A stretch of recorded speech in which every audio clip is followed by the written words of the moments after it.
Chapter 91. Looking at Charlie's amiable smile. These little Slytherin snakes. My heart couldn't help but tremble. Why is this feeling so bad?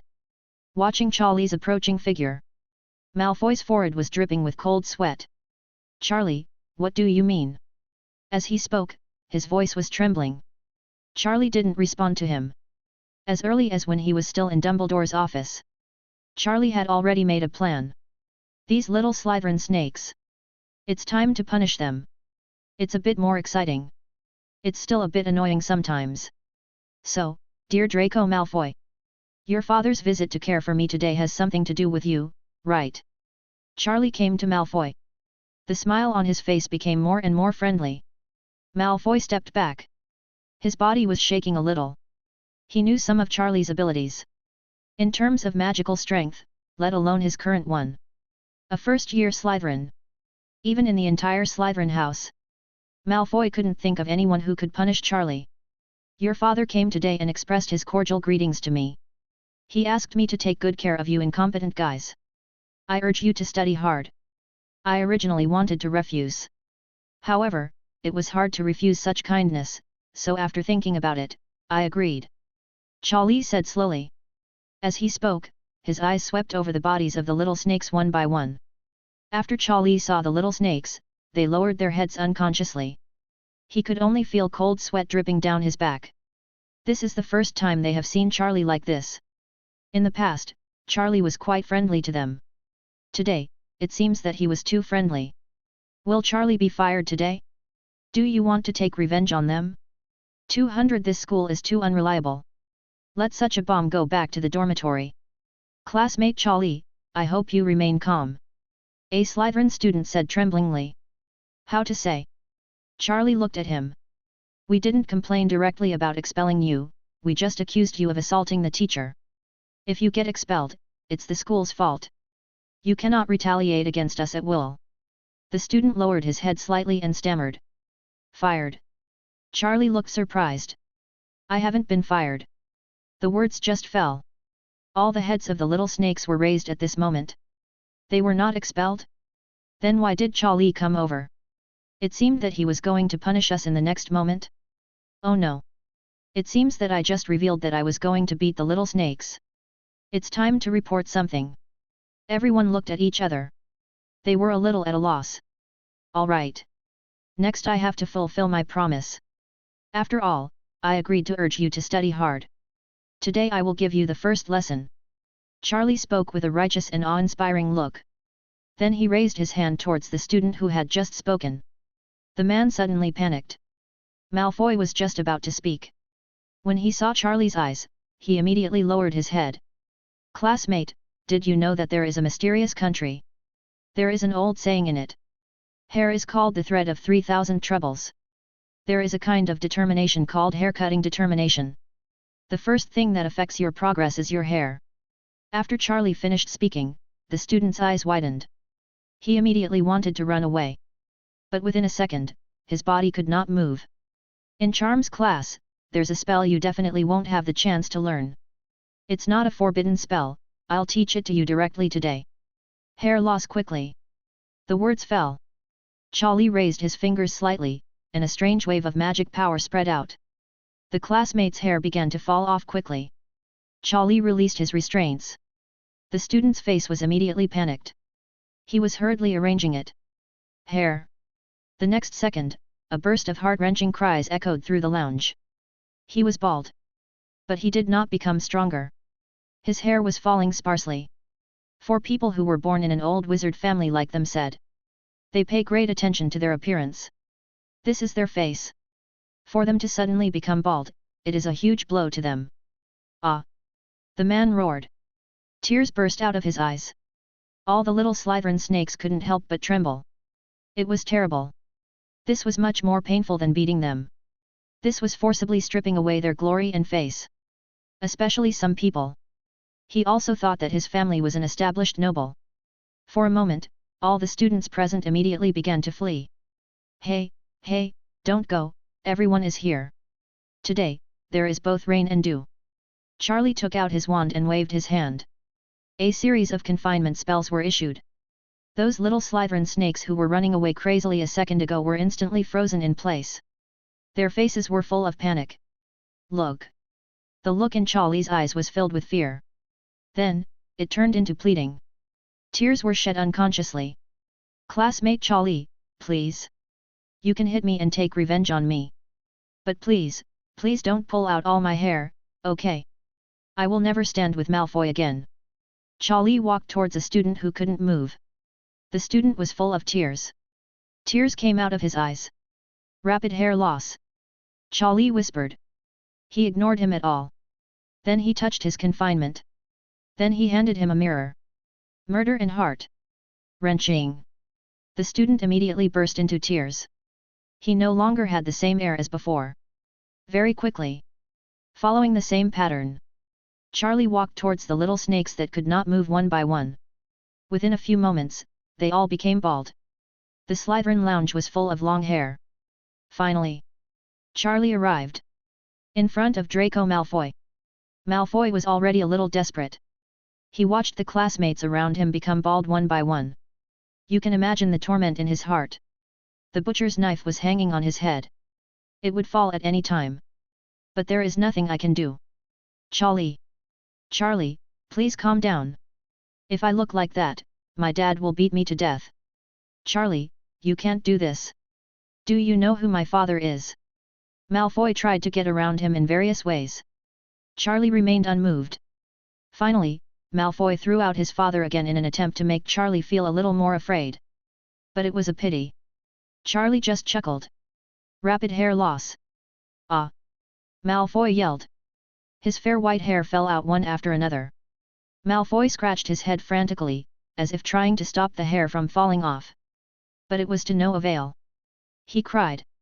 He cried very sadly. He didn't dare to raise his head. He hates Charlie. But he doesn't dare to show any other symptoms. Now it's just hair loss. Charlie is a madman. If the heat makes Charlie angry again, it will be really tragic if it's not hair loss. Dear classmates, after remembering the 3,000 troubles, you must study hard. Charlie waved his hand. All the little snakes trembled. They were like frightened little girls. They nested together and hid in the corner. Occasionally, they raised their eyelids and secretly glancing at Charlie. They were in despair. They were still holding their hair in their hands. They seemed to be trying to connect their hair to the back. Okay, lovely classmates.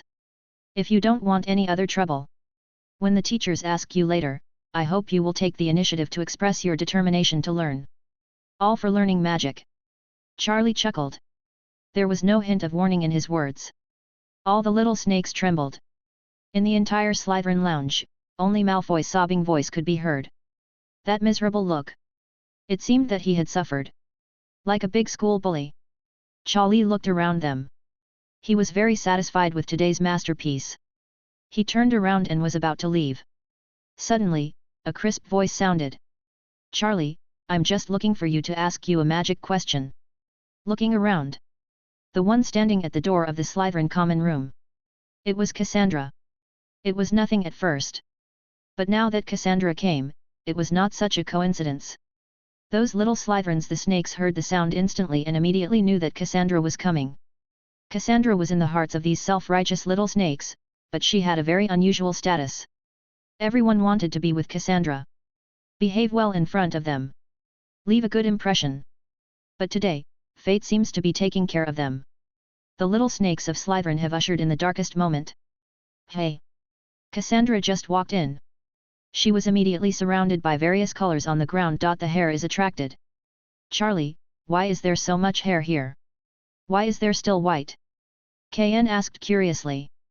Malfoy, who was hiding in the corner, immediately grabbed the people inside and squeezed himself in. He lowered his head and said nothing. Oh, our Slytherin classmates are holding a lively event today. Said to sharpen one's will. They must study hard in the future and show off their dignity as a veteran noble. Charlie spread his hands and said casually. Cassandra's big eyes were full of confusion. What kind of fun is this? A collective shaving of hair? To study hard? It's incredible. The corners of Cassandra's mouth raised slightly. Charlie, you're kidding me again. After saying that, Cassandra immediately turned around. She seemed to want to find out what was wrong with Charlie. Zero turned around as a result. She was immediately dumbfounded. All I saw was the corner. There were several Slytherin students squatting. They all have a big braised egg bald head. The dim lighting still makes these bald heads extremely conspicuous. Cassandra covered her mouth. His face was full of shock. What is this doing? Any special ceremony? He looked back at Charlie again. I found that Charlie's expression was very normal. Cassandra wanted to laugh. But her quality allowed her to try her best to control herself. At last, Cassandra turns around. Classmate Charlie, I'll ask you questions later. It's not a good day today, so I'll leave first. Then Cassandra said goodbye and immediately entered the common room. Just a few steps out of the door, she heard a burst of laughter. In the common room, Slater's little snakes were all desperate. That burst of laughter. It seemed like a brand of shame. Branded firmly on their shiny foreheads. From today on, they will not have a good impression in front of Cassandra. What is left is just funny. The little snakes cried. The tears couldn't stop flowing out. But I didn't dare to look up at Charlie. Okay, dear classmates, please cheer up. Class will start early tomorrow, please students, please go to bed early. Charlie clapped his hands, as if to encourage them. But every word of Charlie was like the devil's slander in the hearts of these little snakes. Soon, Charlie returned to the dormitory. The little snakes just dared to act. Their faces were expressionless and their hearts were ashen. They each tidied up their decent hair. They grabbed their own hair, like zombies. They returned to their dormitories. They regretted listening to Malfoy's words. They should not have messed with Cha at all. Set up this terrible man. The next day, in the corridors of Hogwarts, a group of students appeared in class with bald heads. It ushered in a lot of discussions from other students at Hogwarts. Have to say, the visual effects are still impressive. These little bald snakes. Face flushed. Not a word was spoken. But his expression seemed a bit arrogant. It seems that he is deliberately hiding something. Today is Professor McGonagall's transfiguration class. Charlie didn't go to class. Without a while, the Slytherin students took their seats.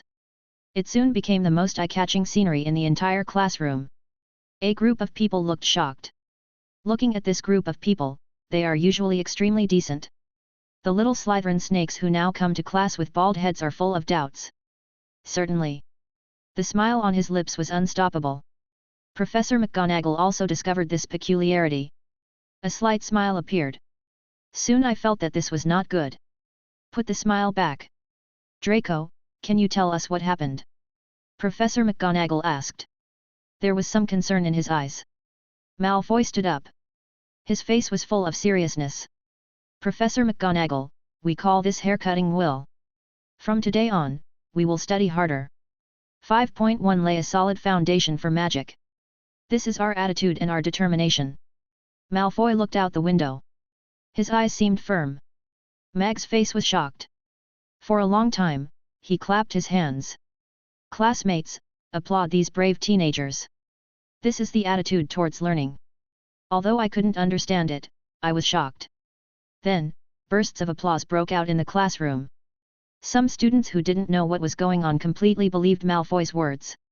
Their eyes were filled with admiration. Is this someone from an old wizarding family? It really is different. Malfoy and others looked at looking out the window. Tears welled up in the eyes. Soon they evaporated in the air. Trying not to let others notice, Cassandra and others covered their mouths on the side. Trying not to laugh out loud. Soon. One day the class was over. Malfoy returned to the dormitory and started writing furiously. He wanted to ask his father Lucius what was going on. Why Charlie hadn't been expelled yet. Not long after, Malfoy had already written all the content.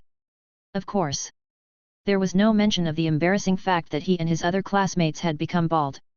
He had no shame to say it.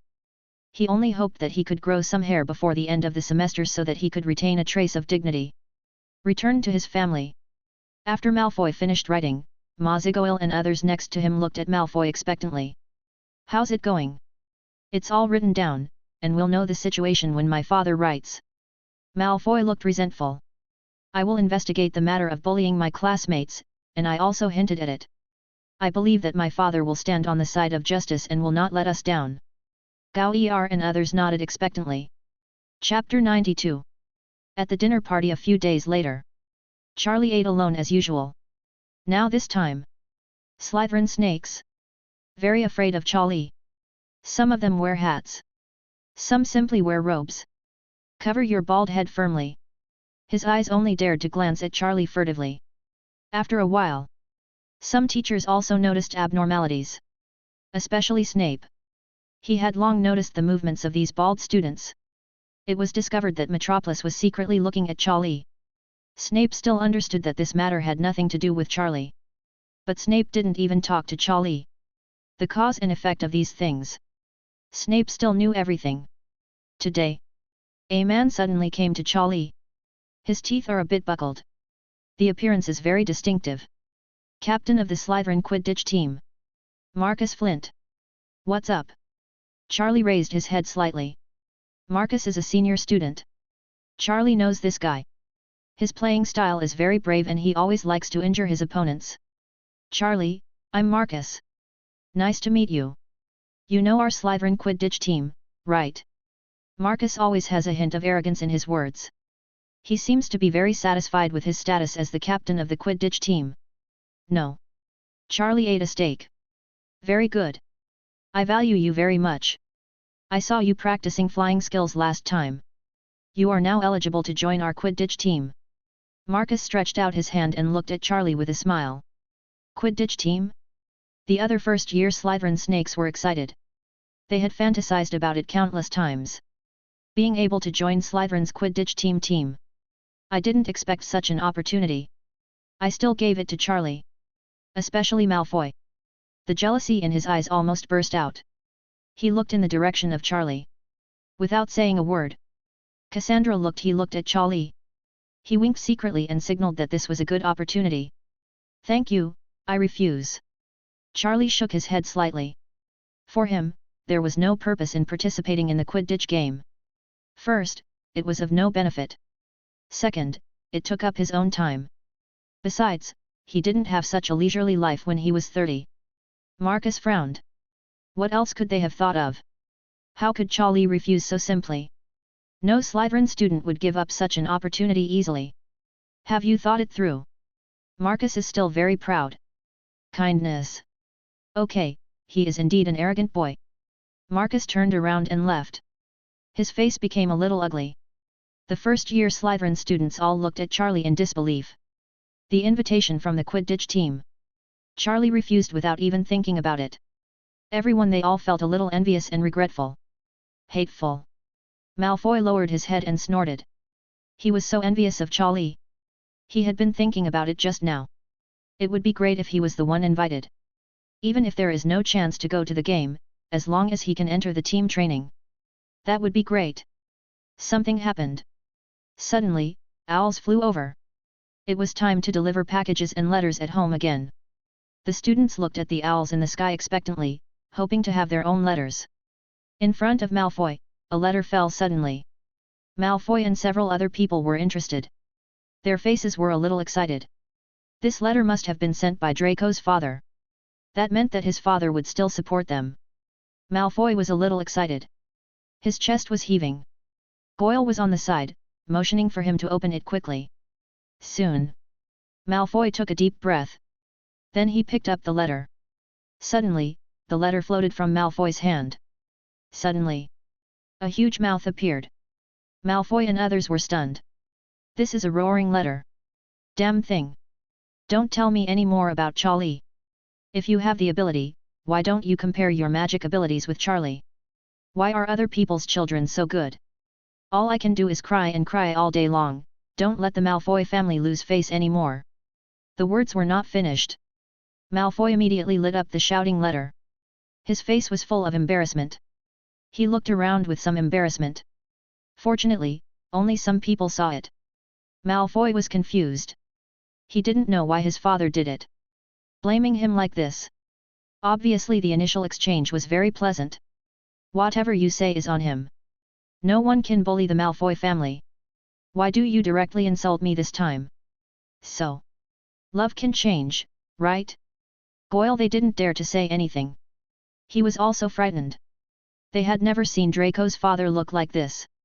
The little snakes felt despair in their hearts. There was no hope. Not even Malfoy's father could rely on him. No one could after Charlie was cured. Everyone felt despair. They looked at each other and were speechless. Malfoy's face was extremely ugly.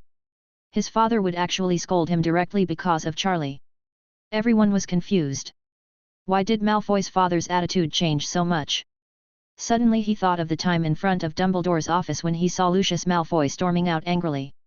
Some people had some reaction. It seemed Draco's father did not succeed. Moreover, it seemed that he was deflated. Thinking of this, those Slytherin students looked at Charlie with some horror. What is the background of this Charlie? He was actually Draco's father.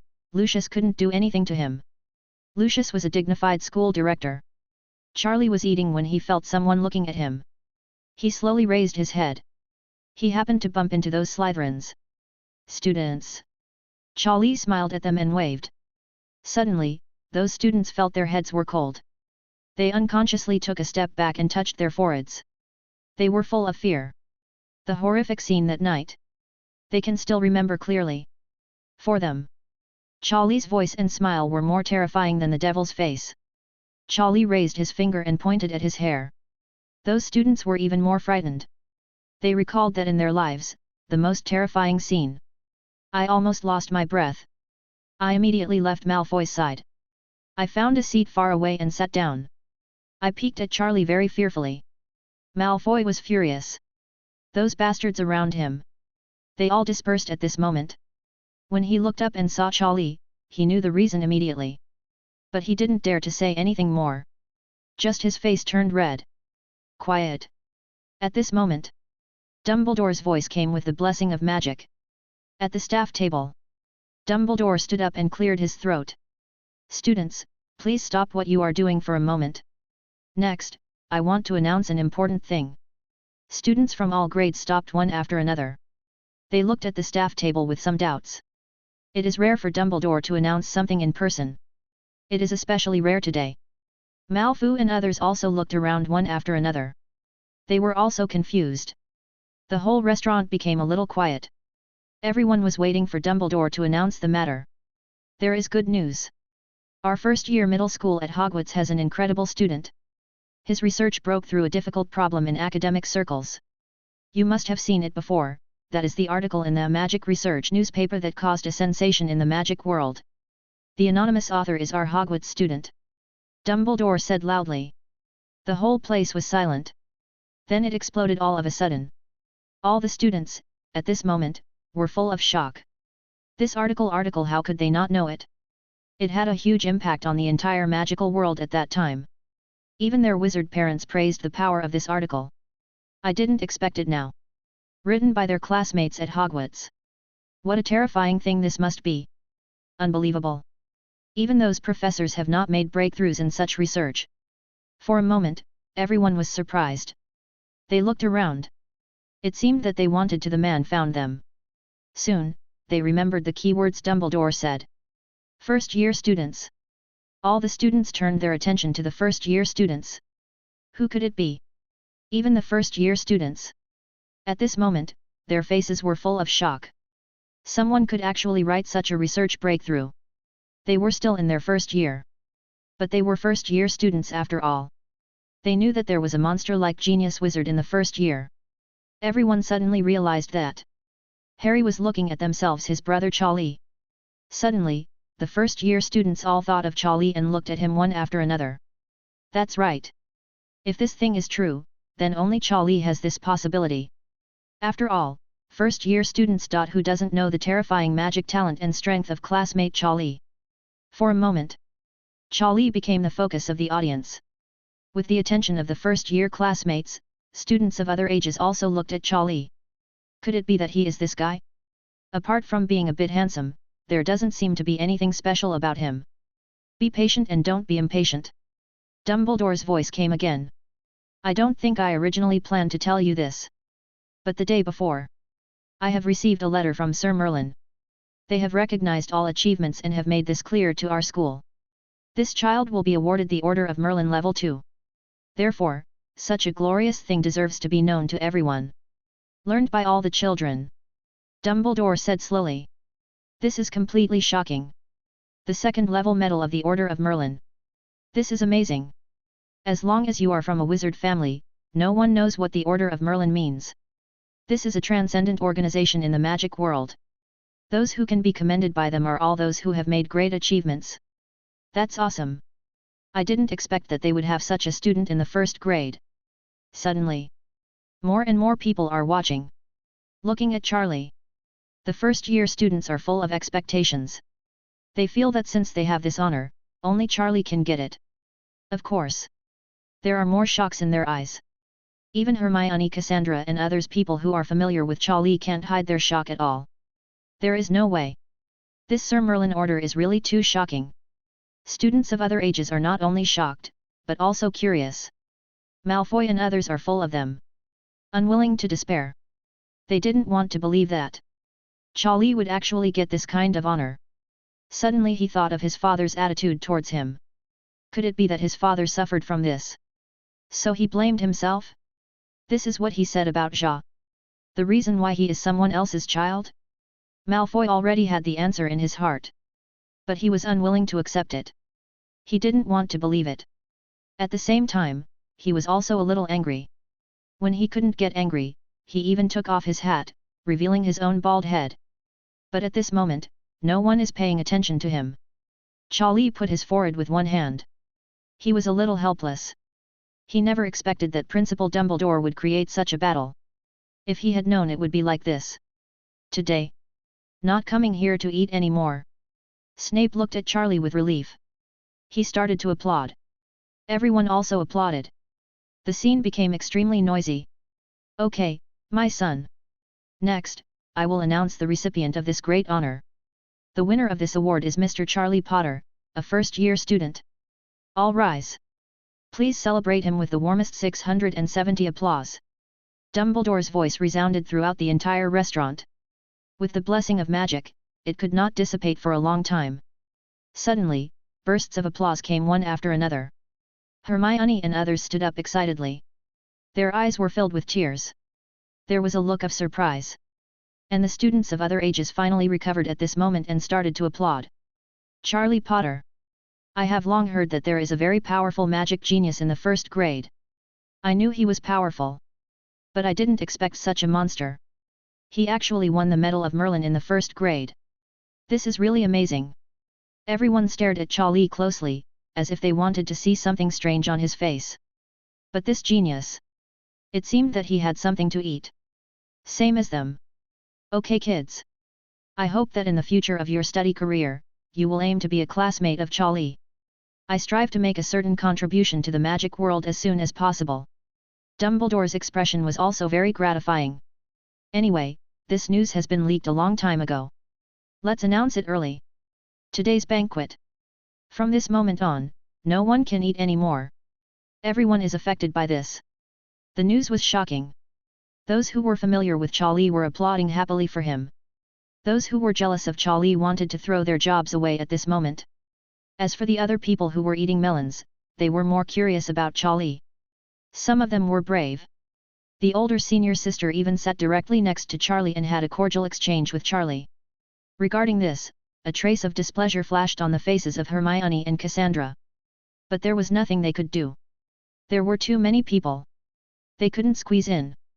Finally, under Dumbledore's dissuasion, everyone dispersed reluctantly. Charlie was finally rescued by Dumbledore and Snape. Dumbledore and Snape looked at Charlie a little bit. Complaining looks.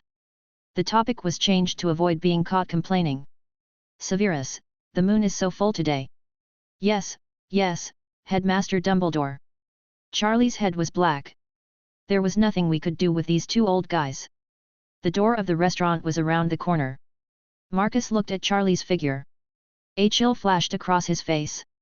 Is that why you're so proud? He even declined the invitation from our team. What an extremely arrogant person.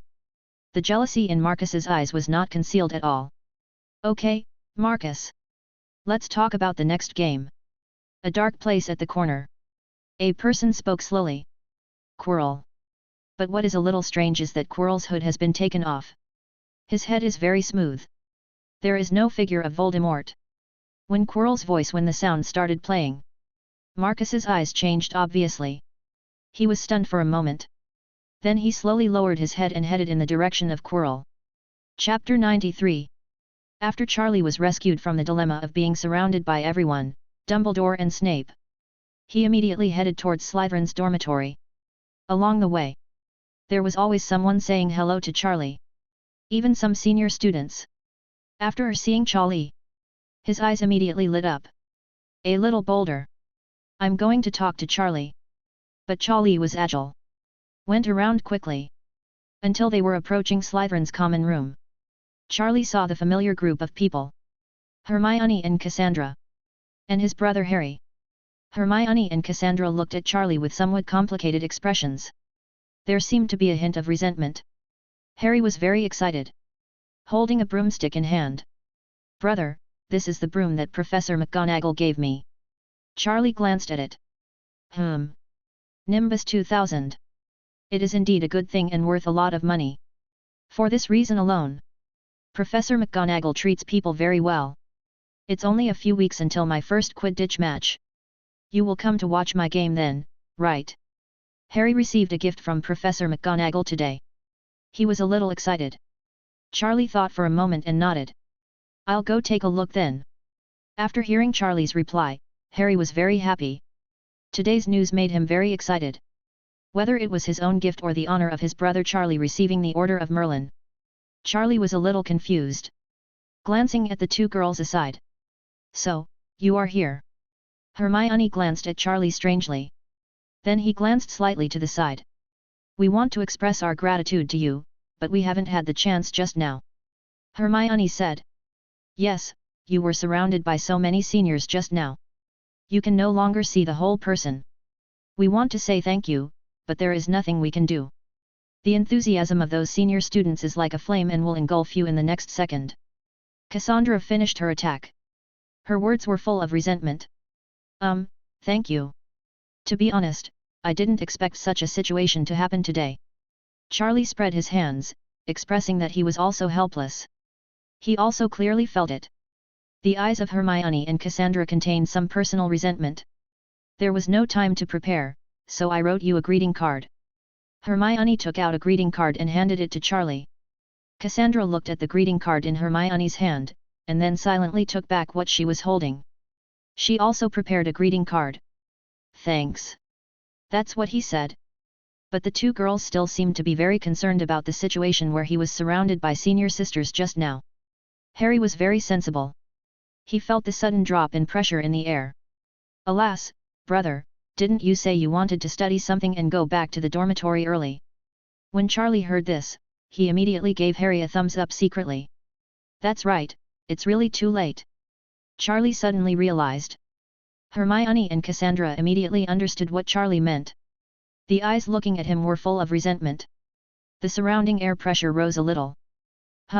Charlie, if you like any senior sister, I will help you contact her. Cassandra snorted. Then she turned and left. Hermione just glanced at Charlie. Then she raised her little fist, which was quite a warning. Then she turned and left. Harry blinked. He looked like he was a great brother. He left happily. Finally, Charlie was freed from today's situation. When he passed by the Slytherin common room, he had shaved his head bald with a hair loss spell. There were several little snakes resting here. After seeing Charlie coming over, there was no trace of fear in his eyes. Instead, there was a trace of admiration. A man who was about to receive the Order of Merlin. Already it was enough to win their respect. After Charlie returned to his dormitory, he directly opened the bracelet space. Just now, he had been feeling the feedback given to him by the bracelet space. After all, the bracelet is already a magical creature. It can be very good. Charlie was informed of the situation. As soon as he entered the bracelet space, Charlie realized something was wrong. Xiaowu and the others immediately gathered around Charlie after seeing him come in. Then they motioned to Charlie to look in that direction. Don't be afraid, little ones. Charlie comforted the frightened little guys. Then he walked towards the depths of the space. Before this, Newt and Charlie planted a magic vine here. Nourished by the continuous magic of space, as well as various magic potions prepared by Charlie. Demonic Vine's condition is getting better and better. He looked vaguely awake. Charlie felt it clearly today. Magic in the air. Obviously much more restless than before. Charlie took out his wand. At this moment, he also had to pick up some spirits. Suddenly, a huge vine, like a swift and venomous snake, flying towards Charlie. The magic vine has awakened. Charlie immediately waved his wand. Want to cast a spell? Just a second. The action of the magic vine made Charlie lower his guard. The vines of the magic vine came to Charlie's side.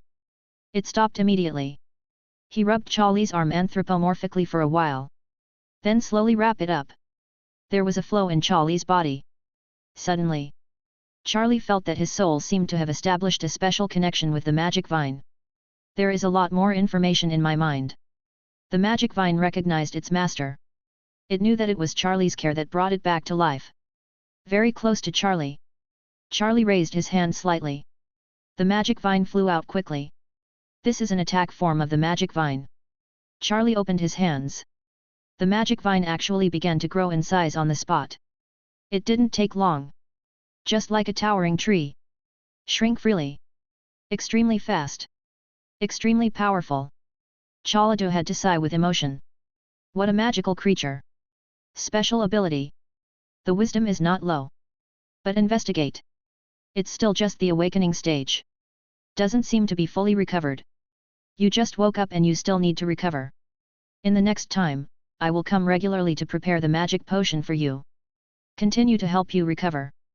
But one thing is, you don't want to intimidate other little guys and get along well with them. Charlie gently touched the magic vine and warned. The magic vine stood up and made a nodding gesture.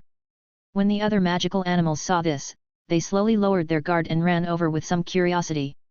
He wandered around the magic vine for a while and looked at it carefully. Ziuahu, a naughty guy, even took a bite of the magic vine. As a result, he was quickly thrown away by the magic vine. He screamed with some grievance. He stared at the magic vine with resentment. Okay, you're too naughty. You deserve to be beaten.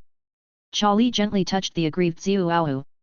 Then he walked into his laboratory and began to mix the potion. Since the magic vine can wake up, then the potions he prepared before are all effective. Charlie, I need to prepare more for the magic vines. A few weeks later, Hogwarts is starting to get lively. In the corridor, on the stairs, they all began to put up various mobilization posters. The Quidditch match between Slytherin and Gryffindor is about to begin. Harry was especially excited. Even the concentration on class has weakened a lot. Whenever I have free time, he always comes to see Charlie for training in flying skills. Fortunately, Harry is still hardworking. The progress in flying skills is also visible to the naked eye. It didn't take long. The Quidditch match officially begins. The Quidditch pitch at Hogwarts is huge. Able to accommodate many people. Today's game. A lot of Hogwarts students, no matter what year they are. Everyone came to watch. Charlie promised Harry that he would also come to watch his game. Slytherin. Gryffindor. For a while, there were cheers one after another. The players from the two teams had not yet appeared. The whole scene was already extremely heated. The somewhat excited little snakes and little lions had already held up banners and danced enthusiastically. They came to represent their college. The team cheered. Charlie sat quietly in the audience. At some point, Cassandra had already sat next to him. She said nothing. But her face was filled with a smile. Soon, Huo Teacher Chi announced the rules. Players from both teams walked out of their respective fields. For a moment, a pair of broomsticks appeared above the field. All players appeared on the stage.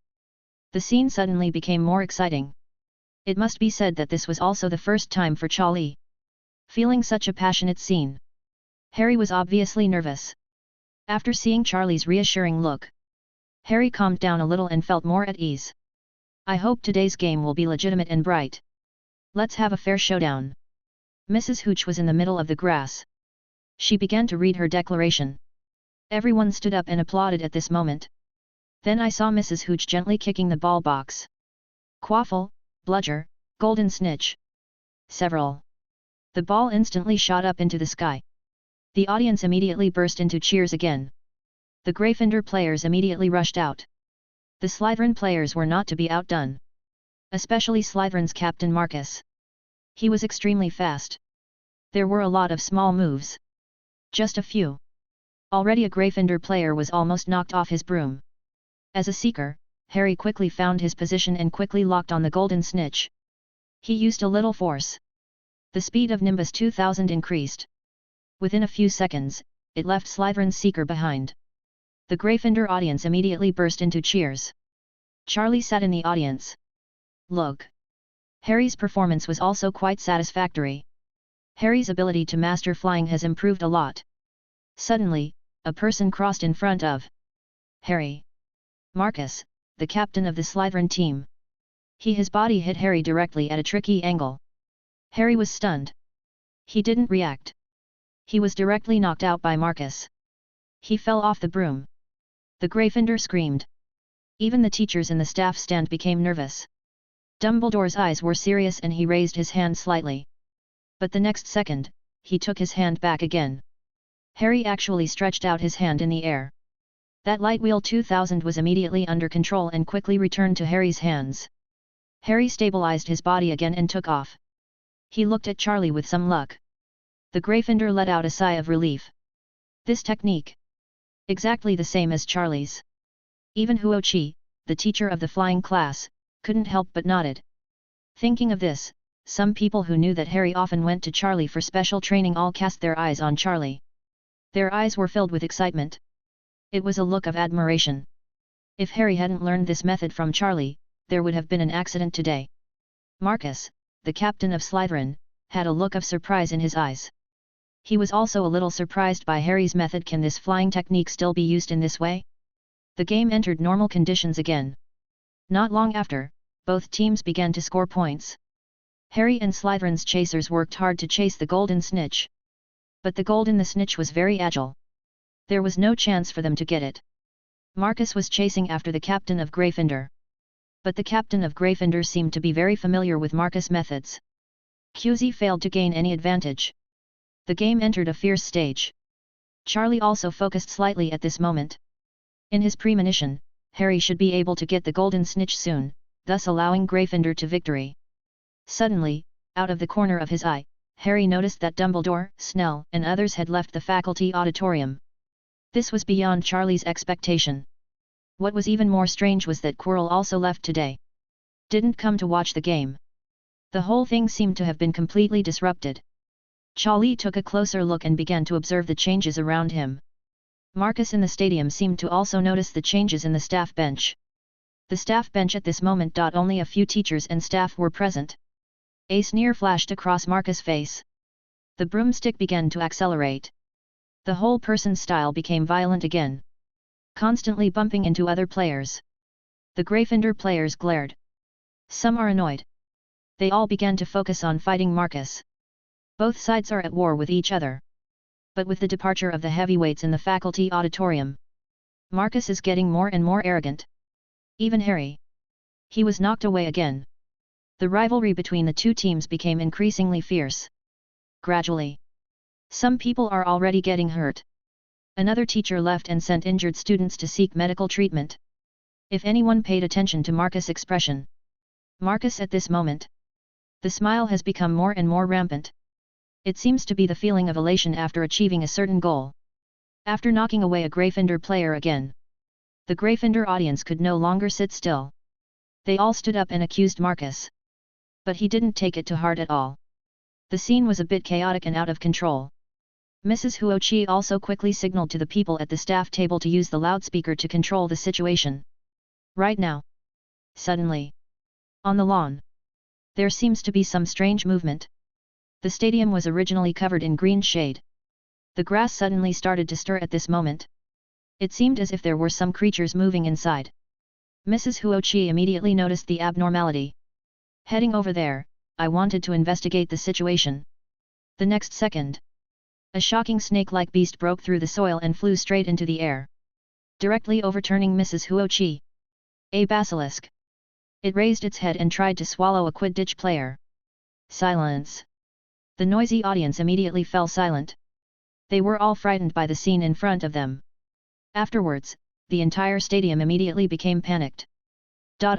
Look up. There are monsters. Run. A monster appears. For a moment, various sounds rang out throughout the stadium. The next second, those players suddenly felt that their brooms seemed to be out of control. They were shaking directly in the air. Seriously. They started to fall directly. Chapter 94. Charlie's eyes narrowed slightly. This basilisk. Not the one in the Slytherin Chamber of Secrets. The size is much smaller. Although it still looks very fierce. Basilisks are generally creatures cultivated by dark wizards who understand Parseltongue. Long time ago. It has been forbidden by the magic world to cultivate such dangerous creatures. After all, the basilisk is very destructive. In history, many dark wizards who cultivated basilisks were backlashed. Charlie feels. This basilisk has something to do with Quirrell and the others.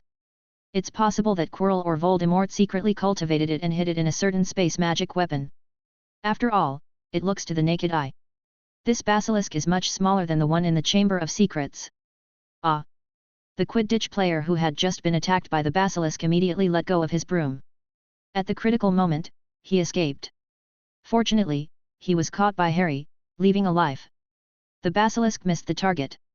Seemed to become more violent. The ferocious look in his eyes also became more intense. Mrs. Huochi had been thrown away on the field. But she quickly adjusted. She took out her broom and started to save people. It has been discovered that there is a problem with the golfers' brooms. At the staff table, Professor McGonagall picked up the speaker and started shouting. All students calm down. Leave the venue in an orderly manner without causing stampedes or panic.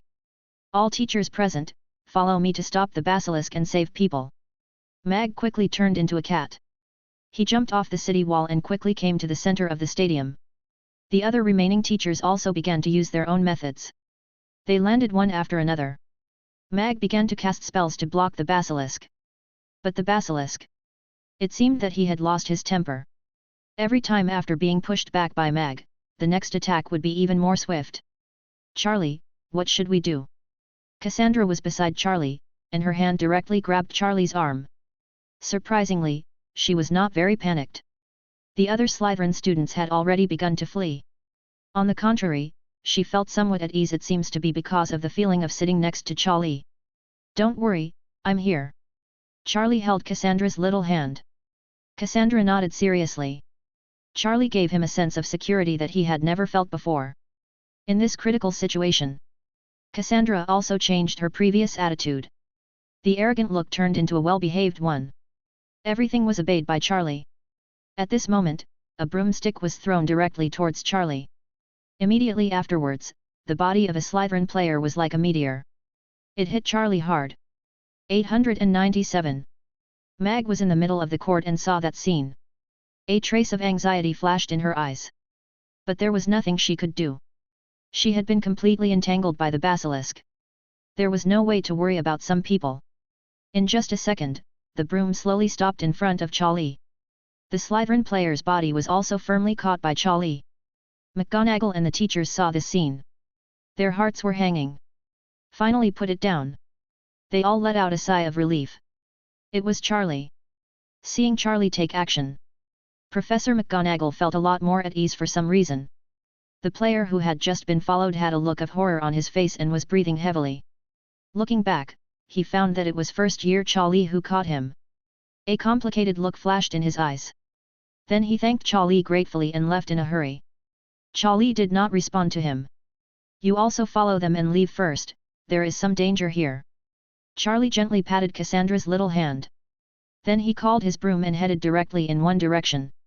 That place was the Gryffindor auditorium. The Gryffindor audience at this time.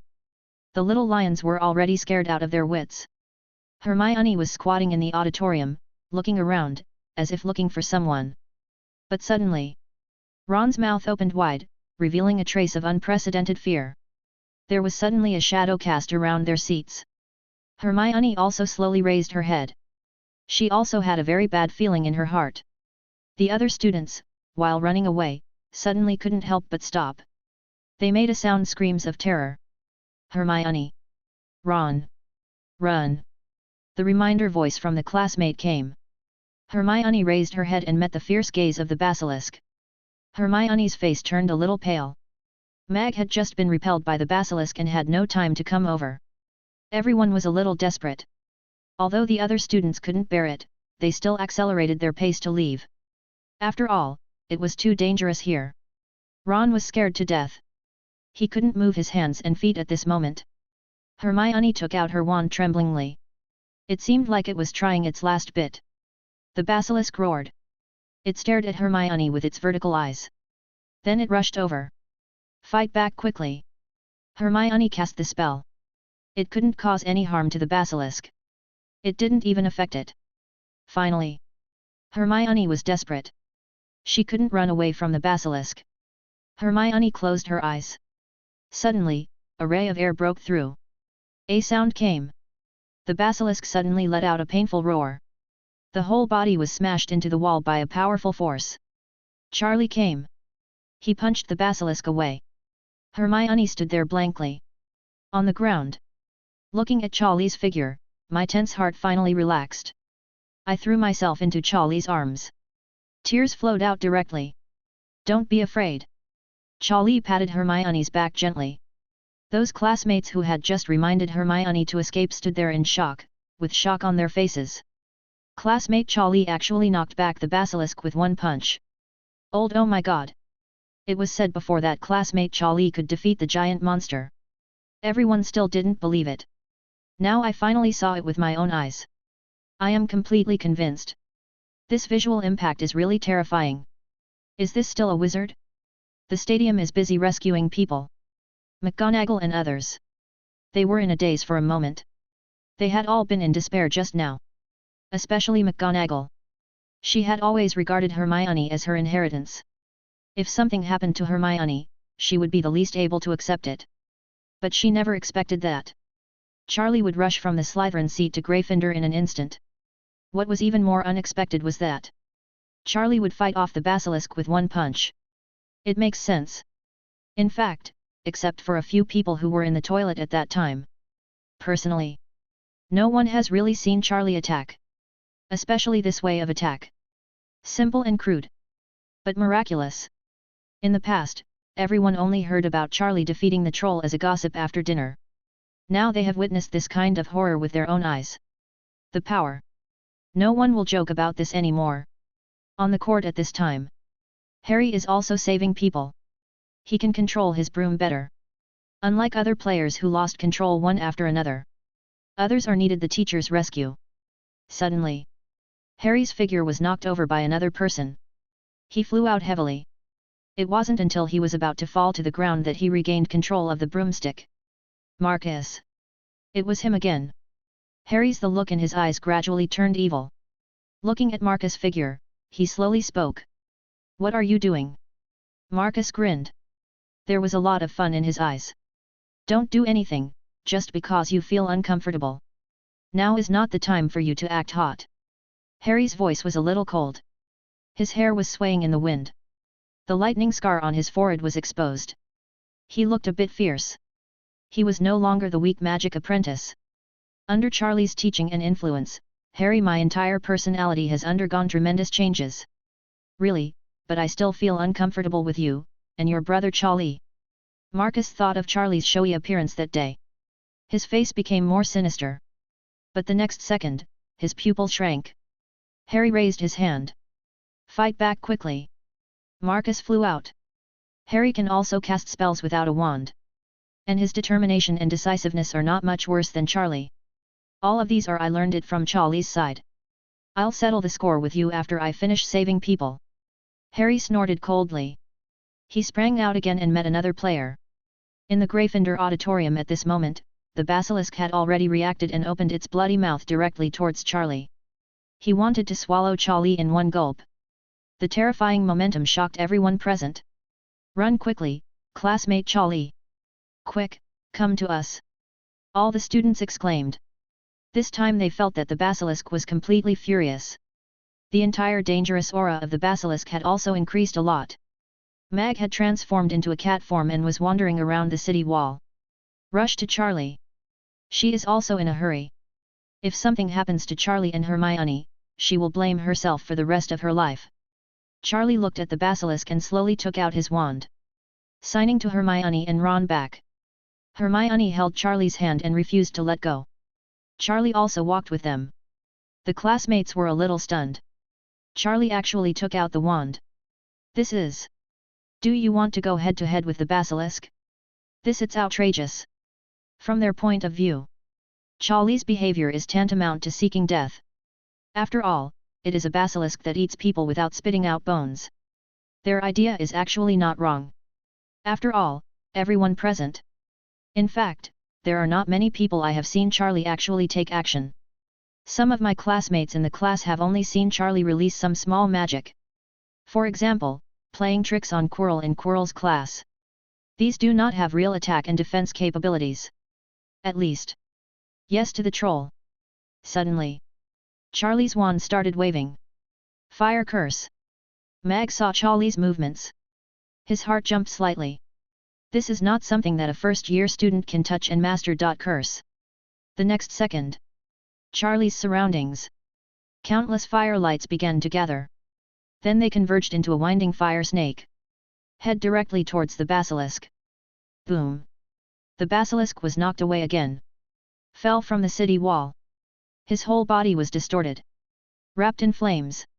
Let out bursts of painful roars. The basilisk was repulsed again. Mag's figure came to Charlie's side and changed back from animagus form. The eyes looking at Charlie were full of shock. The same goes for other teachers.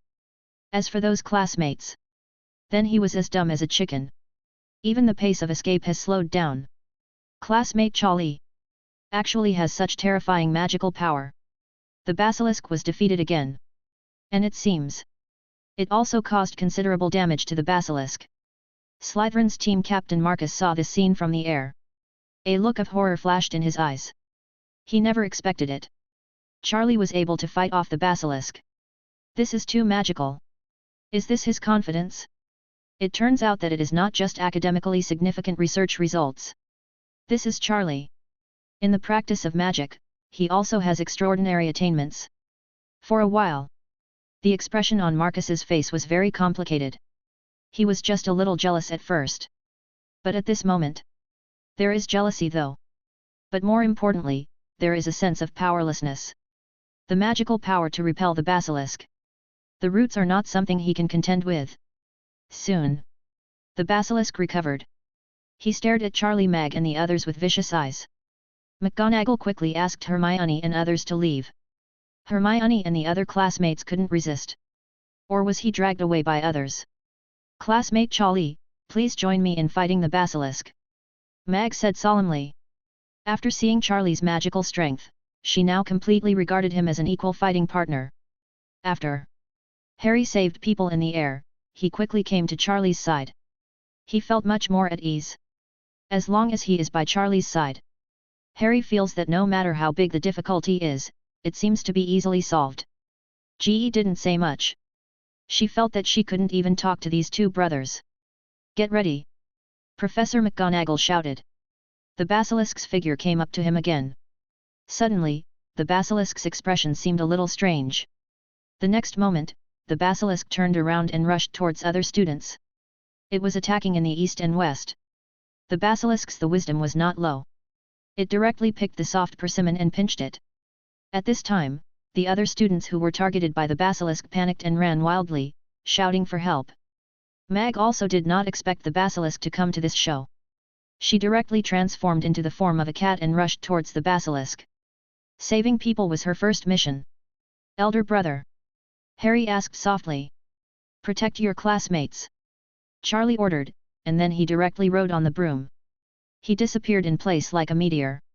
This basilisk was a bit tricky and had a very tenacious vitality. It seemed that it couldn't feel the pain. Every time it was injured, it would attack with more ferocity. Posture to launch an attack. Charlie considered in his mind whether to use the forbidden spell to directly turn the basilisk into ashes. Suddenly, the space in front of Charlie changed. A phoenix appeared in front of Charlie. Fox. Fawkes was grabbing a hat at the moment. He flew directly towards Charlie. Dumbledore came to send an assist. Charlie still understood. Although I don't know why Dumbledore and others suddenly entered the Quidditch pitch. But Fawkes appeared. That proved that Dumbledore and the others had finished their work and knew what was happening on the court. A gust of wind blew.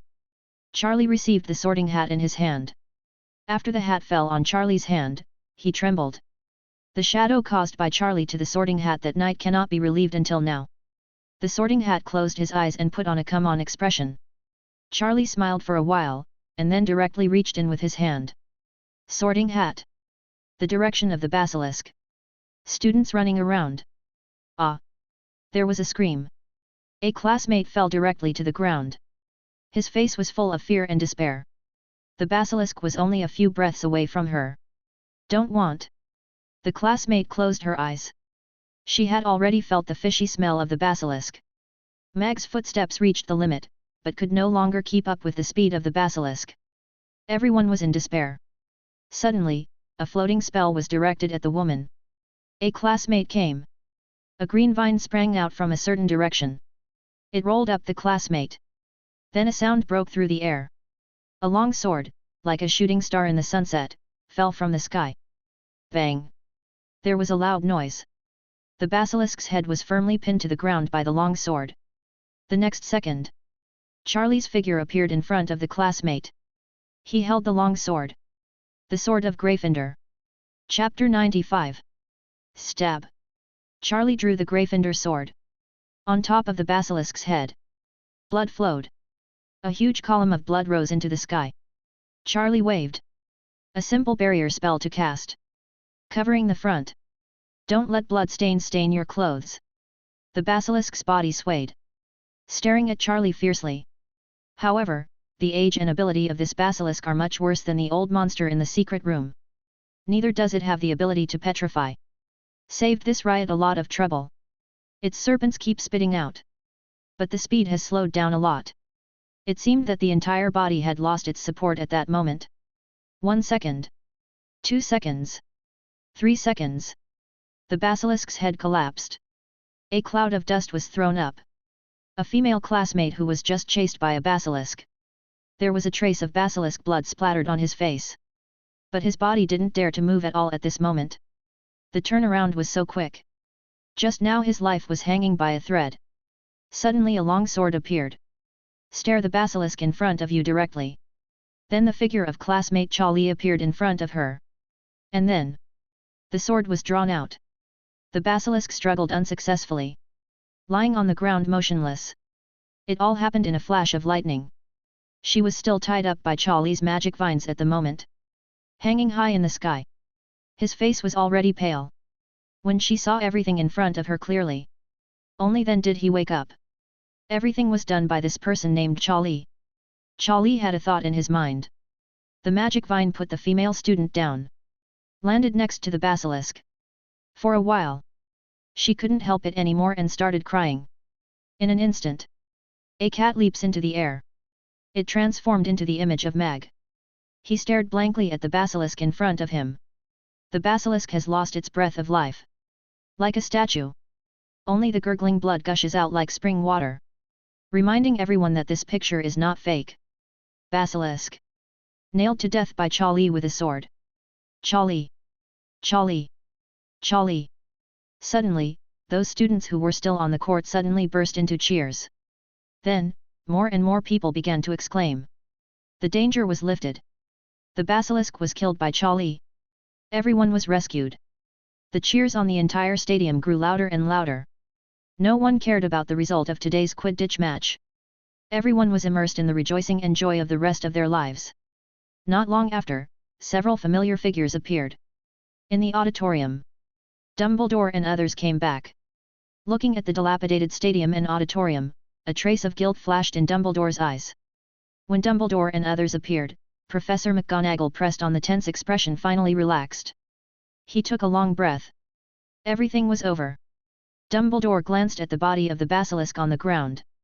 Then he looked at Charlie with relief. Sure enough, Charlie did not disappoint him. Fawkes fell from the sky. Fell on Dumbledore's shoulder. He let out a cheerful chirp. The cheers on the field became louder and louder. The injured students were thankful that the basilisk was dead at this moment. They couldn't bear the joy of surviving the disaster. The crowd clapped wildly. Dumbledore raised Charlie's hand. He raised it into the air. "Charlie! Charlie!" everyone exclaimed at this moment. Harry looked at Charlie's figure, full of admiration. The other students' faces were full of joy and shock. The teachers were extremely pleased. At the same time, they watched. There was a hint of admiration in Charlie's eyes. Malfoy was hiding in a safe corner at this moment. But when he heard the audience cheering for Charlie, he immediately understood something. At the critical moment, it must be Charlie. He was about to come to the rescue. For a moment, his expression was a little complicated. As for Marcus, a trace of resentment flashed in his eyes. Then he controlled his broom and left here. After a period of revelry, the students began to retreat. One after another go back and rest. Hogwarts announced a 3-day suspension of classes. The teachers were repairing the ruins on site. Dumbledore stood beside Charlie the whole time. "Charlie, you did a really good job. I am very relieved that this accident is all my responsibility. Originally I thought there would be a lot of casualties, but fortunately you are there. Everything is not as bad as imagined," Dumbledore said sincerely. Snape didn't say a word. He just stood silently behind Charlie. From today on, Charlie is completely a celebrity in the school. Those who doubt Charlie's true magical ability are also. Shut your mouth today. After all, no one has the guts to talk about saving people from the mouth of the basilisk. At least these students don't. So, Principal Dumbledore, what happened? Charlie didn't respond to anything else. He changed the subject and asked Dumbledore directly the most important part. A trace of hesitation flashed across Dumbledore's face. "Sorry, we will let you know when we get the matter figured out." Dumbledore didn't explain everything. Charlie could probably think of something. This time Dumbledore and the others left suddenly. Quirrell was not at the scene. It may be that the three-headed dog was guarding the place. There were some accidents. Maybe the Philosopher's Stone appeared. An accident? If you are willing to help teachers restore the scene together, I think we will appreciate you even more. Dumbledore saw that Charlie was silent. He smiled and said. Charlie grinned slightly. Dumbledore really liked kidnapping people. Then he raised his wand helplessly and began to cast the recovery spell with the teachers. Half of it afternoon hard work. The course is finally almost restored. A few days later, Hogwarts started the long-awaited dinner party. Recently. At first, everyone was still in the panic of the aftermath. But because Hogwarts is closed. Not long after. The students gradually let go of the shadow of that day. The talk of the whole school. All turned into Charlie. You don't know, but I was there that day. That basilisk feels like it can swallow 4 or 5 people in one bite. Its body is so long and its teeth are so big. Finally you know what happened. In the end, he was directly nailed to death by first-year Charlie with the sword of Gryffindor. One person was talking eloquently in front of other students. The other students did not go to the stadium that day. He was full of energy. He described what happened that day. He even added some exaggerations. It made those students stunned. This classmate Charlie is really so powerful. Principal Dumbledore said before that he was awarded the Order of Merlin, 2nd class. I thought he was just talking. From this point of view, he not only made great breakthroughs in magic theory. Even his own magic ability is very strong. He is probably much better than us seniors. The classmates next to me couldn't help but smack their lips. Haha, I'm afraid you're not crazy. Even if you study for 10 more years, you can't compare with classmate Charlie. Do you dare to stand in front of the basilisk? The students who had been boasting before suddenly said with contempt. As soon as they heard about the basilisk, everyone felt panic in their hearts. Basilisk. Such a terrifying creature. It actually appeared in Hogwarts. This time it was not just caused by some people were injured. It was a blessing in misfortune. Everyone was still chattering and discussing. At this time, the scene suddenly became quiet. At the door of the restaurant, Charlie's figure appeared. Everyone looked at it. Then a burst of warm applause broke out. Charlie! It's Charlie! He was the one who killed the basilisk that day. Charlie just felt a headache. Now it's a little inconvenient to even go out to eat. Quiet. Soon. Dumbledore's voice came. Under Dumbledore's voice, the scene finally became slightly quiet. After all, it was Dumbledore. Most people still had enough respect for Dumbledore. Classmates. At this dinner party today, first of all I want to apologize. Dumbledore stood in front with a sincere expression. He felt very guilty for this accident. I bear the main responsibility this time. No one did a good job of protecting everyone. It was my fault as the principal. I have requested the senior authorities for my punishment. Here, I first apologize to everyone. Dumbledore bowed. The students all looked at each other. Then the teachers behind Dumbledore also bowed slightly at this moment. They unanimously expressed their apologies. Then all the teachers and staff stood up. The second thing. Just want to thank our classmate Charlie. Officially because of the ability and courage of classmate Charlie. Only in this way can we ensure the safety of all our classmates. After Dumbledore apologized, he looked at Charlie with relief. Everyone looked over. Most people's eyes were full of sincere gratitude. After all, there was no word from Charlie this time. Professor McGonagall alone people. It cannot guarantee the safety of all of them. The scene of Charlie crucifying the basilisk with a sword is still fresh in my memory. Soon, applause broke out. Everyone shouted Charlie's name excitedly. Charlie sat down. On the seat. Cutting steak. Feeling a little uncomfortable for no reason. Cassandra lightly touched Charlie's arm. How's it going, Charlie? This time he became famous throughout the school. How does it feel? Cassandra's big eyes blinked. She looked at Charlie with interest. How about giving you this opportunity to become famous? Charlie looked at Cassandra with some amusement. Forget it then. I don't want to face that basilisk alone. God, when I think of that scene now, I feel trembling in my heart. Cassandra was immediately frightened. But aren't you surprised? Why is there a basilisk on the court? And Principal Dumbledore and the others actually left first because of something. I always feel like there's something fishy going on here. Cassandra said thoughtfully. Not too stupid. Charlie gently knocked on her head and said with a smile. But she immediately regretted it. Cassandra's eyes when she looked at Charlie were immediately filled with a hint of resentment. This girl is really a face-saving person. Suddenly Snape appeared behind Charlie. He leaned slightly. Charlie, Daily Prophet reporter Rita Skeeter would like to do an exclusive interview with you. I don't think it's necessary, Uncle Snape. Charlie immediately refused. He thought of Rita Skeeter, a reporter from the Daily Prophet. That woman who liked to add fuel to the fire and slander others. If Charlie accepted an interview with her, he didn't know what would be written about it. Okay, you did the right thing, Charlie. But we can't stop her from publishing your story in the newspaper. So if you see reports later, it's best to be mentally prepared. Snape's expression was a little weird. He reminded him kindly. Charlie didn't need his reminder. He knew what kind of style the female reporter was like.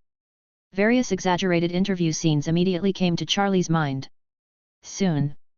The banquet ended. Everyone dispersed. In Snape's office, a woman in green clothes was waiting for Snape to come back. Soon. Snape returned to the office. As soon as he entered the door, he shook his head. Charlie doesn't want to be interviewed. At Hogwarts, no teacher can force a student to do something he doesn't like. Snape's cloak rustled. There was no flaw on his face. The green woman was Rita, a reporter from the Daily Prophet. After listening to Snape's words, a trace of disappointment flashed across his face. Then again with a hint of anger. Professor Snape, indeed all geniuses have some small personalities. Well, I already know everything. But I will still publicize the heroic deeds of our geniuses. After all, this is what our Daily Prophet should do. Snape didn't frown. After all, he didn't say anything. Rita walked out of the office with some dissatisfaction. She seemed to be mumbling something. It didn't take long. The Daily Prophet published the headline. Standing before you is the Troll Slayer, the Basilisk Terminator, the genius of the wizarding world. Exaggerated title. There are also 3 animated pictures below. One is an image of Charlie punching a giant monster's head. One is a picture of Charlie casting a fire spell to drive away the basilisk. One is the scene of Charlie slaying the basilisk with a sword. But these animated pictures. The fun part is, They are all paintings, not actual video recordings. In the article below, use impassioned words to describe the extraordinary situation of Charlie, the future star of the wizarding world, the capital of arrogance and pride. A lonely warrior with ruthless tactics, he chopped up a basilisk like a vegetable. The dark wizard is about to tremble. Recipient of the Order of Merlin, 2nd class. The silent and aloof warrior refused to be interviewed by the Daily Prophet. The Daily Prophet will continue to report for you. As soon as this picture was published in the newspaper, it immediately caused a sensation. People from all walks of life in the magic world saw the news. They all smacked their lips. Trolls, basilisks, papers. It's so scary. This Charlie is really that powerful. This is a first-year student at Hogwarts. Charlie has become a celebrity in the wizarding world at this moment. The newspaper quickly spread in the wizarding world. Charlie has become the talk of every wizard family after dinner. But everyone is very curious. What does this Charlie look like? Nermengard. An old man picked up a newspaper. Let out a chuckle. Charlie. What an interesting little guy. However, this rubbish newspaper's speech is becoming increasingly unreliable. The old man smiled and shook his head. He felt incredible. After a long time, the old man picked up the newspaper again. If what the newspaper said is true, it would be very appropriate for him to inherit my will. Gellert Grindelwald. The man who once made the entire wizarding world tremble. Chapter 96. It didn't take long. People inside Hogwarts seen the Daily Prophet more or less. For a while, Charlie's reputation is once again ruined at Hogwarts. Troll Buster. The greatest genius the wizarding world has ever seen. God, this Daily Prophet's evaluation of Charlie is really high. You haven't seen it, the scene where Charlie nailed the basilisk to death with a sword that day was really exciting. Why is he just a first grader? He is going to grow up soon. Various sounds are in the corridors, and various classrooms of Hogwarts. They are endless. Charlie has a headache. He feels that it has begun to affect his life. The most obvious thing is that he is walking on the road.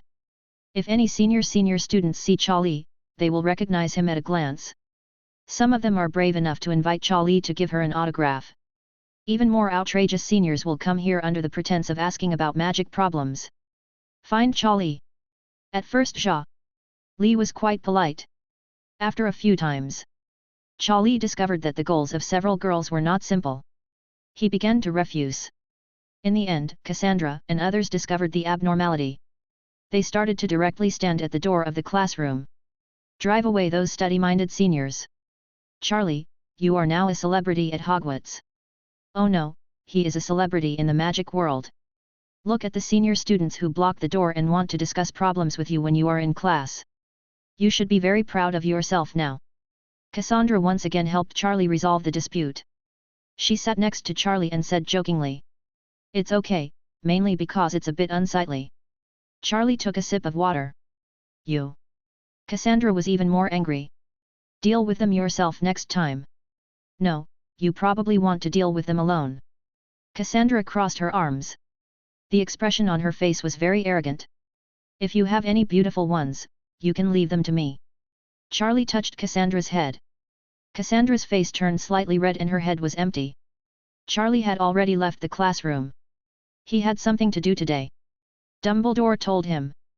He would finish in the afternoon class. In the future, I need to go to his office. Don't think about it. It is estimated that people from some departments came to inquire about the situation on the day of the game. Not long after, Charlie appeared in Dumbledore's office. "Charlie, please sit down for a while, they will be here soon." Dumbledore poured a cup of tea for Charlie. "Thank you, Professor Dumbledore. To be honest, your performance that day really exceeded my expectations." Dumbledore's eyes were full of admiration for Charlie. This point, Charlie's performance really satisfied Dumbledore. He was strong and decisive in his actions. What ultimately matters is that Charlie saved every time he took action. He was a classmate. This made Dumbledore happiest. What Dumbledore valued most was character. He was afraid of a genius like Charlie. There would be deviations in his thinking. If Charlie awakened to something great by then, if you are ambitious, Dumbledore will be desperate. Forget about Voldemort and even Grindelwald. Everything has passed. And Dumbledore has finally dealt with it. Although the wizarding world is somewhat turbulent, the final result is good. There was no plan to annihilate the Muggles, etc. But Charlie was different. Dumbledore valued Charlie very much. He also knew deeply about Charlie's abilities. If Charlie had an uncontrollable great ambition. Firstly, Dumbledore is getting older. Secondly, Dumbledore has no self-confidence. When Charlie grows up, will Dumbledore himself have the ability to resist such a person? Yes, they are all classmates. Charlie took a sip of water. Dumbledore was so pleased. This is the person who can pull out the sword of Gryffindor. He is brave and kind. There will definitely be no accidents. So, I have a question, what exactly happened that day? Charlie suddenly changed the subject. Dumbledore's expression immediately changed slightly. Oh, Charlie. I don't want you to get involved in something like this right now. Trust me, I'm doing this for your own good. I won't leave that stadium if it's not necessary. All of this is naturally my responsibility. Speaking of which, Charlie, where did you learn this powerful fire spell? Dumbledore looked at Charlie's eyes that seemed to have seen through Dumbledore, and changed the subject again.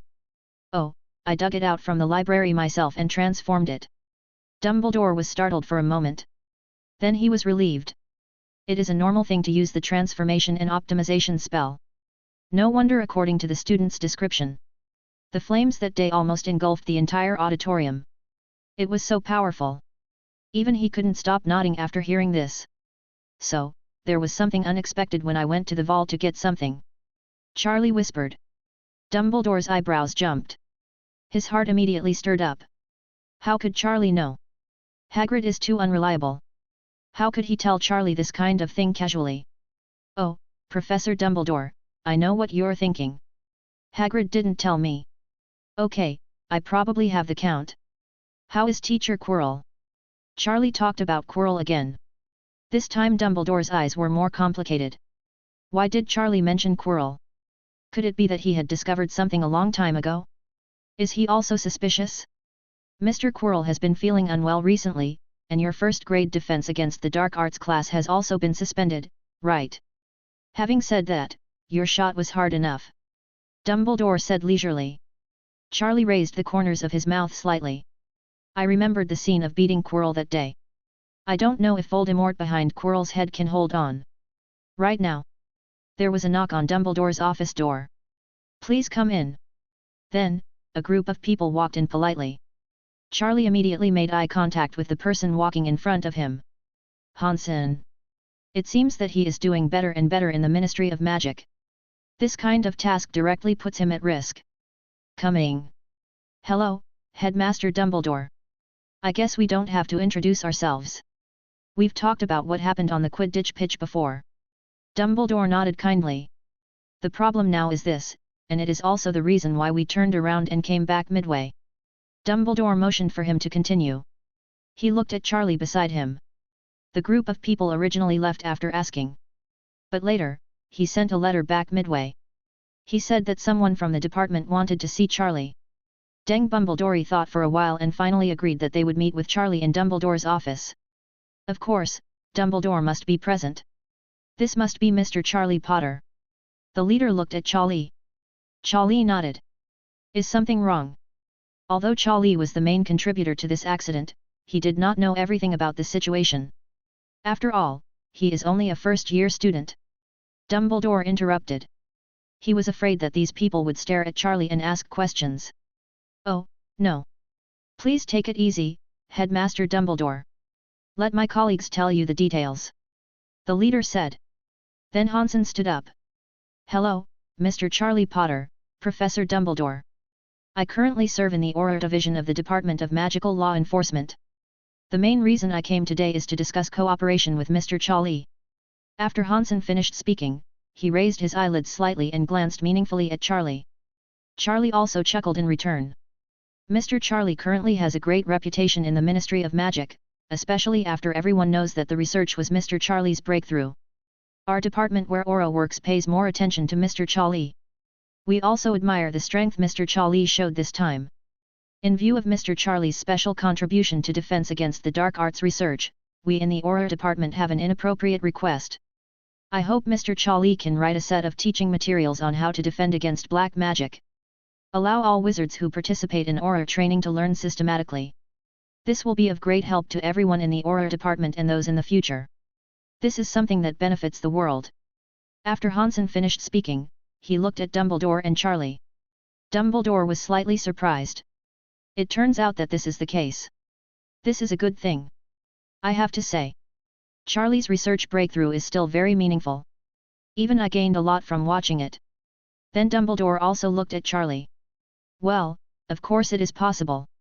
Charlie spoke softly. Dumbledore was very pleased. Charlie is really good at both morals and learning. This kind of spirit is worth learning from all the little wizards. But what does the Ministry of Magic want to pay me? Charlie didn't hide it either. Dumbledore almost spit out a mouthful of tea. He couldn't be happy for more than 3 seconds. Classmate Charlie. He is really upright. Don't worry about this. Hansen looked confident. His acting skills were outstanding. He seemed to have never known Charlie before. According to the wishes of our Director of Magical Law Enforcement. If you agree to our request. First we will give you the status and honor of a special advisor to the Auror department. In some aspects, we will also give you certain privileges. Second, we will pay you a consulting fee. Privilege fee of 10,000 gold galleons every 3 years 0. If you optimize the teaching materials in the future, the cost will increase. Hansen said seriously. Things that benefit society. I have always regarded it as my responsibility. Charlie answered quickly. The speed was so fast that everyone present was a little surprised. This legendary magic genius seemed a little different from what they imagined. Everyone was a little stunned. A little unable to react. But soon Hansen took the lead and started applauding. The two sides quickly reached an agreement on this matter. Dumbledore looked at Charlie with great relief. Today, he was in a very good mood. As for Charlie, he agreed to Hansen's request on behalf of the Auror department. Charlie Lee has his plan. The teaching materials he promised to write will only be an abridged version. It is effective, but it will definitely be much worse than Charlie's real research results. It is just written in a systematic way so that Aurors can better to learn and practice. Second. This matter has been negotiated, which is another achievement for Hansen. It will be very helpful for Hansen's promotion. If Hansen is promoted as soon as possible, he can reach a higher position.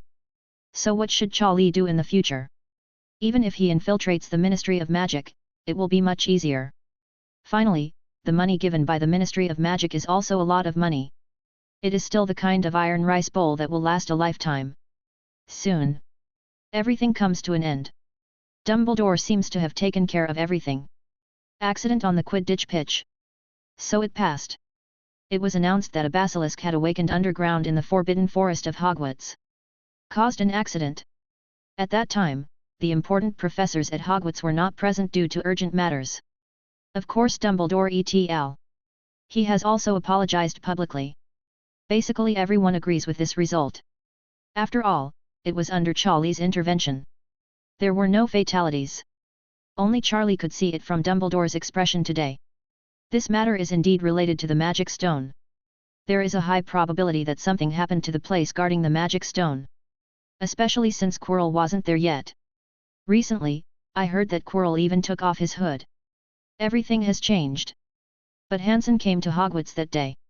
After reaching an agreement with Charlie on behalf of the Auror department, Dumbledore took the initiative to add 50 points to Slytherin. And also gave it show. This time, Charlie's name is even more deceiving. Consultant Instructor, Auror Department, Ministry of Magic. Some people saw the announcement posted on the bulletin board. He was so shocked that he immediately covered his mouth. The various information about Charlie recently is really too exciting. Auror. That's a lot of Hogwarts students. The dream of employment after graduation. Become a wizarding policeman. A standard civil servant. Decent and stable. I didn't expect such a department. He would actually give Charlie such a title. Everyone has speculated about the current relationship between Charlie and the Ministry of Magic. Is it possible? Charlie has been booked by the Auror department? 5.5 But it shouldn't be. If it's just a reservation, there's no need to give him the title of instructor, right? This title is too bluffing. Now those fanatical seniors. Even more explosive. Charlie shouted that he couldn't bear it. One day, Charlie returned to the dormitory. Suddenly he appeared in front of his door. There is one more package and envelope. This is a bit strange. After all, the entrance to Slytherin's dormitory is from the basement. Owls are not very convenient for delivering things. Charlie picked up the package and envelope. Returned to his dormitory. Then opened the envelope. Charlie. Nice to know a genius like you. I give you a gift. These are some of my experiences from my magic research. If you like this gift, you can contact me and reply. Contact as below. Charlie was a little confused. Then he opened the package. There was indeed a notebook inside. He opened it casually. Charlie frowned slightly. These notes turned out to be all about research on black magic, as well as experiments on some variants of attack magic. Nowadays, the only person in the world who can do such profound research in this area and know his name is probably the old man from Nurmengard. That is, Dumbledore's good friend, Gellert Grindelwald. Why? Will he contact me suddenly? And directly give me a notebook? Does he mean to test whether I am interested in black magic? If I am interested, contact him again? Is Charlie such a person? He uses this to test cotters? Which cotter? Can't stand such a test? Charlie sneered and opened the notes directly. Chapter 97. Charlie just looked at it briefly. I found this note really useful. Although it seems that many of them are research and experiences related to black magic. But there are still a lot of theories and basic research on magic. It's all dry stuff. But there are still upper and lower versions. It's really too much. Charlie quickly became immersed in it. It didn't take long. It was already dead of night. Charlie took a deep breath. Read everything in this notebook manuscript. Understanding and sorting out Charlie's magic system. All have great benefits. Although there is some knowledge related to black magic. But Charlie did not resist. All have something in common. Black magic can also be used to protect yourself. People like Charlie. Not stuck in a rut at all. After reading Grindelwald's manuscript notes, Charlie's understanding of some of the magic he mastered has changed. Especially some offensive magic. Got new ideas. At the end of the note. This is the most important highlight of this time. It records Grindelwald's research and experience on healing magic. I don't know what that guy was thinking, but he actually focused on writing down his research on healing magic. However, Charlie understood that the research on healing magic he wrote was very unusual. Ordinary healing spells, and in some cases, if the wound or body has similar effects of black magic damage. It cannot be cured directly, the curse needs to be lifted first. For example, Snape's shadowless curse requires his counter curse to cure it. This healing technique can ignore such situations. To put it simply, both magical and non-magical damage can be healed directly. Charlie now has some research on medical skills and healing magic. This current research manuscript can benefit a lot. If Charlie could fully comprehend this healing power, and if it is transformed and optimized, that will greatly improve Charlie's own abilities. But this Grindelwald is a bit stubborn. What he was given was not the entire copy. Digging a hole, a crucial moment. It was broken immediately. Finally, Charlie was left with a question. Ask him about wizards and muggles and his views on the dark arts. Charlie stretched his head slightly, thinking about the pros and cons. You want me to contact him? Please beg him? Who am I? Charlie chuckled. Then he took out pen and paper 03 directly. Start writing. Hello, never met. I really admire your knowledge. I read what you provided and I was amazed. In my opinion, all magic is just a means. There is no distinction between black and white. Just look at the purpose. The order of wizards and muggles should not be like this. Charlie wrote. He knows what kind of character Grindelwald is. What is his ideal? It's nothing more than trying to establish a new order. Wizards rule the world. Wizards are exposed to the world of normal people. Charlie has read a book in his last life. How to manage up. A series of theories were thrown out directly. Everything was written according to Grindelwald's thoughts. I believe Grindelwald will read it. I can't help but admire Charlie's great ambition. If it becomes, maybe from Grindelwald. Got a lot of stuff. Even now, Charlie is still a little confused. I don't know why this Grindelwald knows about me. In other words, why do you want to contact me? And this first manuscript is obviously appetizer bait. Want to make a comeback? Do you want me to inherit the mantle? Fulfill his ambition for him? Charlie shook his head. Do the things in front of you first. After finishing writing, Charlie decided to send it out early tomorrow morning. This address is also very strange. It's not the address in Nurmengard at all.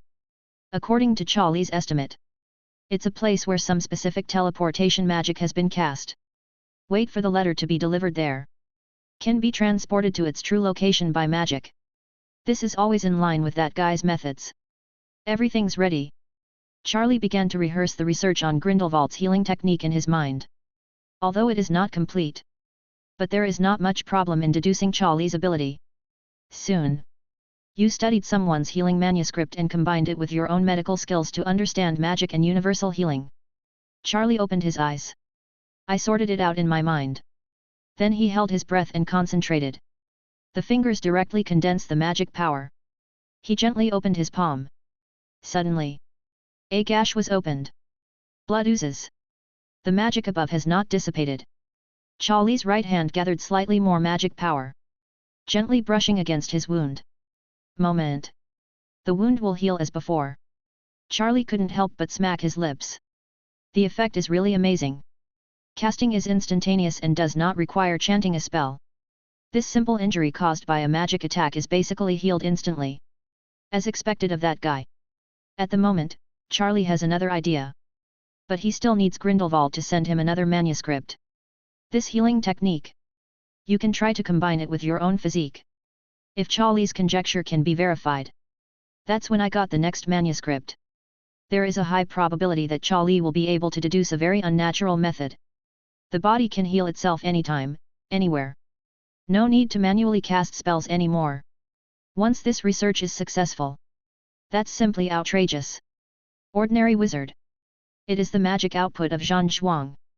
They may not be able to kill Charlie. The thought of this. Charlie has some abilities against Grindelwald.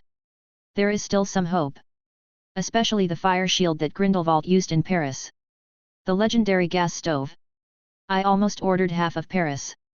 However, the entrepreneurial plan did not succeed. Otherwise, Hogwarts might be completely different now. In other words, magic schools all over the world are different. Just as Charlie was thinking about it, there was a knock on the bedroom door. Please come in. Harry's figure came into view. What's wrong? Charlie looked at his good brother with some doubts. Elder brother. I received a gift. It's very strange. It has a very special function and can become invisible. Harry was very honest. He took out the invisibility cloak he received and showed it to Charlie. In Harry's heart, he has no secrets and doesn't need to hide anything from Charlie. I don't know who sent it now. Harry was extremely confused. Dumbledore. Charlie just glanced at the invisibility cloak and told Harry the answer directly. A look of surprise flashed on Harry's face, but it quickly disappeared. Think about it carefully. If someone gave him such a thing, it would be wrong. There were only a few teachers who took good care of him. After all, if it was Charlie, Charlie would have thrown it in front of him. This is our dad's. You brought it just in time, I can study this thing. Charlie was not polite. He took the invisibility cloak directly. Okay. Harry didn't hesitate at all. But after sitting here for a while, Harry felt bored again. Charlie had been studying the invisibility cloak there. Brother, I'll leave first. Harry stood up and said goodbye. Wait, take the cloak back. Charlie handed the cloak to Harry again. You've needed him lately, too. Charlie said meaningfully. Harry immediately scratched his head in embarrassment. I feel like I can't hide anything from my brother. Charlie waved his hand, indicating that Harry could go back to his dormitory to sleep immediately. Harry ran away immediately. Charlie looked at Harry's figure and shook his head slightly. Then he entered a state of contemplation again. He had just been studying for a while. Invisibility cloak. Thanks to his invincible understanding and ability to make magic instruments, Charlie has almost studied the method of making invisibility cloak. Today's series of things happened at the right time. Now Charlie needs to solve a problem. That is to find a suitable place. To hone your own magic. After all, the magic that Charlie wants to improve is not something that can be easily performed in front of others. If we talk about going to the Forbidden Forest, a little, make some noise. It will attract the attention of various investigations by Hogwarts and the Ministry of Magic. If it is the space of your own bracelet, you can't help your training at all. This Charlie has experimented once. Although the magic power is abundant in the space, but the space barrier is not strong. When the space of the bracelet explodes, it will really outweigh the gains. Then there is only one place suitable. The room of requirement at Hogwarts. That magical room. As long as you think about it, it will happen in the room. Arrange it according to what you want. The only inconvenient thing is that you have to leave the dormitory to go to that place. But whatever is missing, you will get it. Harry sent the invisibility cloak. He also almost figured out how to make the invisibility cloak. It was almost we have the raw materials. Thinking of this, Charlie wrote another letter. It was to Hansen, asking him to purchase a batch of hidden monster hair. There is also a batch of other materials. If there are some of these things, Charlie has them in his hands. Copy a prop similar to the invisibility cloak. That would be a lot more convenient. A few days later, Charlie took care of everything. By the way, I also received a letter from Hansen. Hansen got promoted again. He has become a person with a certain status in the legal department of the Ministry of Magic. Also worth mentioning, books previously published by Charlie. A second royalty was also sent into the Gringotts vault. But that's the material for this time. Extremely hard to find and rare. Basically, it's almost spent again. Fortunately, Hansen has always been reliable in doing things. Successfully collected this batch of materials for Charlie. The most difficult to get invisible monster hair. Hansen also followed Charlie's instructions. A lot of preparation. Start. Charlie skipped class directly. Started making it in the dormitory. Time flies.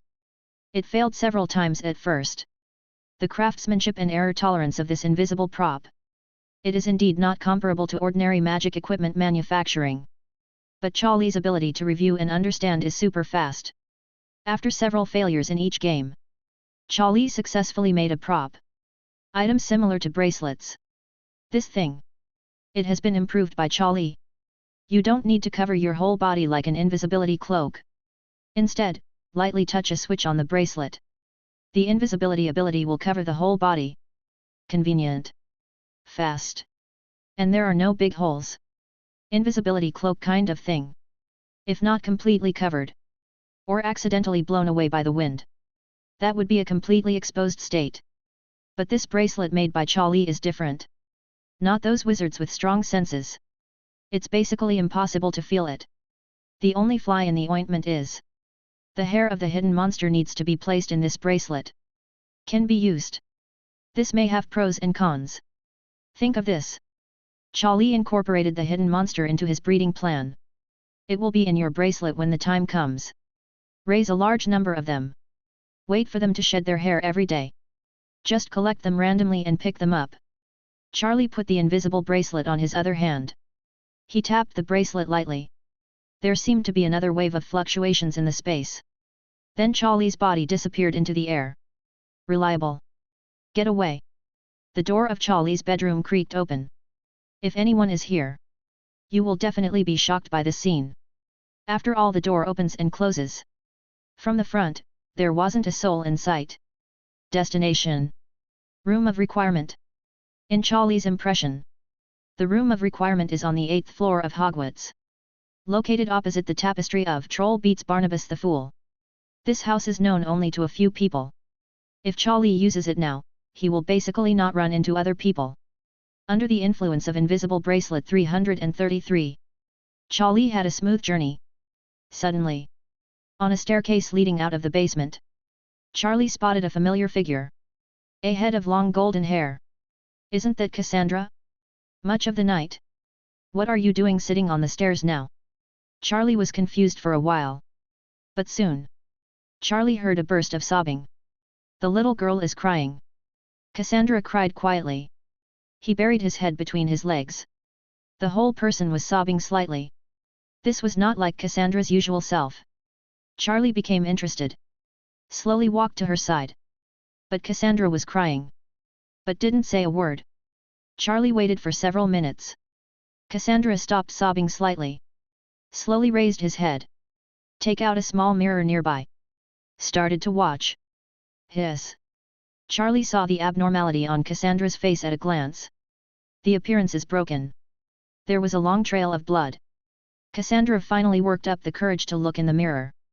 It doesn't matter if you don't watch. This look. My mentality is completely broken. I became ugly. Why does the healing spell have no effect? Woo, woo. After all, she is still a little girl who loves beauty. No matter how arrogant she is. No matter how strong she is on the surface, once she encounters such a thing, she still can't bear it in her heart. She doesn't know how she got this injury. She is hiding alone. Cry here. In this case, will that guy still pay attention to me? Cassandra cried and murmured again and again. There was a trace of confusion in her red and swollen eyes. Damn Charlie, it's all because of him. If I hadn't brought him news, I wouldn't have fallen down and been stabbed in the face by this fragment. Cassandra grabbed a strange fragment and cried even more sadly. The pear blossoms were raining. The tears soaked the ends of her hair. Charlie had black lines all over his head. What does it have to do with me? Then he sighed helplessly. Take a breath. Who is it? Cassandra stood up immediately. She heard this sigh. It was familiar but sudden. There was a trace of panic on her little face. Even if it was a ghost, she should be able to see it at this moment. Why in front of her? A little. There was no situation. Cassandra looked around. She no longer cared whether she was caught secretly crying here. She was in a panic now. She was more scared than a ghost. Suddenly, she felt a breeze blowing on her face. Passed. Then there was a warm current at her wound. Her heart trembled at this moment. She had a feeling that her wound was healing perceptually. Then she didn't care about being afraid. She picked up the mirror and took a look. Suddenly, another hint of surprise flashed through his big frightened eyes. Charlie gently tapped his bracelet again. Chapter 98. The space fluctuated. A man suddenly appeared in front of Cassandra. Cassandra's eyes widened. I couldn't react for a while. Charlie? Oops. Isn't that how I just hid and cried? They were all seen by him. The embarrassment at this moment made Cassandra forget about the injury on her face.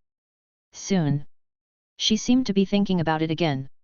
Pick up the small mirror again and double-check. Gone. The scar on his face scratched by that strange fragment just disappeared. It's like it never happened. Her face is still so smooth. The scar that she had cast countless healing spells on but to no avail. It disappeared directly. Charlie, did you do this? How did you do it? Cassandra's little face, which had been so full of tears just now, immediately showed a smile. In excitement, she actually hugged Charlie's arm. Ahem. Charlie coughed slightly. Cassandra finally reacted.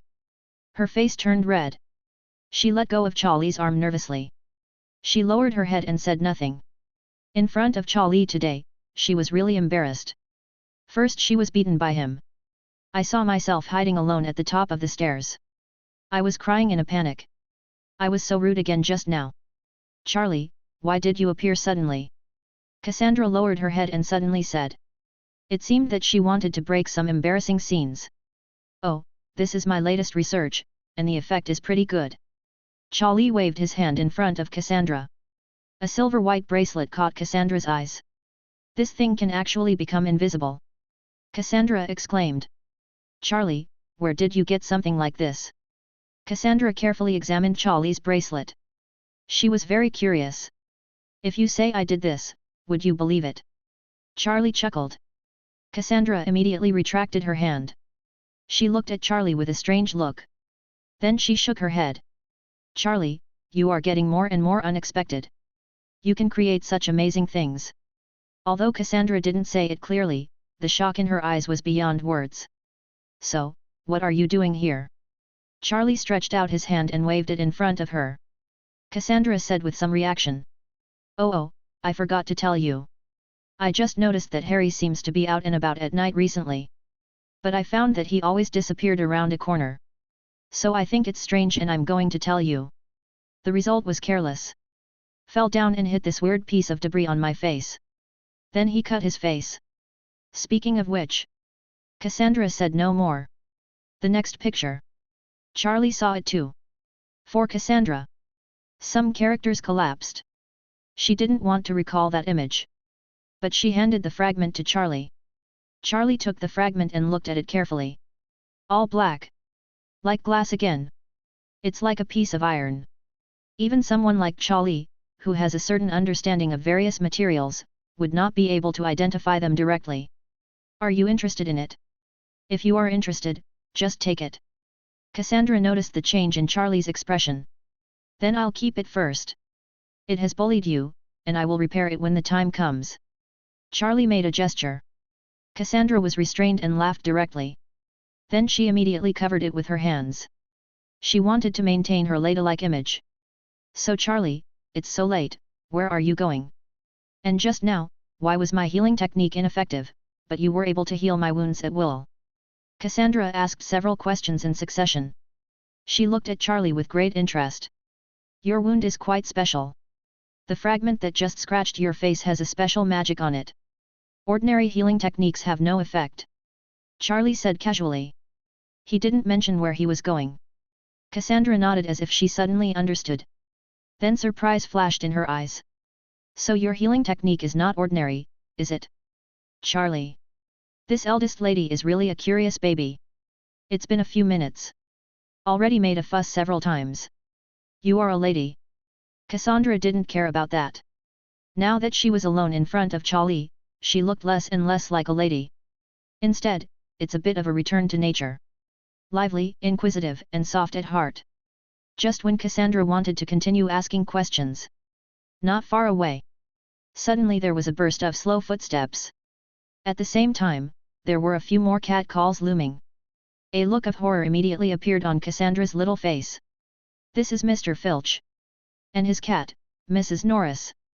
Charlie, what should I do? Shall we run now? If Mr. Filch found out, he might be put in solitary confinement. Cassandra was a little panicked. She was actually a bit of a rule-abiding kind. After meeting Charlie, she began to disobey school rules more and more. SHH. Charlie made a gesture to signal Cassandra not to panic. However, Cassandra did not relax because of Charlie's move. The footsteps soon became heavier. Cassandra directly I wanted to pull Charlie up and run. But in the next second, Cassandra's brain seemed to be hit by something. She briefly lost the ability to think. Charlie's hand directly grabbed Cassandra. And gently with one force. Cassandra's whole body was pushed into Charlie's arms. Suddenly, Cassandra's little face turned red to her ears. For several seconds, she seemed to have lost her reaction. Normally. Then she sighed slightly and turned around. She seemed to have made some decision. Just confinement, Charlie, and I will bear it together. Cassandra looked like she was giving up generously, which almost made Charlie laugh. Sure enough. Cassandra's guess was right. It was Mr. Filch. He was patrolling. He immediately appeared in their sight. Cassandra's face straightened. She was ready to face the storm. She planned to face the storm. Taking the initiative, he directly waved his hand and confessed to Mr. Filch. But as soon as he raised his hand, he was held down by Charlie. Charlie made another shushing expression. The next moment, something happened that shocked Cassandra. Fei Erkai actually walked directly in front of them. He looked at the stairs where Cassandra was sitting for a while. He seemed to be thinking about something. Then Mr. Filch looked around with a puzzled expression. His brows tightened. Someone must have been here just now. This damn bold student, I'm going to put him in a solitary room. Filch showed a trace of anger on his face. But he couldn't hide the excitement on his face. Then he started searching the place. Cassandra was very nervous. Her face was red. She was nervous and shy. She and Charlie the posture. It seemed to have an unspeakable meaning. Charlie saw that Filch had been there all along. He was determined to catch them out. He shook his head helplessly. Then he took Cassandra's hand and motioned for her to follow him. Take the stairs. Cassandra understood immediately. The two walked up quietly. Filch seemed to feel something. But there was no receipt. Although he was patrolling all year round, he was a squib.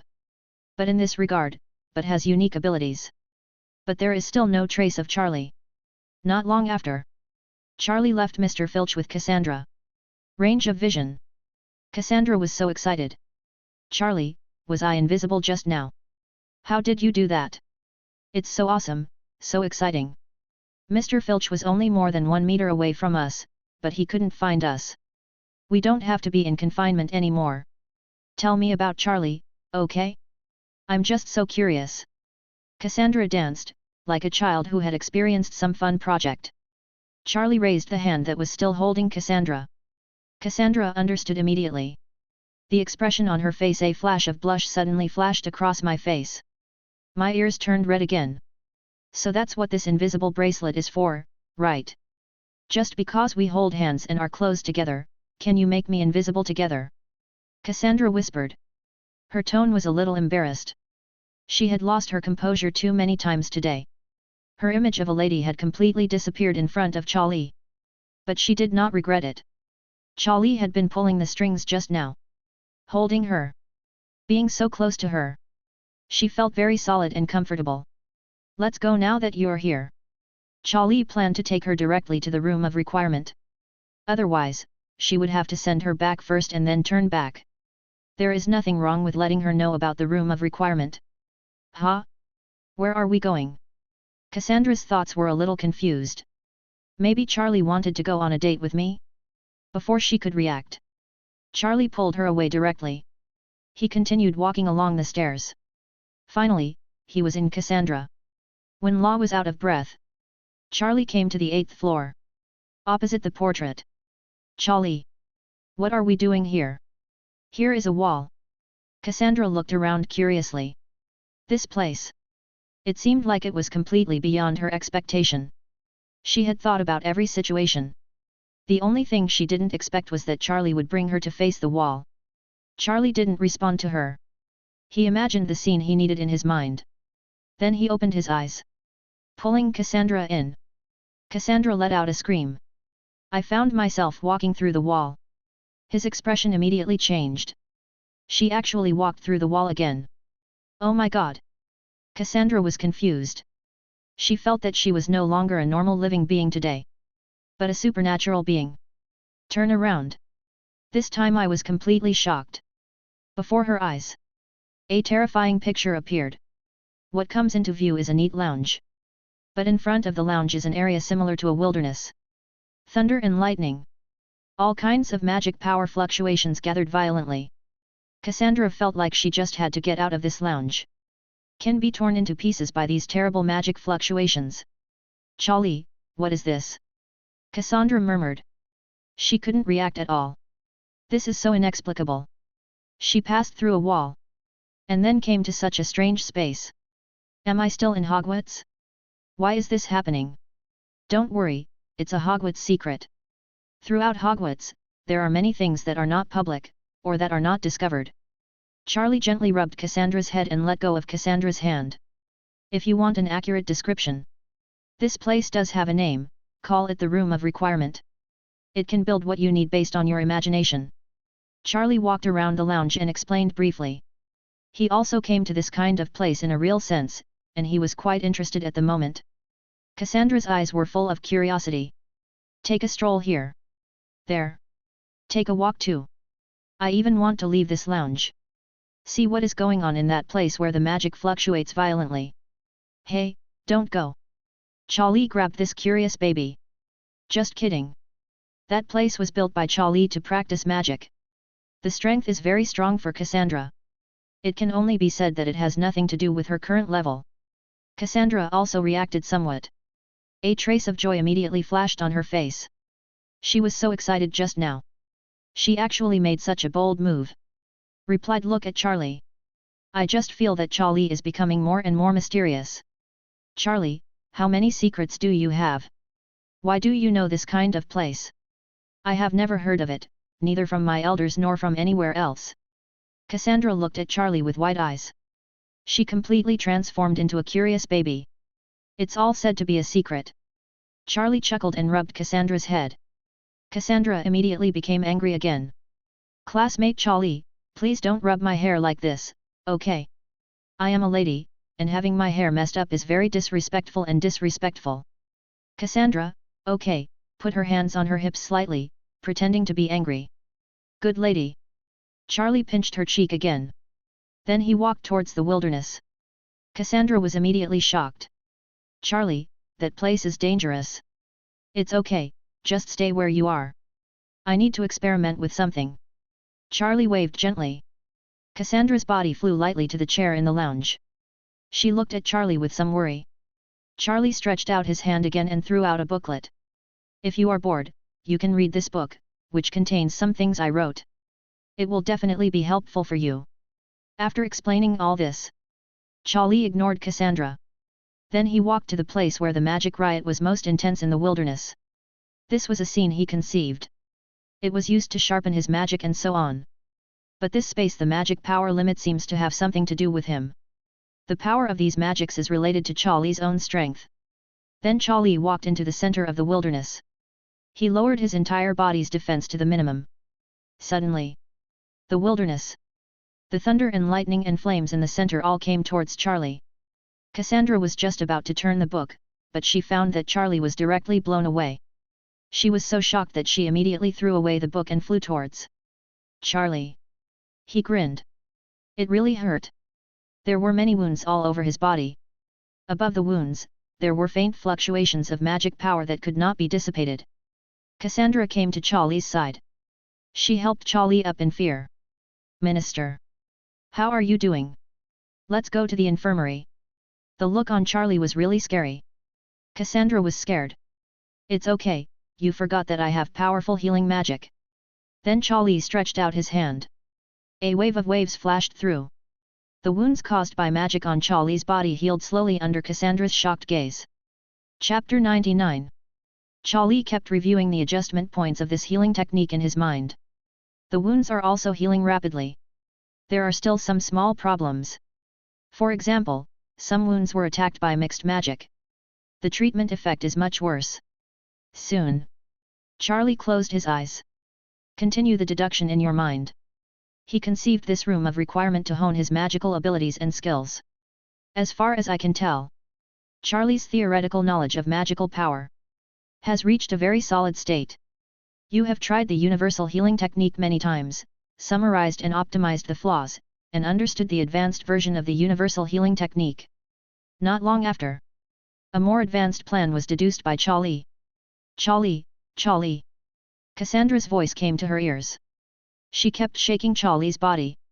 Her face seemed a little anxious. She was beside Charlie just now. She was watching Charlie heal his wounds. Although she was horrified by Charlie's ability, she was still worried. Unexpectedly, Charlie closed her eyes and lay down. This made her completely anxious. It's okay, I was just thinking about something. Charlie stood up with her help. So Charlie, can you tell me what the hell you're doing? Cassandra said anxiously. She could no longer understand Charlie's behavior. I'm experimenting with something. Well, you can understand it as being used to refine and optimize your own magical abilities. Charlie took her to the lounge and said with a faint smile. Cassandra frowned slightly. You call this an experiment? How can there be such an experiment? You will be covered in bruises after just one experiment. Don't tell me. You bastard, healing skills are obtained through such training. Cassandra was stunned. If Charlie knew what she was thinking, he would definitely reply to her. Of course not. My multiple abilities and hard work are one aspect. More importantly, or understanding. Okay, just sit here and watch for a while, and I'll try again. Charlie gently patted Cassandra's little hand to reassure her. Do you still want to go? What are you trying to do? So dangerous. Cassandra held Charlie's hand. She didn't want Charlie to do such dangerous things again. Rest assured. I won't let myself get hurt this time. Charlie finished speaking and took out his wand. Cassandra shook her head and looked at Charlie strangely. Classmate Charlie, don't tell me, do you usually train like this? Oh, that's not true. Didn't I just have an idea and was hit by you? Charlie grabbed Cassandra's little 927 hand. It took some effort to pull Cassandra's hand off. Then he continued to walk towards that place. But this time, Charlie felt that the entire magic power fluctuated. A little gentler. A bad premonition came to mind. Then Charlie began to cast magic. A sharp fire spell. It collided with the fire magic in the wilderness. Cassandra had no intention of reading at all. Standing far away office. She kept watching Charlie's behavior. Just for a while, her eyes became a little dull. At this time, she seemed to be able to understand why wizards like them were so different from Charlie. People just tried out an idea. You can ignore the risk factor. The magic fluctuations in the wilderness. It is estimated that she could not hold on for a few times in the past. Furthermore, the magic ability shown by Charlie was too terrifying. She was studying at Hogwarts, or speaking of growing up. I have never seen such a powerful magic. I feel that Charlie seems to be a person who has always had secrets that have been unable to be discovered. Finally, about half an hour later, Charlie put he has practiced all kinds of magic that he had no chance to practice. He has gained a lot. Now he has a high level of proficiency in many of his magic. It is combined with some of Grindelwald's magical concepts and ideas. Charlie feels that his practical magic ability has improved. He is getting stronger. Now I estimate that there are not many people in Hogwarts who can really compete with Charlie. Of course. As for how many awesome wizards there are in the world, I don't know about Charlie. After all, there are no ancient wizards who have not been born, and no one can be sure. And Charlie always feels that the world is not as peaceful as it seems. Harvest is gain. At this moment, Charlie discovered a problem. This gave him a headache. Before everything stopped after half an hour. In fact, there was nothing that could be done. He still had many ideas in magic, but he had not had time to polish and experiment. But in this wilderness area with the structure of the room of requirement, there was no magic fluctuation. However, Charlie also realized that the magic power of his room of requirement seemed to come from Charlie. In other words, Charlie was using his own magic power to cast magic to attack himself. Then he would defend himself and so on. Twice the cost. It was completely beyond Charlie's expectation. Is it equivalent to? I attacked myself? Isn't this a bug? This room of requirement tricked me. Charlie frowned slightly. He slowly walked back to the lounge. Cassandra had already. I've been waiting here for a long time. When I saw Charlie stop and come back, I felt a lot more at ease. What are you doing, Ms. Cassandra? Have you been playing here instead of reading a book? Charlie glanced at his notes. There was no sign of turning over at all. He was a little helpless. I originally threw them to her to prevent her from getting bored. But now I didn't expect that they didn't even turn over them a few times. Okay, I'll take it away and that's it for today. Charlie stretched out his hand to take back his notes. There was a snap. A small hand immediately blocked it. Who told you I won't watch it? I just wanted to watch it several times. But who made you make so much noise over there? It affected me to calm down. I'll take it back to see, please don't be so stingy, okay? Cassandra looked slightly frustrated. Her tone was hurried and she seemed to be trying to hide something. It was obvious just now that she was always worried about Charlie and couldn't calm down to read a book. But she would never admit this. She but a lady. How could she take the initiative to admit such a thing? All right. Then remember to return it to me after reading it, I will still use it. Let's go and take you back. I have to rest today too. Charlie said casually and took Cassandra's little hand. Cassandra looked a little angry just now. Immediately her face turned red to her ears again. There was a murmur in her heart. It started again. She didn't ask me again. I held my hand because of my opinion. But she didn't feel any resistance at all. Then the two of them walked out of the room of requirement. Charlie sent Cassandra back. Along the way, Cassandra and Charlie were very close to each other. Still muttering. Everything was for the sake of invisibility. Soon, Charlie sent her to the lounge. Arrive. Charlie said. He lightly tapped his invisibility bracelet. Then the invisibility of the two of them was immediately lifted. Huh? Already arrived? So fast? Cassandra murmured. What? Charlie said doubtfully. Ah, it's nothing, thank you Charlie. I saw a lot today and thank you for healing my face. Cassandra said sincerely. Oh, then express your gratitude. Charlie said with a smile. For a moment, Cassandra was stunned on the spot. He wanted me to express my gratitude. What is he going to do? Cassandra's thoughts were a little confused again. His heart beat faster, and his whole face was red. When he looked up, he found that Charlie's figure had left. He stamped his feet angrily. Then he returned to his dormitory. Although it was late at night. But Cassandra didn't seem to be sleepy at all. She was still immersed in the interaction and shock she had just had with Charlie. She tossed and turned. Cassandra didn't fall asleep. In the end, she had no choice but to open the notebook that Charlie lent her. Look at this. This obscure magic book is the easiest way for people to fall asleep. Unfortunately, it backfired. After Cassandra really read it, she couldn't sleep even more. Charlie's notes were explained in simple and profound terms, and she didn't even listen to them. The concepts and ideas she had heard. She was completely shocked. It turned out that Charlie studied this kind of thing all day long. No wonder he knew something about everything. No wonder he could win the Order of Merlin. No wonder he could become Auror consultant coach. No wonder he could write the kind of academic research paper that shocked the magical world. She didn't sleep all night. Cassandra's mind was filled with the magical concepts in Charlie's notebook. She couldn't get rid of it. All Charlie's figure again. The next day, Charlie finished taking Snape's potions class. Came directly to Dumbledore. He had already had a preliminary idea about the dilemma in the room of requirement yesterday night. The space is now constructed. The flaw is the lack of magic power.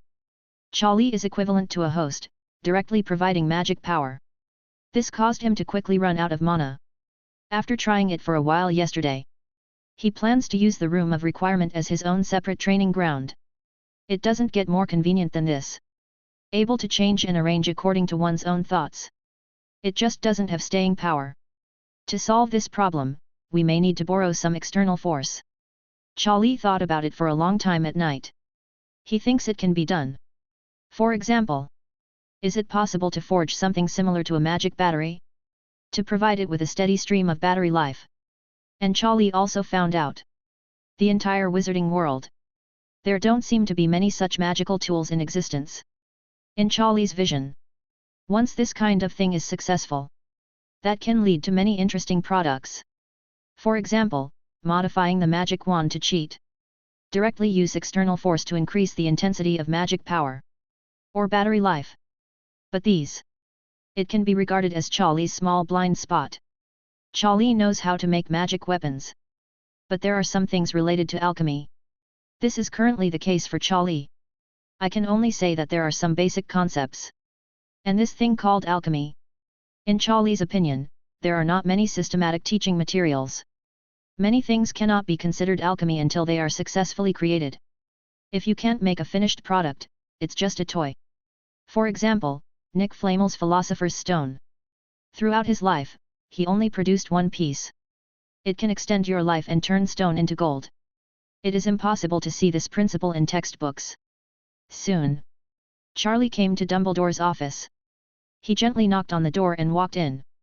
Charlie, it's been a long time since I saw you come to my place.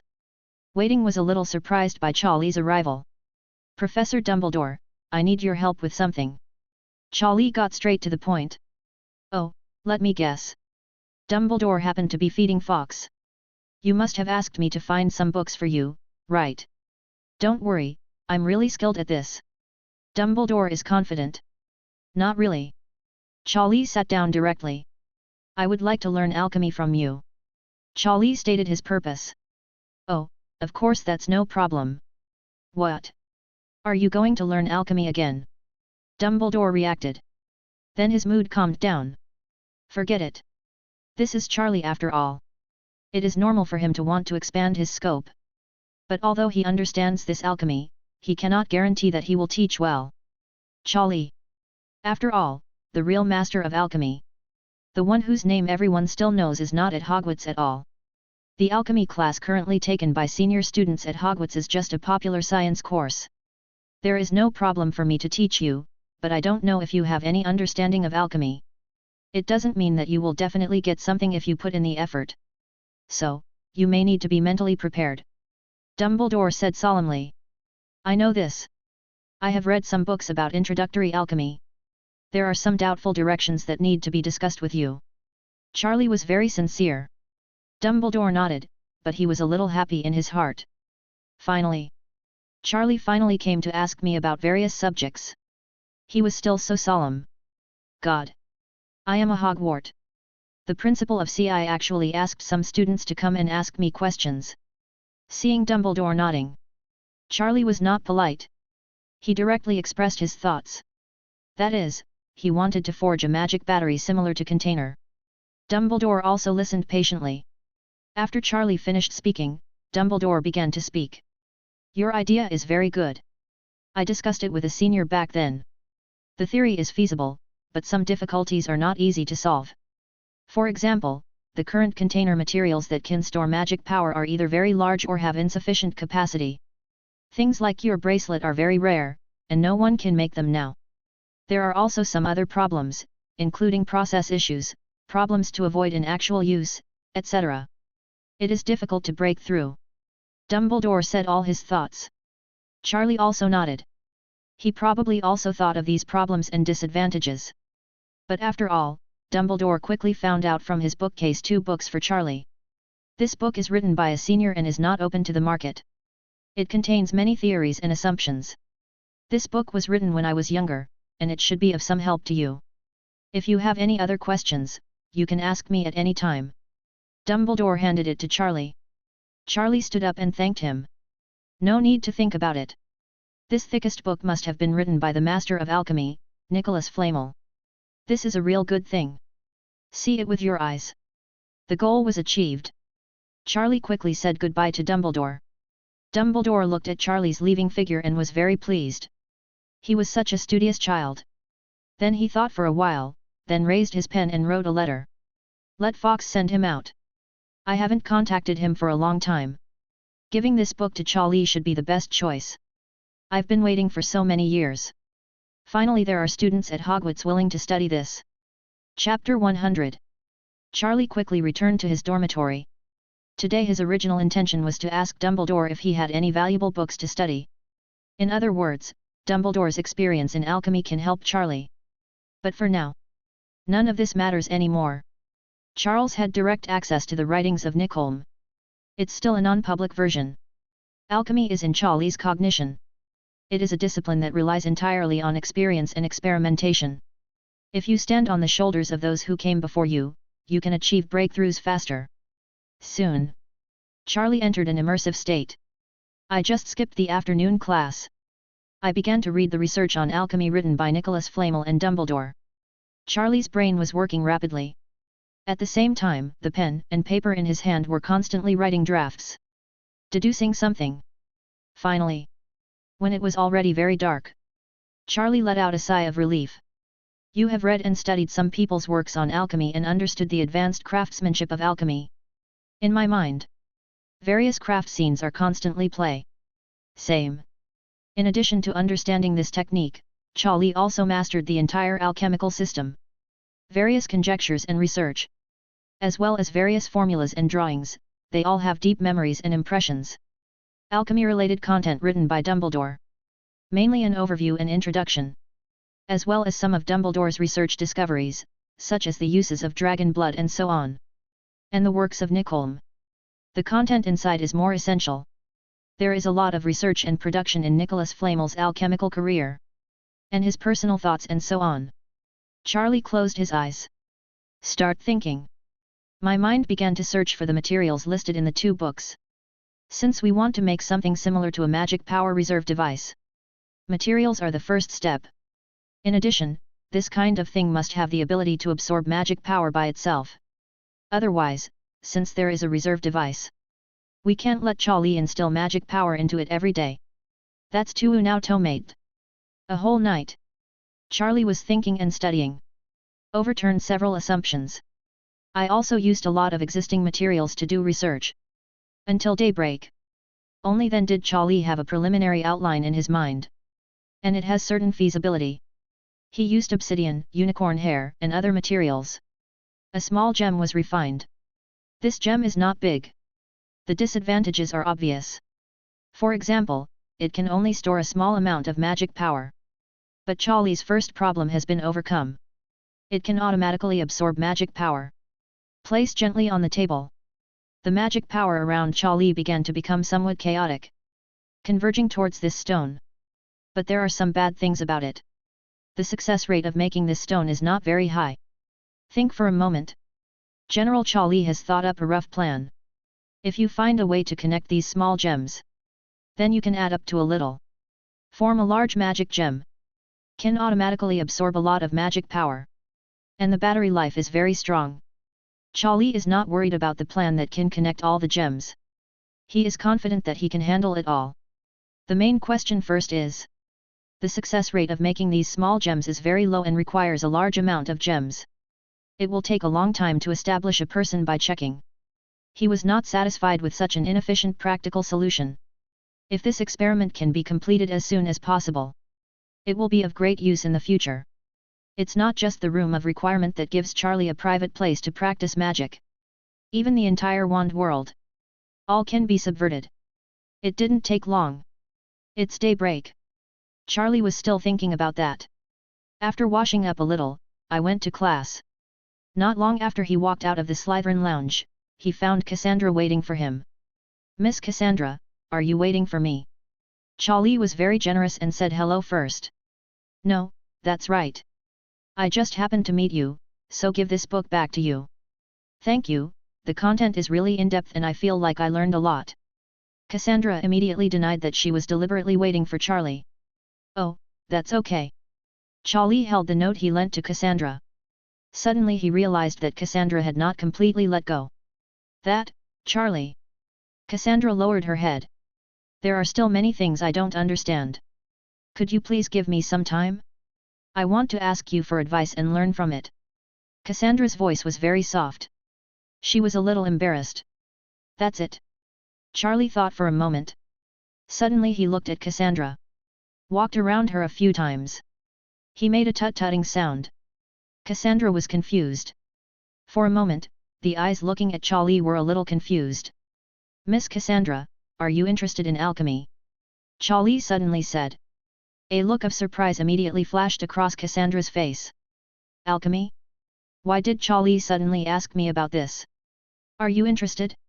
"Of course, yes, every wizard is interested in alchemy. It's just that this subject is very difficult.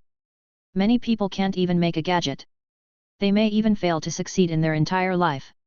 "Interested?" Charlie spoke again, pulling Cassandra back from her thoughts. "Alchemy? To be honest, there definitely is," Cassandra affirmed. "That works." A glint flashed in Charlie's eyes. "We'll meet at the stairs that night, and I'll pick you up then." "Ah? Is it evening again?" Cassandra suddenly felt her little hands tighten. Her face turned red involuntarily. "Classmate Charlie actually invited me for a night out again. By then, will we have to hold hands again?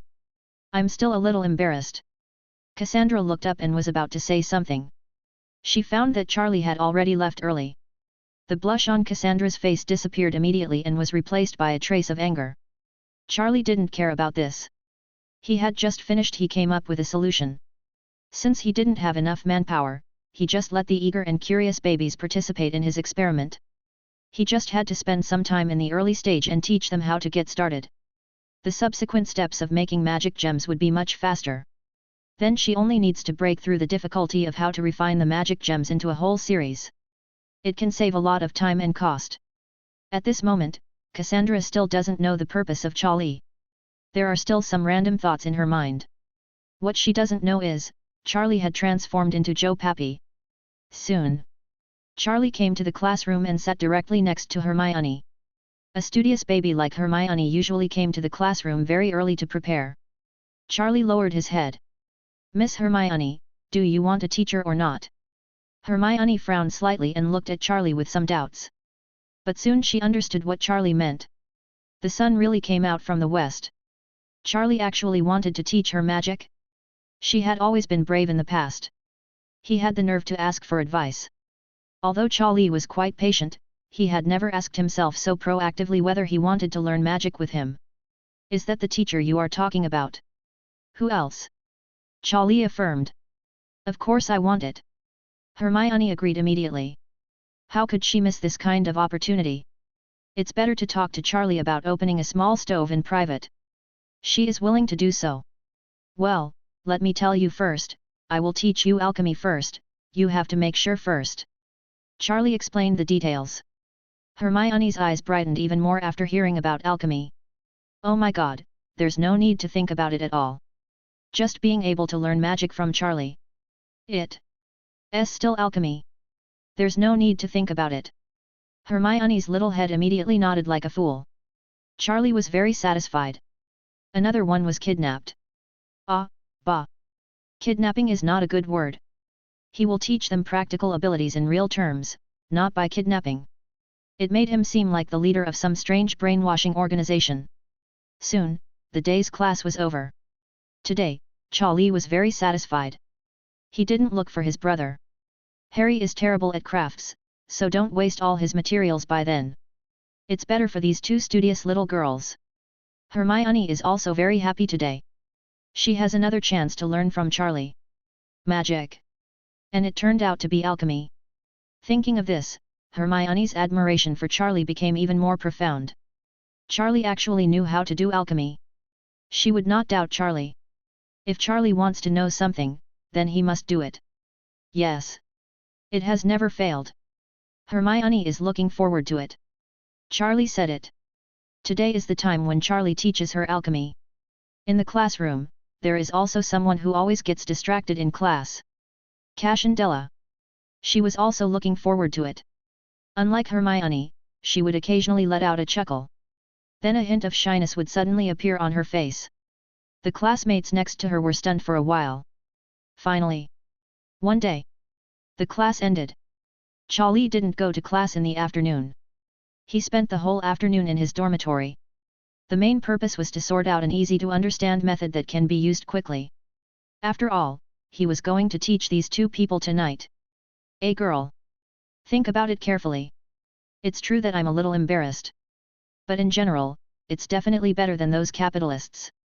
After all, Charlie spent real effort to teach them alchemy.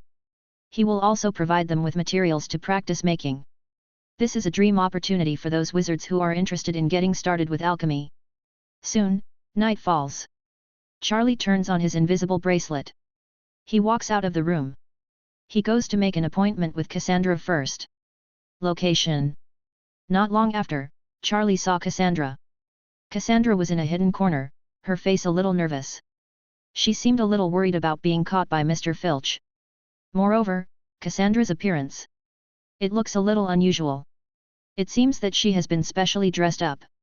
The bow on her blonde hair is a new one. The clothes she wears are not the clothes she usually wears in class. Suddenly, Cassandra felt when someone held her hand, her heart skipped a beat. Then she knew it was Charlie coming. Let's go. Charlie whispered. Kindness. Cassandra's voice was as loud as a mosquito's, and her face was red. Then the two of them headed towards the room of requirement. Along the way, the two of them were silent. Charlie was thinking about how to better get them started making magic gems. Cassandra pulling his thoughts, he had already flown 9 days away. Soon, they entered the room of requirement. It was still the same as before. But Charlie transformed it in his mind. There were some extra workbenches. It was convenient. Cassandra and Hermione helped her. Charlie, should we start now? Cassandra lifted her hair. She was a little nervous. Oh, wait. I'm going out for a while, see you later. Charlie settled down and immediately walked out of the room of requirement, leaving Cassandra alone in a daze. Cassandra was a little confused. What's going on? He just left. Didn't he agree to teach her alchemy today? Is it? Charlie left the room of requirement and went directly to another place. This was the place he and Hermione agreed on. Without Charlie to pick them up, Hermione would not have been able to find them. Soon, Charlie would arrive at Hermione. Today's Hermione is a little different. It can be seen at a glance that she has deliberately dressed up. At this moment, she is huddled in a corner, looking around in a panic. Soon, Charlie's hand held her. Hermione got excited and threw Charlie's hand away. She let out a scream. She was so frightened. Charlie slapped his forehead. He was careless. He forgot to reveal his identity to Hermione. He knocked lightly on his own invisibility bracelet. Charlie appeared in front of Hermione. Hermione couldn't help but shrink back. She was frightened again. Charlie. It's me, let's go, time is tight and the task is urgent. Charlie didn't explain much. Otherwise, the culture here is different. It's too late to explain. Hurry up and get in the car. So, you became invisible, right? Hermione came back to her senses. She was still full of curiosity. Yes, don't be afraid, I will hold your hand and we will both become invisible. Charlie finished speaking. He gently held Hermione's little hand. Hermione instinctively twitched back, but quickly relaxed again. Wow, it seems like I'm really invisible. Hermione's little face was full of shock. Charlie, how did you do it? Is it this bracelet? Why does this bracelet have an invisible function? Where did you buy it? I really want one. Hermione was a little excited. If there was such an invisibility tool, she could even sneak into the library to look for books at night. The curfew of Hogwarts would not be binding on her. If you can't buy it, I made it myself. I'll make one for you when I have time. Charlie responded softly. Then he pulled her and ran to the room of requirement. But Hermione's heart was stirred up by Charlie. What she did?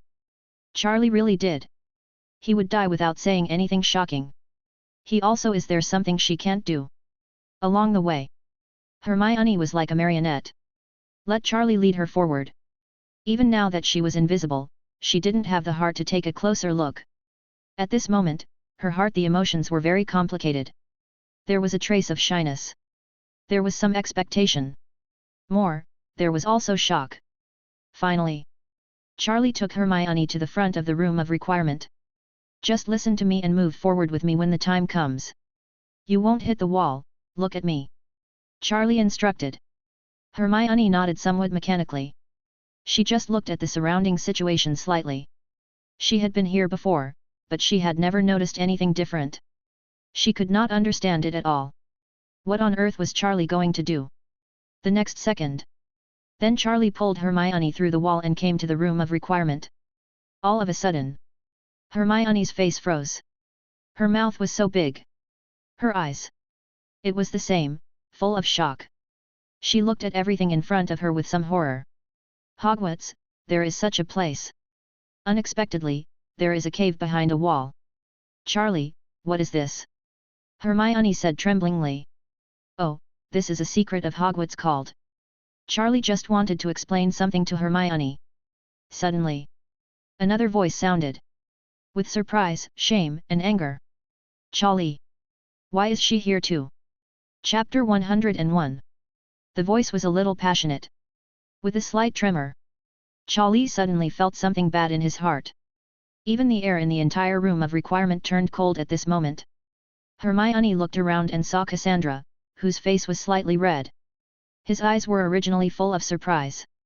A hint of disappointment suddenly flashed across his face. Slightly hostile. Charlie! Didn't you teach me alchemy today? The two girls put all their thoughts behind and said in unison. The scene instantly became awkward. The atmosphere suddenly condensed to a freezing point. Charlie felt two burning eyes staring at his face. If he was not careful, it seems like it will tear itself apart. That. I didn't say I would only teach one person. Think about it carefully. Charlie spread his hands, showing a look that had nothing to do with him. Hermione and Cassandra immediately reacted. That's right. Charlie never said he would only teach me. So is this? Am I being pretentious? Thinking of this, a blush suddenly flashed across the faces of Hermione and Cassandra. Their expressions just now seemed a little out of control. It seemed too obvious. Humph, Charlie, you haven't told me yet, what exactly is this place? Hermione was very smart and immediately changed the subject. When she just came in, Charlie was about to explain to her where this place was. But he was interrupted by Cassandra, who suddenly broke into the field of vision. This is called the Room of Requirement. It's a secret at Hogwarts. Very few people know about it, so we can learn here in peace. Charlie briefly explained. But was everything here arranged by you, Charlie? Hermione is, after all, a curious baby and an academic master. She quickly discovered the differences and details here. She said with some praise, 570. She felt emotional about the magic of Hogwarts. No, this is the magic of the Room of Requirement. You need to conceive a scene that you want in your heart, and it will be arranged accordingly to outline the picture you want. For example, the lounge here, the workbench, and the wilderness magic training area over there. Charlie explained patiently. Hermione nodded slowly. But the look in her eyes was already difficult to calm down. Charlie, how did you find a place like this? Hermione said in a daze. Secret. Charlie directly put it off. You can't tell Hermione that I know everything. Then Hermione, a curious baby, will continue to ask questions. Okay, we agreed that they are here to teach us alchemy, there are no more people, right? Hermione still wanted to ask, but Cassandra interrupted her directly. It was obvious that Cassandra wanted to stop this endless topic for Charlie. Charlie cast a grateful look. Then he slowly spoke. It's just the two of you, you'll think about whether you want more later. Charlie was very calm. But as soon as the words came out, the two girls looked uncomfortable again. What do you mean it's just the two of us? What do you mean we'll think about it more later? Charlie, listen. What you're saying is human language. Have to. Get down to business now. Charlie's keen sense of smell once again discovered that something was wrong in the atmosphere. He immediately started to get down to business. When he heard the words do business, the two girls were in a daze. Then under Charlie's puzzled gaze, they sat down a little dull. In front of the workbench. Both of their faces felt a little hot. Charlie didn't care about this. He just snapped his fingers. A blackboard next to him flew directly over.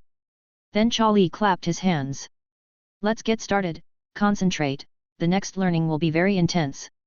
Hermione and Cassandra gasped, took a deep breath, and calmed themselves down quickly.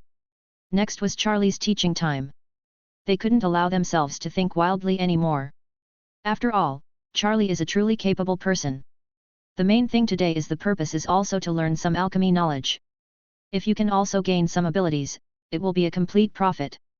You all know that alchemy is a very profound subject. In theory, it can do a lot of wonderful things. Unfortunately, the success rate of many ideas is not high, and there are not many existing drawings and ideas that can work. From a basic point of view, Charlie quickly began to explain. Charlie was already familiar with the teaching process, especially after his deduction and summary. The introduction to alchemy has been summarized into a simple and easy to understand course. The entire blackboard was covered with many formulas and drawings. Every critical moment, Charlie will use magic power to create a three-dimensional scene. Come for the two little girls to comprehend and digest knowledge. Fortunately, Hermione and Cassandra are very talented and have a strong willingness and ability to learn. The knowledge explained by Charlie has been streamlined and optimized. Hermione and Cassandra were also quick to accept. The two of them wrote quickly and began to take notes. At the same time, he also started to raise his hands to ask questions, raising questions about some of Charlie's arguments and asking Charlie to answer them. Charlie was very pleased. Hermione and Cassandra are better. I have a strong desire to learn, a positive attitude, and I speak well. He is much more active than his stupid brother Harry. If only Harry and Ron were here. It is estimated that we may not be able to finish talking until dawn. But it didn't take long. The atmosphere here began to change again. Somehow, Cassandra seemed to be competing with Hermione. Whenever Hermione asked a question, Cassandra was not far behind. Regardless of whether Charlie responded or not, he stood up and raised his question. And hoped that Charlie would answer her questions first. Sometimes Charlie responds to Cassandra first. Cassandra immediately glanced at Hermione from the corner of her eyes, and there seemed to be a hint of pride in her eyes. Hermione was not to be outdone. After being interrupted several times by Cassandra, he actually picked up his notebook and walked to Charlie's side. Pick up your notebook and start asking questions. Then the corners of his mouth slightly raised an imperceptible arc. Although it was secretive, it made Cassandra very angry. Not a few times. Charlie sat on the ground. Next to her were Hermione and Cassandra. The two of them were talking to each other, rushing to ask questions. Charlie, listen to me first. No, I just spoke first. Her question has no merit, what I said is the key.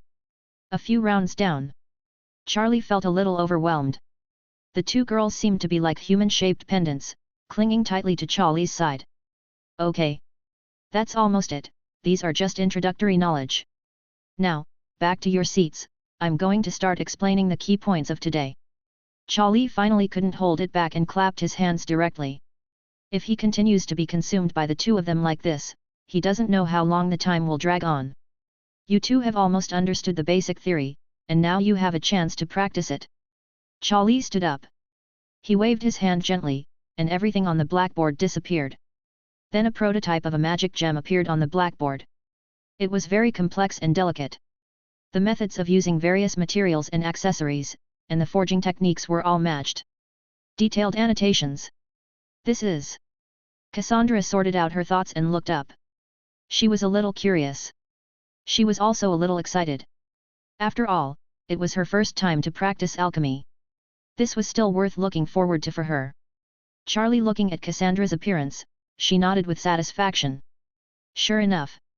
At the critical moment of learning and practice, these two ladies can calm down. Otherwise, let the two of them have a chemical reaction together.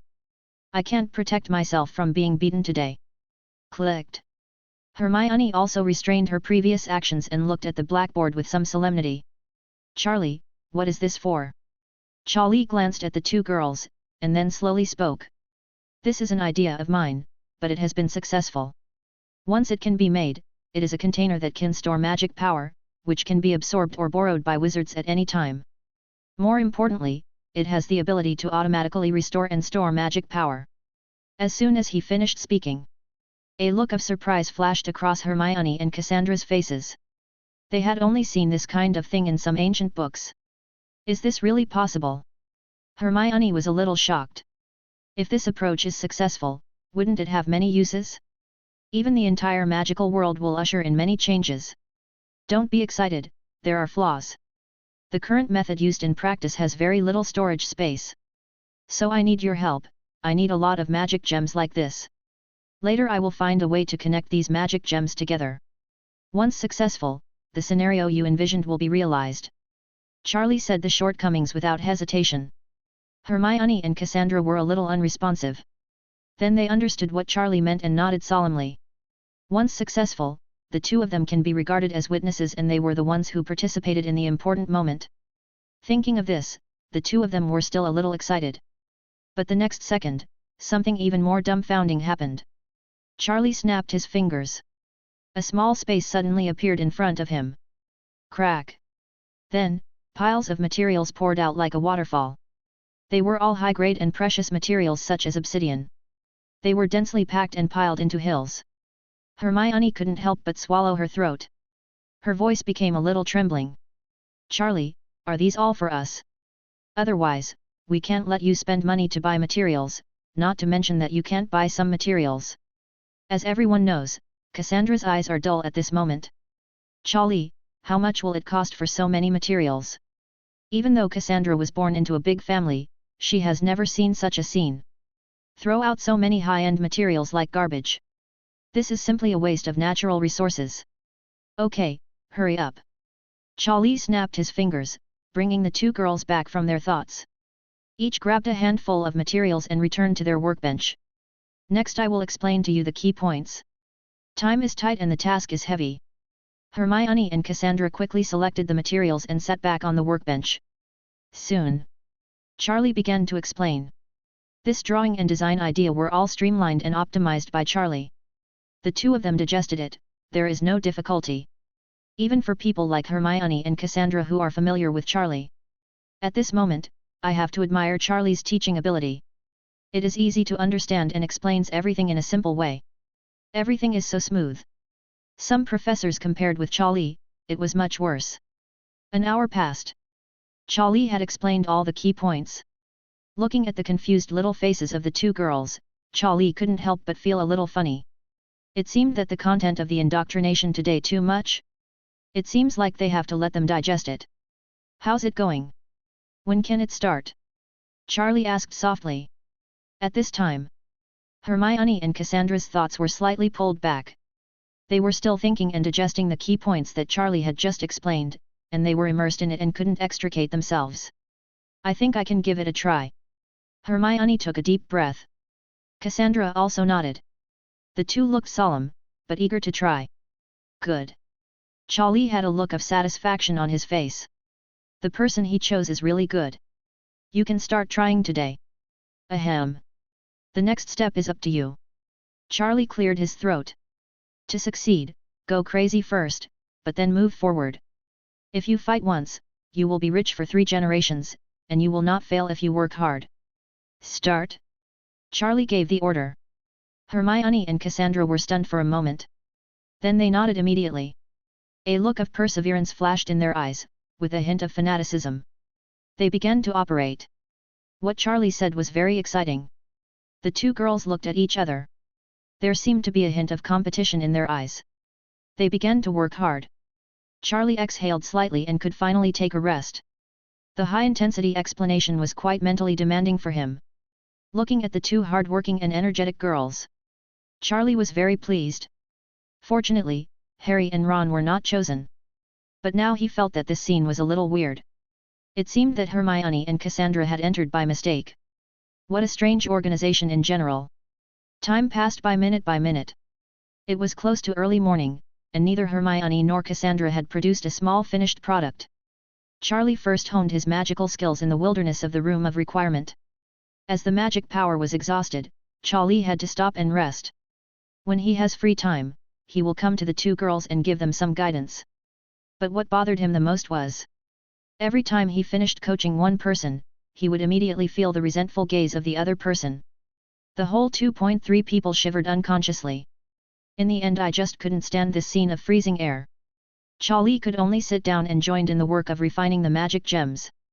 At midnight, Charlie stood up and snapped his fingers. Okay, two classmates, it's time to have a rest today. It was getting late, so Charlie had to send the two of them back first. As soon as he finished speaking, he noticed the slightly bloodshot eyes of the two girls looking at Charlie with some grievances. I didn't succeed. Me too. Hermione and Cassandra said helplessly. A few hours ago, they were in high spirits. But not until the early hours passed. Still no breakthrough. It can only be said that the two of them have a certain understanding and improvement of manufacturing technology and design. It's normal. Don't be discouraged. If it was particularly easy to do, I wouldn't come to you. It's your first day practicing alchemical craftsmanship. Take your time, you will learn quickly today.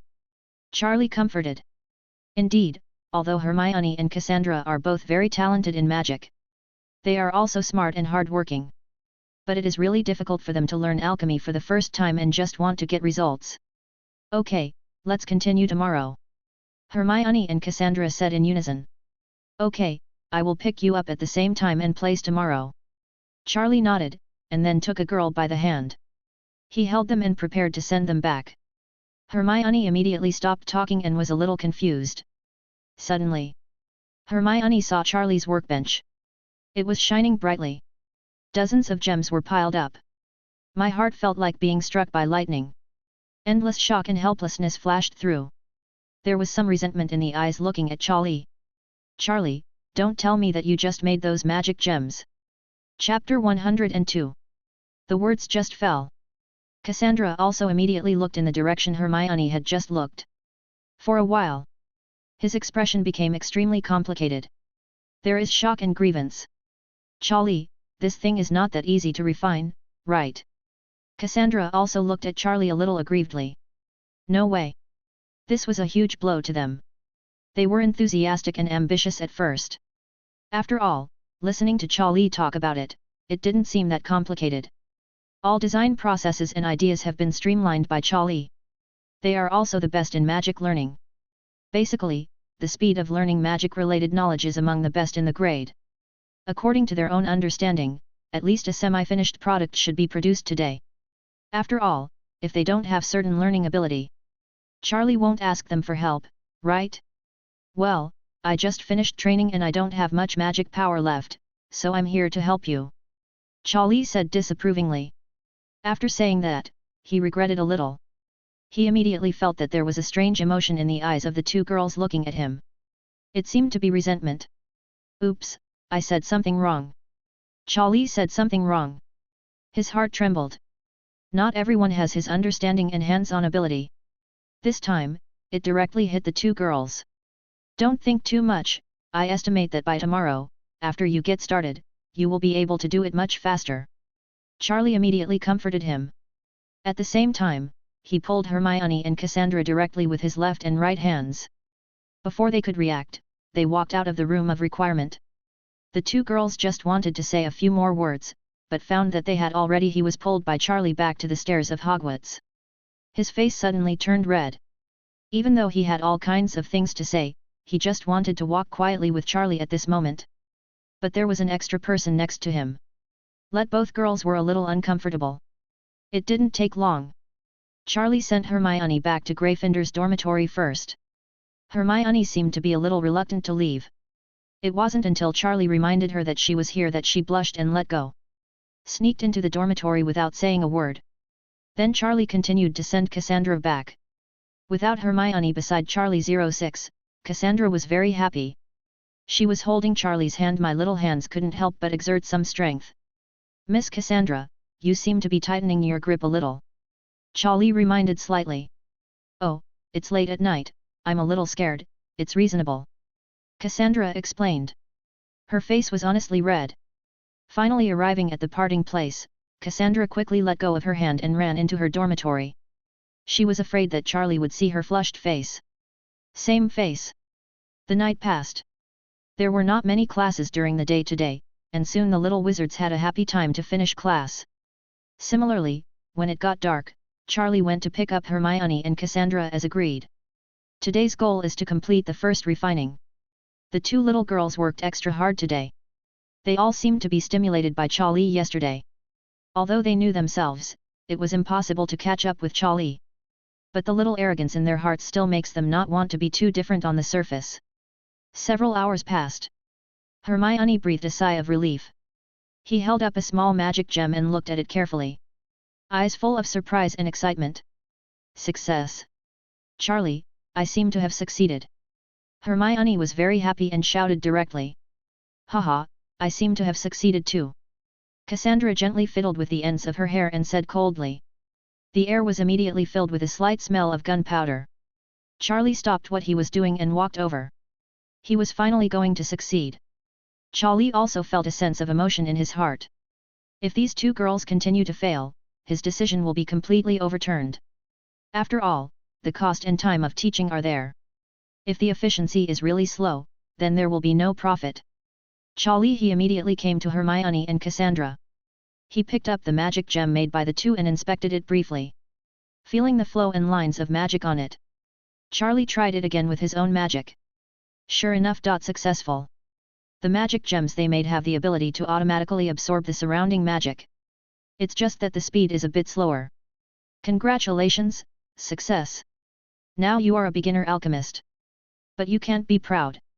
Even if you keep working hard, there will still be some flaws. Charlie said seriously.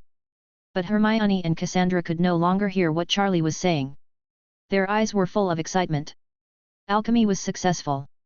Their big eyes were full of excitement. Yet, Hermione clenched her fists slightly and let out a long breath. This was the most difficult time she had ever had since learning magic. Cassandra pursed her lips. Although she didn't speak, the expression on her face showed everything. She was also very excited, but at this moment, keep looking like a lady. Charlie, which one of the magic gems we made is of higher quality? Absolutely. Cassandra's voice sounded. Oops. A proposition. The air suddenly solidified, and Hermione's eyes came over. Charlie was speechless for a while. These two little girls, I don't know when they started to be like this. Tit for tat. Well, if you really want to say it. Charlie drew out his voice. Cassandra and Hermione's eyes immediately focused, waiting for Charlie's next words. The finished product made by you two is still very flawed and is still far from me. I hope you will guard against arrogance and impetuosity, hone your skills, and strive to make a lot of good products as soon as possible. Charlie was serious again. Without looking at the two girls' resentful eyes, he turned around and ran away. Gone away. I went to practice my magic ability.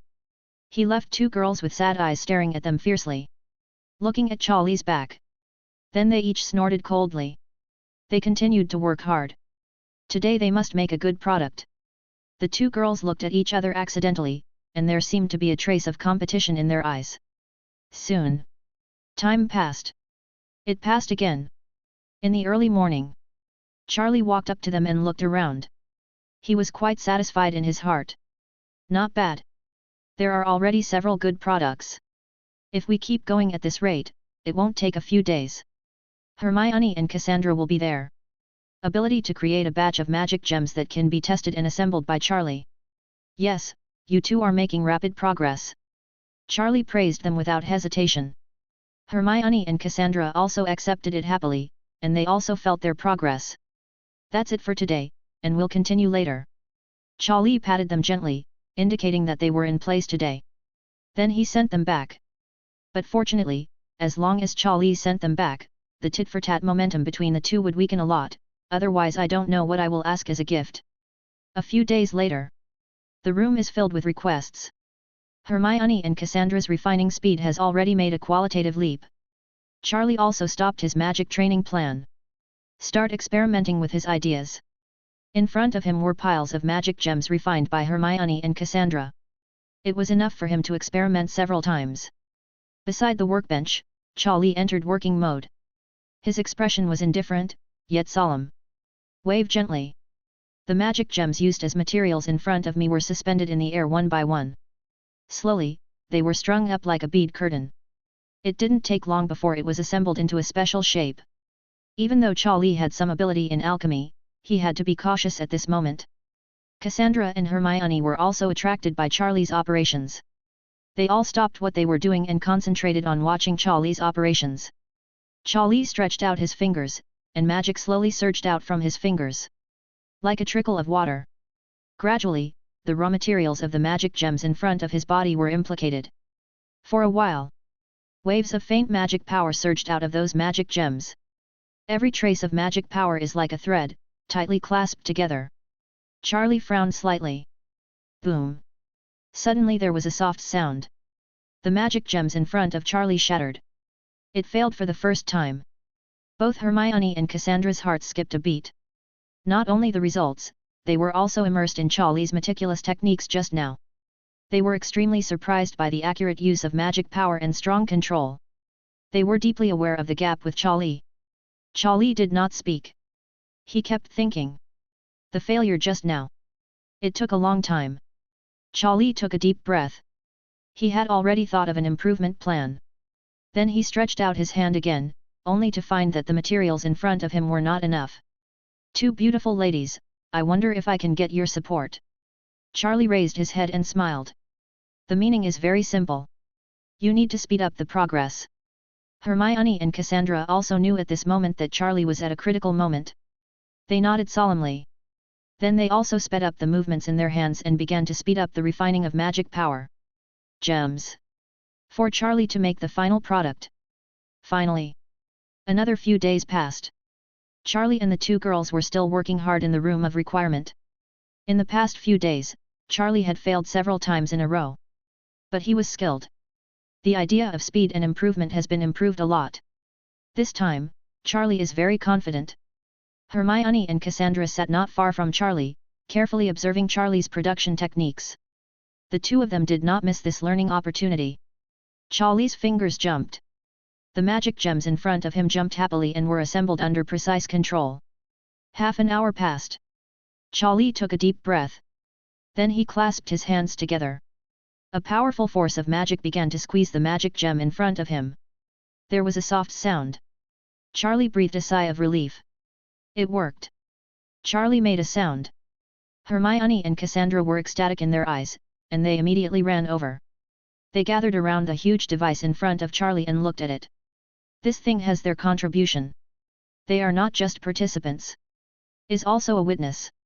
At this moment, when I heard that Charlie said that it had been successful, I was naturally extremely excited. Charlie, is it completely okay? Hermione gently touched the items in front of her, which were assembled from many magic gems that they had personally refined. In theory it should be possible, but we still have to test it. Charlie stretched out his hand and cast a levitating spell, and the device levitated. It flew in front of Charlie. He gently released some magic power, and it was absorbed by the device soon. Charlie was quite satisfied. How to test it, Charlie? I'm also curious about how much magic it can absorb. The curiosity in Cassandra's eyes was no weaker than Hermione's, and her excitement was palpable. We definitely can't test here, we have to go outside. Charlie responded. Outside? Hermione was a little confused. Not very good at Hogwarts, I feel like it will attract the attention of many professors. Where else to go besides Hogwarts? Cassandra was equally confused. The two girls looked at Charlie expectantly and puzzledly with their big watery eyes. The look of them crying for food made Charlie even amused. Forbidden Forest. Charlie whispered. In an instant, Hermione and Cassandra's expressions became stiff. Their long brown and blonde hair were messy in the wind. For a moment, the blush on their little faces disappeared and they became a little pale. It's late at night. They are going to the Forbidden Forest. This is a very scary thing for these two first-year Hogwarts freshmen. Only Charlie can express his thoughts in an understatement. For others human. Hermione and Cassandra will only think that this person is crazy. Well, there is no other intention. I just want to confirm again, are we going to the Forbidden Forest for an experiment? Hermione adjusted herself. Face, solemnly. I want to ask this too. Cassandra echoed from the side. 823. Surprisingly, this time the two people had the same opinion. Do you have any suggestions for a more suitable place? Charlie spread his hands and smiled softly. Hermione and Cassandra thought for a while. Then they showed a look of helplessness. Right? In theory, only the Forbidden Forest is the most suitable place for testing. The impact it can cause is minimal. Charlie nodded. It's okay, I just thought that you are also contributing, and it would be meaningful to you if we could experiment and testify together. But if you are afraid, I will send you back first, and it will be the same if I go myself. Charlie gave the choice to the two girls. Hermione just thought for a while and nodded immediately. She was relieved about Charlie. After all, she was following Charlie to the Forbidden Forest, so there shouldn't be any problems. Although the Forbidden Forest at night is a very scary place for her. But Charlie's strength lies here. Following Charlie to the Forbidden Forest is even safer than following some professors. Cassandra saw he after Min nodded, she immediately agreed. She was still a little scared in her heart. But she was jet-lagged, and the image of Hermione and Charlie getting along alone in the Forbidden Forest flashed in her mind. She immediately put aside the little fear in her heart. Behind the head. Okay, then you go to the Forbidden Forest, don't stay too far away from me. Seeing that the girls had made their decision, Charlie directly held one hand at a time. He put away the device in front of him and entered the bracelet space. Then he took it directly with him. They walked out of the room of requirement. They trekked for a while. After some time, they arrived in front of the Forbidden Forest. It was late at night. There was no light in Hagrid's hut.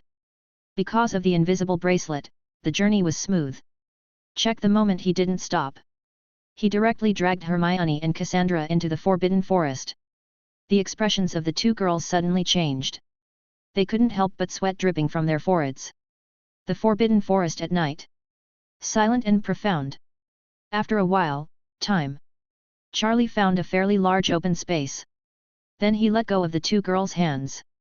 Hermione and Cassandra let out a long breath, and their nervous expressions relaxed slightly.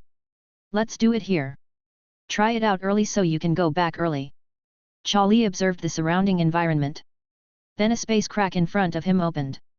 The device he had just assembled flew out. With a bang, the huge device fell to the ground. A trace of dust was raised. Then Charlie observed patiently. Hermione and Cassandra were also a little nervous. At the same time, their eyes were full of expectation. Time passed by minute. The magic around them did not seem to be affected much. Charlie was very calm and waited patiently. Cassandra Law seemed a little anxious. He walked around the device. He looked at Charlie from time to time, but found that Charlie had not moved at all. Suddenly, a gust of wind blew. The magic power in the entire open space surged instantly. He flew towards the device they made. Come. Let's begin. Chapter 103. The device in front of the three people was trembling faintly. It made a buzzing sound. A look of surprise flashed in Cassandra's eyes. Then he turned to look at Charlie. "Charlie, there's something going on. Look." She was a little excited. The blush was prominent on her little face. She changed from her usual dignified look and almost started dancing. It wasn't until she saw Charlie's calm look that she felt a little embarrassed. She restrained herself in embarrassment and looked a little embarrassed. Excited behavior. Charlie stretched out his hand, and a faint amount of magic power condensed in his hand. His perception spread. He immediately felt the restlessness of the magic power here. It was successful, and the effect was very good, but it just needed a little start-up time. After waiting for a while, this device began to absorb magic power quickly. And it seemed to be getting faster and stronger. "You see." Charlie took out his wand and cast a spell gently. An improved manifestation spell was cast. The magic traces that were originally invisible to the naked eye became clear under Charlie's spell. Thousands of lines exuded a pale white light. The light began to flow in this quiet and dark space. It was like stars dotted and the Milky Way flowing. It was really beautiful. Hermione couldn't help but be stunned, and so was Cassandra. They didn't expect that the Forbidden Forest would be so spectacular. The scenery. At the same time, I also marveled at Charlie's skill. The apparition spell can be used like this. I have never heard or seen it. It can also make the magic power appear. I have seen it today. The breeze is blowing. The surge of magic power. The speed is getting faster and faster. Those silver-white magic threads are also increasing in number at this moment. In the Forbidden Forest, centered on Charlie and others, light begins to bloom. Hermione and Cassandra's expressions began to change. It gradually changes.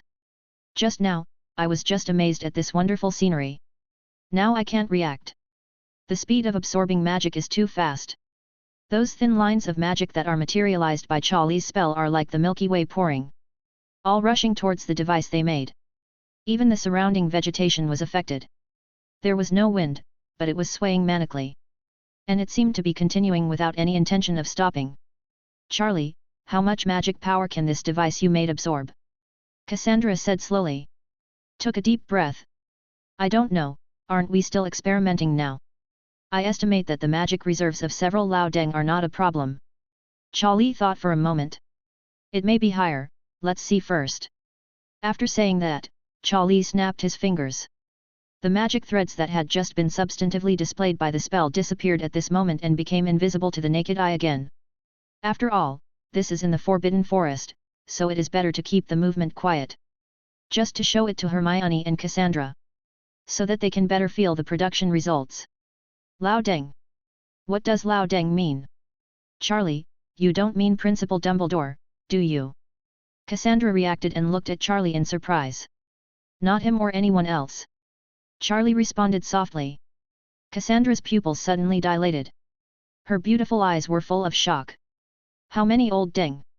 Maybe more? That's Principal Dumbledore. He's the best in this century.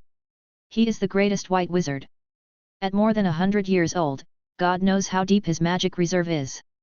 Moreover, although the magic reserve has a certain relationship with age, it is not completely absolute. Dumbledore uses it as a unit of measurement. That should be confidence or strength." After a long time, Cassandra and Hermione took a deep breath. They seemed to have accepted this setting. Although they have not yet experimented with the magic capacity of this magic reserve device. How many? But judging from the steady influx of magic power, the probability is not far from what Charlie said. Hermione's big eyes looked around. She seemed to be thinking about something. After a while, Hermione suddenly opened your mouth. "So, according to the current situation, our production and experiments are successful, right?" "Well, in principle, the smallest framework and ideas are all working." Charlie does not deny that. "Wouldn't it be possible to use it in many scenarios? For example, if this device is made into a smaller version, can it be combined with a wand to improve the wand's capabilities?" Hermione began to spread her thoughts. After all, she is also an out-and-out academic, and her ability to draw inferences from one example is pretty good.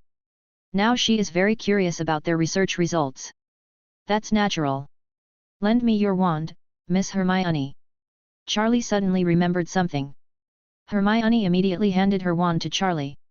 She had almost no doubt about Charlie's words. Cassandra also came over and looked at it curiously. No. Knowing what Charlie would do next. I saw Charlie wave his hand gently. A small gem appeared in front of Charlie. The gem was wrapped in silver wire and looked like a pendant.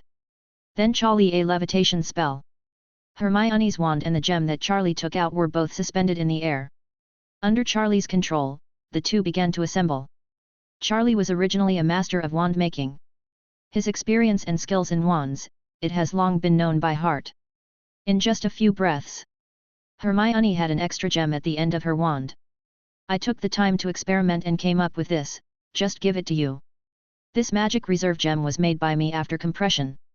It already has a certain amount of magic reserve ability. Combined with a wand, it can improve your magical abilities. For example, you are only in the first grade now. Under normal circumstances, your magic reserve is not more than that of a third grade student. But with this magic wand enchanted with gems, you can properly draw on the magic reserves of the magic gems to cast spells. At that time, there were certain restrictions, and a relatively high proportion of magic power would be lost. Charlie returned the wand to Hermione. Hermione was a little dazed. She just made a random direction, or idea. How come Charlie realized it in just a few seconds and directly changed her wand? Try it. Charlie spoke. Oh, yes, yes. Hermione was pulled back by Charlie's words. He took the wand somewhat confusedly. Then I stroked the wand carefully and started to feel it. It's really unusual. You can clearly feel the full magic power at the end of the wand. Not long. Hermione took a deep breath. He glanced at Charlie's figure, then turned around. Wingardim Leviosa. Hermione chanted the spell softly and pointed her wand at the gravel beside her. Suddenly, the rubble was suspended directly. Hermione's expression suddenly changed. The levitation charm was a spell they had just learned from Professor Flitwick's class not long ago. Most outstanding students can only levitate feathers. Even Hermione can't currently say that she can easily levitate rubble. You can try again. Charlie nodded and signaled Hermione to try again. Hermione was a little excited. This was a real plug-in. Then Hermione cast the spell again. This time it was towards the rocks aside. It was half a Hermione. So tall. Wingardim Leviosa. Another levitation spell. Swing it out gently. The stone immediately levitated under Cassandra's gaze. Extremely fast. Steady in the air. Now Hermione couldn't hold it in any longer. The small mouth opened wide and formed an O shape. The little face was full of shock. She knows her level and strength. Before, she would have never been able to successfully levitate a stone. Cassandra also opened her mouth wide at this moment. Just wanted to say something. Suddenly a thought flashed through my mind. Then his face turned a bit resentful. Charlie, why didn't I? Cassandra looked at Charlie with her big eyes, seeming a little aggrieved. Charlie was stunned for a moment. Secret passage is not good. Then immediately another magic gem appeared in his hand. How could it be possible? They all have it, everyone has it. Lend me your wand. When Cassandra heard what Charlie said, the corners of her mouth raised slightly. Then she immediately handed her wand to Charlie. Humph, it was all your fault that I didn't get the wand on the first day. Cassandra recalled the scene of meeting Charlie for the first time in her mind. She muttered. You can't blame me, okay. Charlie added gems to Cassandra's wand. Cassandra immediately beamed. Thank you, classmate Charlie. While speaking, Cassandra hugged Charlie's hand excitedly. Then he immediately walked to the side with the wand, planning to test it out. Out of the corner of his eye, Charlie suddenly saw a slightly sinister gaze at this moment. Look back. Hermione was looking at herself strangely. Charlie couldn't help but let out a long sigh. Why do these two girls like tit-for-tat so much? Slipping away. Can't afford to offend. Almost full. Charlie immediately changed the topic and looked at the device that had been absorbing magic power. He spoke slowly. Hermione and Cassandra were also overjoyed. Finally. It's been a long time. The absorption capacity and capacity of this magic reserve device, it seems that there are really some done. Charlie thought for a while. So far, the experiment is very successful. Then the problem of the room of requirement can be completely solved. In other words, he can forge a perfect one to temper himself. A training place for magic abilities. All you need to do is take some time to recharge. Suddenly, Charlie's face changed slightly. There seemed to be some restlessness in the Forbidden Forest. At this moment, Hogwarts. In the principal's office, Dumbledore just picked up a pile of cockroaches and took a bite. Fawkes next to him immediately let out a cry. He seems a little dissatisfied with Dumbledore's behavior of eating secretly. Oh, okay Fawkes, I'll just eat a little bit, you can't eat any more. Dumbledore laughed. Fawkes immediately chirped a few more times and flapped his wings. Suddenly, his unfavorable expression changed. Just now, he was full of joy after eating a pile of cockroaches. At this moment, his dignity replaced him. Fawkes also stopped flapping at this moment. He flew up from the wooden frame. Fawkes, over there in the Forbidden Forest, the magic power fluctuates very strangely. Dumbledore was a little confused. This is the first time this has happened in so many years. Of course, in the entire Hogwarts, only people with magical abilities like Dumbledore can feel the movements in the Forbidden Forest. Oh, don't worry, Fawkes, we'll wait and see. Dumbledore suddenly had an unreliable idea flashing through his mind. Could it be that it is related to Charlie again? He had discussed with me the idea of an alchemical finished product before. The result is to be able to absorb the magic power in the surrounding space. I thought of it. Here. Dumbledore stood by the window, looking thoughtfully into the distance. In the direction of the Forbidden Forest. In the Forbidden Forest at this moment, it was also not peaceful. In a quiet and dark cave, a giant spider opened its eyes. A cromantula. Then bursts of whistling sounds came out. It seemed like a low cry. Then, a group of much smaller spiders quickly sprang out of the cave. The acromantula followed slowly at the end of the team. Go up. At this moment, it is very confused in its heart. There is a vague premonition. There seems to be a lot of movement in the Forbidden Forest today. It is not peaceful. But the magic power in the entire Forbidden Forest seems to be broken by some external force today. This made their entire group have to take a look. Another corner of the Forbidden Forest. The Gunma people have already assembled. Forenza, shall we leave now? Next to the leading centaur, a female centaur whispered. Fieselen's face was a little solemn. He has a very high status in the centaurs. Since the establishment of Hogwarts, the centaur family has been living in the Forbidden Forest. Among them, they love peace and respect life. They never conflict with other ethnic groups. They have always lived peacefully in the Forbidden Forest. But today, there seems to be something abnormal. Throughout the Forbidden Forest, he can feel the magic. Abnormal. They are all flowing in a certain direction. This is the first time he has seen this in so many years. Just a few of us will do, the other tribesmen will stay where they are. Fieselen ordered. Then he jumped up and set off with several warriors of the centaurs. They went to explore the abnormal places in the Forbidden Forest. In addition, other places in the Forbidden Forest. Even some hidden corners. Some places that look very old and full of traces of time. There are some strange creatures. Suddenly they opened their eyes at this moment. Their eyes are full of vicissitudes and ancient traces. They, the kings, have one after another. He turned his head and looked in one direction. There was a look of curiosity on his face. Check the open space where the three of them are. Hermione and Cassandra were basking in joy. I couldn't put it down and experimented with the wand in my hand. They were both in a very good mood today. I learned alchemy from Charlie and was already considered an entry-level alchemist. It even successfully refined many gems that can automatically absorb the stored magic power. Under the control of Charlie, the series was successfully assembled. After experimenting, it has this powerful ability. For them, being able to witness or even participate in it. Full sense of accomplishment. What's even more surprising is that Charlie directly helped them modify their wands. Now their wands have other abilities. It can be called cheating. After all, she is still a little girl and she can't put it down for this new gadget. The two kept experimenting with novice spells such as the levitation spell and the flying spell. Very satisfied with the effect of the wand. Charlie, you are so amazing. Cassandra did not hesitate to praise Charlie. Her big eyes were full of admiration. Hermione was a little more reserved in comparison. But when she looked at Charlie, she was also full of admiration. It was gratitude. Charlie did not respond to the excitement of the two girls. Ladies, I think we should go back, there may be some surprises next. Charlie has been sensing the movements around him. With his perception, he can clearly feel that some creatures are approaching him again.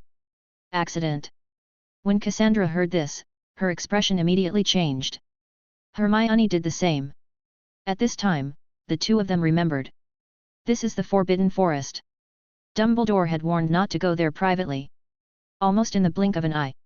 In an instant, Cassandra and Hermione returned to Charlie.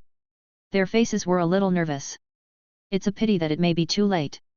Charlie chuckled. The first group of spectators had already arrived at the scene. The group of acromantulas that moved extremely fast. Chapter 104. In the Forbidden Forest. Check the open space where the three of them are. There were bursts of gurgling sounds all around. Hermione was a little nervous and frowned. Stand ready. Cassandra's scalp was also numb, and her originally arrogant little face couldn't help but become cautious at this moment. Charlie, these sounds are a bit much. Cassandra gently pulled Charlie's clothes. Well, they are all enthusiastic friends. I guess it's for express delivery. Charlie gently held Cassandra's little hand and said nonchalantly. Express delivery? What does this mean? Enthusiastic friend? Cassandra only felt a little confused. Charlie was always like this. This voice, the density, obviously means there are a lot of them. And it's in the Forbidden Forest. It doesn't look like a place where you can have friends, right? Ah! Suddenly, Cassandra let out a scream. Then she stumbled suddenly and almost fell over. There was a look of horror on her face. Her whole body was shaking a little at this moment. Spider, spider! What a big spider! Cassandra pointed with her little finger to the foot where she was standing just now. A half-sized acromantula was looking at Charlie and the others with its teeth bared. It looked at Cassandra with a fierce look in its eyes. His eyes were very greedy. Then he shot out in a flash. Charlie glanced slightly and snapped his fingers. The spider burned directly in the air. In an instant, it let out a shrill roar. The entire spider's body was reduced to ashes. Only a few drops of liquid were left hanging in the air, and under Charlie's control, they fell into a bottle. Don't be afraid, as I said, they are all good friends. It happened that I was short of some materials, so they sent them thousands of miles away. Ja. Lee held the bottle in his hand. It's okay, it's a bit large. The venom of the acromantula is a very popular material in the market. It has great uses in various fields. An acromantula of this size spiders don't have much intelligence yet. They are generally controlled by instinctive appetite. They have a ferocious personality and are extremely aggressive. Judging from the sound just now, it is estimated that the surroundings are already full of acromantulas. Charlie's guess was good. After a few moments, more and more acromantulas began to appear in the surrounding woods, shrubs, and even high in the sky. They varied in size, but they all stared closely at Charlie and the others. It seemed that they had completely regarded them as food. Seeing so many spiders appeared, Hermione and Cassandra couldn't help but feel numb at the moment. Girls are still instinctively resistant to such creatures. The two of them couldn't help but move towards Charlie. Come closer. Hermione is calmer and seems to be thinking about countermeasures. 693 Cassandra was frightened by the blow just now. Her golden hair was slightly messy at the moment. Charlie, what should we do? Looking at the current situation, we seem to be surrounded. Hermione tried her best to calm down. But her voice was completely uncontrollable and trembling. This is a group of acromantulas. Hermione has seen this creature in books a long time ago. The scary thing about this creature is, once you encounter one, unfortunately, chances are, there will be many around. That's the case at the moment. Don't be afraid, they are still very precious. Hermione was stunned and looked at Charlie. There was no trace of panic in Charlie's eyes. There was even a look of expectation. Precious? Listen to what he said. Is now the time to consider whether it is precious or not. That big one over there, are you sure you don't want to come and talk to me? In other words, apologize or something. Charlie looked up in one direction and said loudly. That is the leader of the acromantula. Charlie has locked onto it. In Charlie's impression, it is the one with extremely high intelligence. It is also the one in the Forbidden Forest. The ancestor of the eight-eyed spider clan. The leader of the Acromantula who was hiding behind the tribe was slightly startled. He hesitated for a while, and then slowly walked forward. Human beings, what is your purpose in coming to the Forbidden Forest, and why do you cause such a big commotion? The Acromantula spoke. I'm going to do some experiments. If you can feel the movement, it seems that you are quite capable. Charlie was very calm. Since you are here, I just want to negotiate a deal with you. I have several potions I want to experiment with later, but they lack the venom of your Acromantula as an ingredient. I have purchased a lot of what is available on the market, but you also know that your venom is not easy to obtain. How about I provide you with some food and you give me venom regularly? Charlie put forward his needs. He really needs the venom of these Acromantulas. There are several experimental potions later, which require a lot of materials to brew. Especially after reading Grindelwald's manuscript recently. A magic potion that came out of nowhere. It is a potion that is slightly toxic, but can explode the magic power in the body. This potion has been screened out, and the core material may be the venom of this Acromantula. Once the potion is successfully brewed, the formula or the finished medicine will cause a stir in the wizarding world. After all, Charlie's idea can reduce many side effects. Although there are potions similar to this on the market, they all have extremely powerful effects. Bodily harm. Ajab, ranging from fainting to impaired body functions. In severe cases, it can lead to direct paralysis. Trade. The Acromantula let out a contemptuous laugh. Our tribe has never made such a deal with humans. My sons, it is impossible for me to let you go. Besides, you just killed one of my children. They have been hungry for a long time and generally do not listen to my advice. As soon as the words fell, the entire Acromantula clan let out a cry of joy. Greedy and cruel. Hermione and Cassandra's hearts tightened. They thought they could really negotiate peace just now. Thinking of this so-called intelligent Acromantula leader is not based on practical considerations at all. He only wanted to use a few of them to satisfy his hunger. Charlie, let's break out of the way? Hermione whispered. Need not. Charlie comforted. But his face was no longer as gentle as before. Are you always so brave? Charlie took a step forward. Then he held his wand. The Acromantula didn't talk nonsense to Charlie and the others. He let out a scream. Then densely packed Acromantulas attacked towards Charlie. They didn't give a damn. A chance to think about it. Hermione and Cassandra were anxious. They felt regretful. If they had known better, they would not have come to the Forbidden Forest. But in the next second, Charlie moved. The fire curse. The sky was filled with flames, covering the ground. Cut through in the middle of the night. Tranquility. In an instant, the entire space was covered by endless flames. The first batch of attacking Acromantulas had no time to scream. They were all reduced to ashes. Charlie stopped immediately. There was a feeling of distress in his heart. It started violently. There was no venom left. The fire was set off. All the Acromantulas were dumbfounded.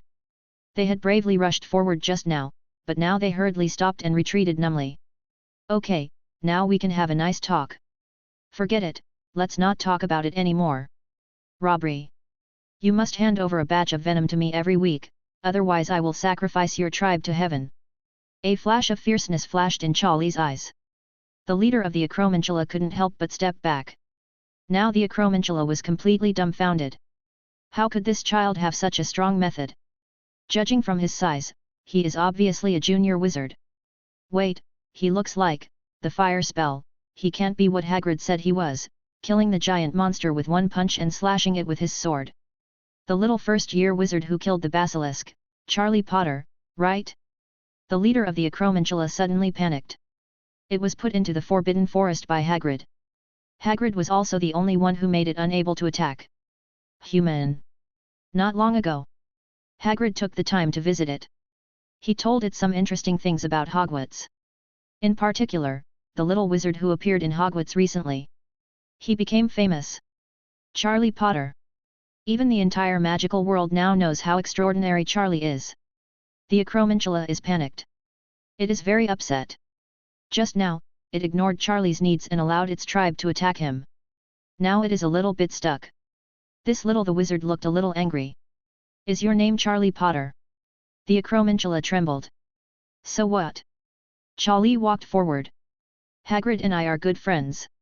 I heard him talk about you. I think we can become very good friends too. Yet? But I just killed many of your people. Charlie was a little funny. The Acromantula only felt a little chilled. We, the Acromantula species, actually don't particularly care about clan members or family ties. This if you read the records of some human wizards, you will have a certain understanding. I am willing to contribute a batch of venom to you. Watching Charlie's figure getting closer and closer, the Acromantula was a little panicked. The little spider, who was a little blind just now, secretly attacked Charlie on his way. But before they even got close, they were already burned to death by the fierce fire. It's too late, it's too late. But if I kill all of you, Hagrid will indeed be very sad. Charlie suddenly changed the topic. The Acromantula was delighted. Sure enough, mentioning Hagrid's name is useful.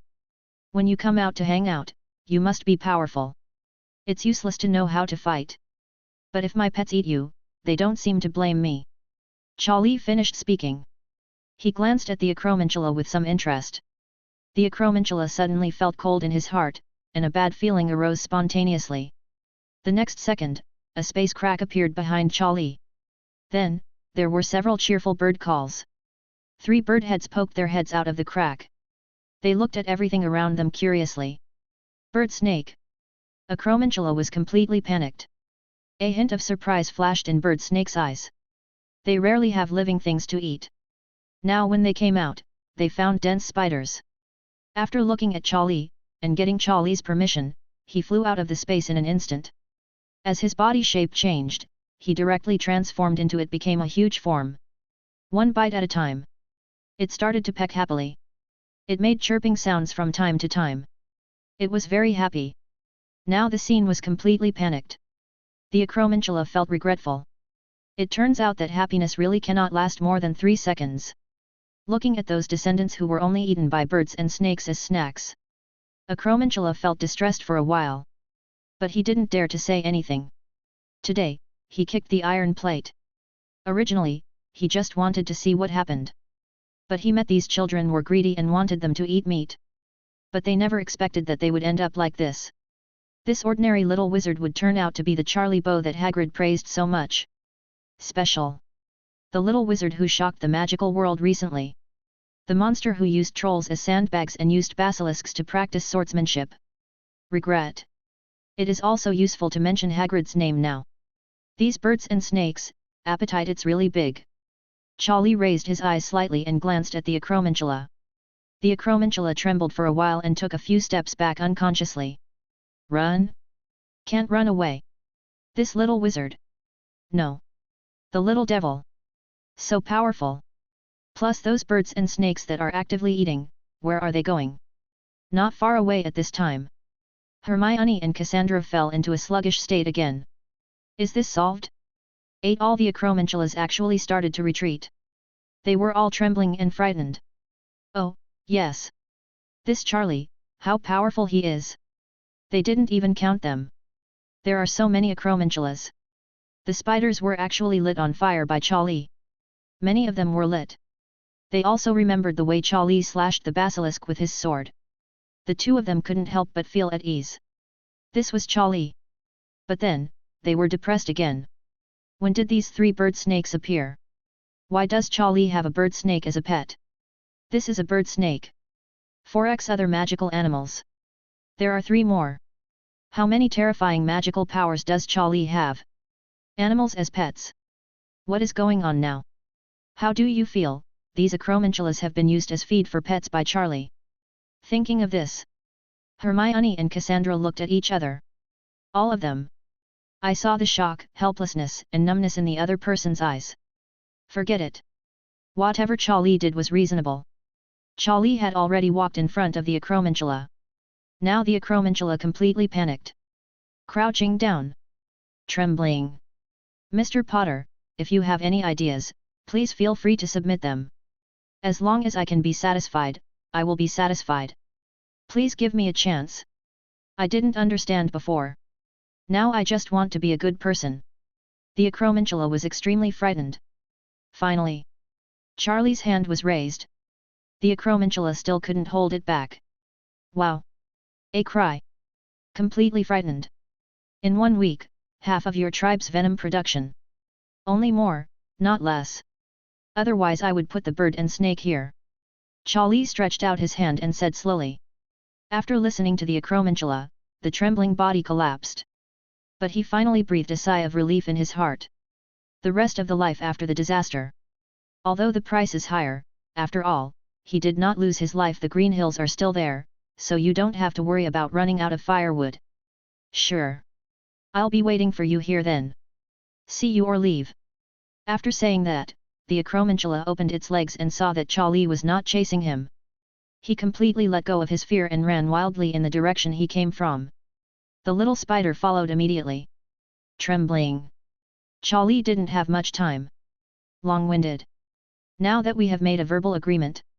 If they don't comply when the time comes, then let these greedy birds and snakes out to play. Okay, it's almost time to go back after lunch.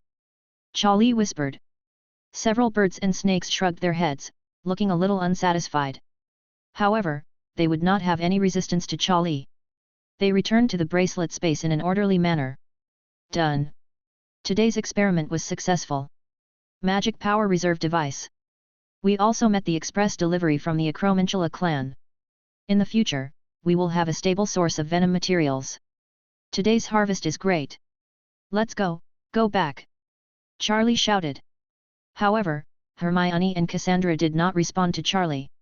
Charlie was a little confused and looked intently. An acquaintance was here. Dumbledore was standing in front of Hermione and Cassandra at the moment. Looked at Charlie helplessly. Hermione and Cassandra lowered their heads. The good girl was caught red-handed on a night out. She didn't say a word. Charlie, I think you should explain to me what's going on here. Dumbledore took out a pile of cockroaches and took a bite. Chapter 105. Dumbledore looked at Charlie with a half-smile. The two girls on the side no longer dared to raise their heads. Although they are good at studies, Cassandra's personality is even more arrogant. But this unruly thing about wandering into the Forbidden Forest at night. There is nothing they can do. Unless you follow Charlie at the moment. They were caught red-handed by Dumbledore. His little face suddenly couldn't be covered. But Dumbledore didn't seem to have too much blame. I just asked Hermione and Cassandra. Now all the attention is on Charlie. Charlie. I think you want to tell me more or less what happened. As early as when Charlie was experimenting with the magic reserve device. Dumbledore felt the magic movement in the Forbidden Forest. After all, his strength is there. Not just in Hogwarts. Even in the entire magical world, he is one of the best. It existed. It was easy to feel the movement nearby. It wasn't until Charlie started to release the fire curse that Dumbledore couldn't sit still. He walked out of Hogwarts directly and headed towards Charlie. Well, it's true that the movement is a bit loud. Charlie patted his forehead. It was a bit big. Suddenly there was a bird chirping. Fox appeared in front of Charlie and looked at the burnt spider on the ground curiously. Oh, Fox, please don't do this. Those things are not suitable for you to eat. Dumbledore said helplessly. He had already recognized these spiders. They were the descendants of Aragog that Hagrid had released in the Forbidden Forest. Looking at the spider corpses and ashes everywhere, Dumbledore only felt his eyelids twitching. Fox was dissatisfied. The ground yelled a few times. Charlie took out some snacks, and Fox rested on Charlie's shoulder with satisfaction. Well, here's what happened. I'm here to experiment with a magic reserve device. I discussed this idea with you before. Hermione and Miss Cassandra both worked hard to realize this idea. So I just wanted to witness the results together. But the movement seems to be a bit louder, some acromantulas have just arrived. Charlie walked towards Dumbledore and said slowly and logically. Oh, Charlie. I think you should know that the Forbidden Forest is not a place for you first-year guys. Dumbledore looked a little depressed. So what about these spiders? Dumbledore asked. Oh, this is another story. These Acromantula tribe are very hospitable. They all came over to congratulate us. Then he said that he would send us venom for a long time so that I could use it to research some potions and the like. Of course I can't accept it casually. I still have the principle of no reward for no merit. But they say if I don't accept it, they have no meaning. I set a fire to intercept them. They were so sad and angry that they rushed over and became what they are now. Finally, I compromised, and Aragog left with his people. Charlie also ate a piece of fructose and sat on a stone nearby. He said seriously. Dumbledore's eyelids twitched. Isn't this complete bullshit? Charlie, you don't think of me as a fool who has feces in his head. Damn it. Dumbledore wanted to speak, but thought about it and shut his mouth. After struggling a few times, he let out a sigh of relief. Forget it. As long as Charlie and the others are fine. As for the Acromantula, this kind of ferocious race must have taken the initiative to provoke Charlie. But Charlie was really ruthless in his attacks. The trees and shrubs around this open space were almost burned dry. Just think about it. How much loss has the Acromantula tribe suffered? Okay, Charlie. As long as you guys are safe, but you have to promise me. I will not bring Miss Hermione and Miss Cassandra to the Forbidden Forest again. May I? Dumbledore came to Charlie's side and sat down. There was no airs at all. This. Charlie looked at Hermione and Cassandra. Only to find that the two of them were shaking their heads crazily. It was over. The two girls became addicted to night outing. Principal Dumbledore, I don't think I can promise you this. Sometimes I can't control others. Charlie was very calm. Dumbledore understood everything immediately. He looked back at Hermione and Cassandra.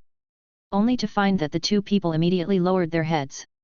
Dumbledore's eyes seemed to be struggling. Finally. Dumbledore sighed. He seemed a little helpless. Okay, but I have a request. No matter what, you must ensure the safety of your classmates. I think you must have this ability. Dumbledore still took a step back. He had already discovered that his identity as the principal and his authority in the magical world did not seem to have any constraints on Charlie. There was a little sadness in his heart. He just hoped that Charlie would never leave. Departed. Well, within my capabilities, I will definitely spare no effort. Charlie also nodded slightly. Okay, let's go back to our original question. Please say. So, was the magic power fluctuation at the beginning of today caused by the success of your experiment? Speaking of this. Dumbledore's eyes suddenly became sharp. There seemed to be a little expectation in his eyes. Yes. Charlie waved his hand. The device flew directly over. Dumbledore let out a light sigh. He immediately stood up and began to look around the device. Then he stretched out his hand. On the simple and old palm, a trace of magic surged. Dumbledore closed his eyes. Hermione and Cassandra also came to Charlie. They waited quietly for Dumbledore. For a long time. Dumbledore suddenly opened his eyes. He looked at Charlie strangely. Charlie, I feel now that you are a bit scary. Dumbledore's voice was filled with a sense of powerlessness. Although the sound is not loud. But it hits home. Especially Hermione and Cassandra. At this moment, my heart was turned upside down. Who is this? This is Dumbledore. He actually commented on Charlie like this, which made Dumbledore feel a little horrified. Very few words. But it is an extremely outrageous evaluation. How could Dumbledore find a first-year wizard scary? Unbelievable. Think of this. Hermione and Cassandra looked at Charlie with a more complicated look. Charlie didn't speak. I thought, could I try this invention out? Dumbledore spoke again. Please feel free to try it out, it would be more appropriate for you to try it out. Charlie did not refuse. Dumbledore looked serious and nodded solemnly. Then, a suction force was generated on the palm of his hand. The magic power in the magic reserve device was immediately pulled out like a cocoon and converged towards Dumbledore's hands. After a while, the magic power on Dumbledore's hands almost took on a real shape. At random, Dumbledore waved his hand gently. In the silent night, in the dark forest, a dazzling light flashed. Half of the Forbidden City Lindau was brightly lit, like daylight. Charlie squinted his eyes slightly. Dumbledore was indeed Dumbledore. The greatest white wizard of this century was not just a boaster. Have such ability. Able to directly induce and borrow external magic power to cast spells. This is something Charlie cannot do currently. Although the speed is a bit slower, this is a very powerful method. Oh, what a mellow magic. Checking the results of your experiment will be very useful. Dumbledore murmured. He knows best how it works. The method he used just now barely mobilized a trace of the magic power in his body. Instead, it directly draws out the magic power in this magic power reserve device. Although it took a while, the effect was amazing. This powerful and solid magic power is not weak at all. Charlie said nothing. Close your eyes slightly. He was thinking about Dumbledore's methods just now. My mind has entered a brief state of trance. After a while of deduction and imagination. You referred to the powerful wizard's method of inducing external magic, and understood the introduction to the laws of magic. Charlie opened his eyes. Raise your palms gently. The magic power around him was immediately aroused by him. What a good thing. Although I'm just getting started now. The magic power that can be borrowed and induced is very small. Far less powerful than his own magic power. But Charlie was sure. This rule and technique, once you deeply study and understand it to the extreme, it will have a very powerful effect. Borrowing the magic power between heaven and earth is a bit scary just thinking about it. Charlie. Dumbledore saw Charlie and didn't speak for a long time. Keep this thing away. If possible, could you let me refer to your design and ideas? Dumbledore was already horrified. But while waiting for Charlie's reply, his expression calmed down. After all, there are other students here. He still has an old face. But even so, he is as smart as Hermione and Cassandra.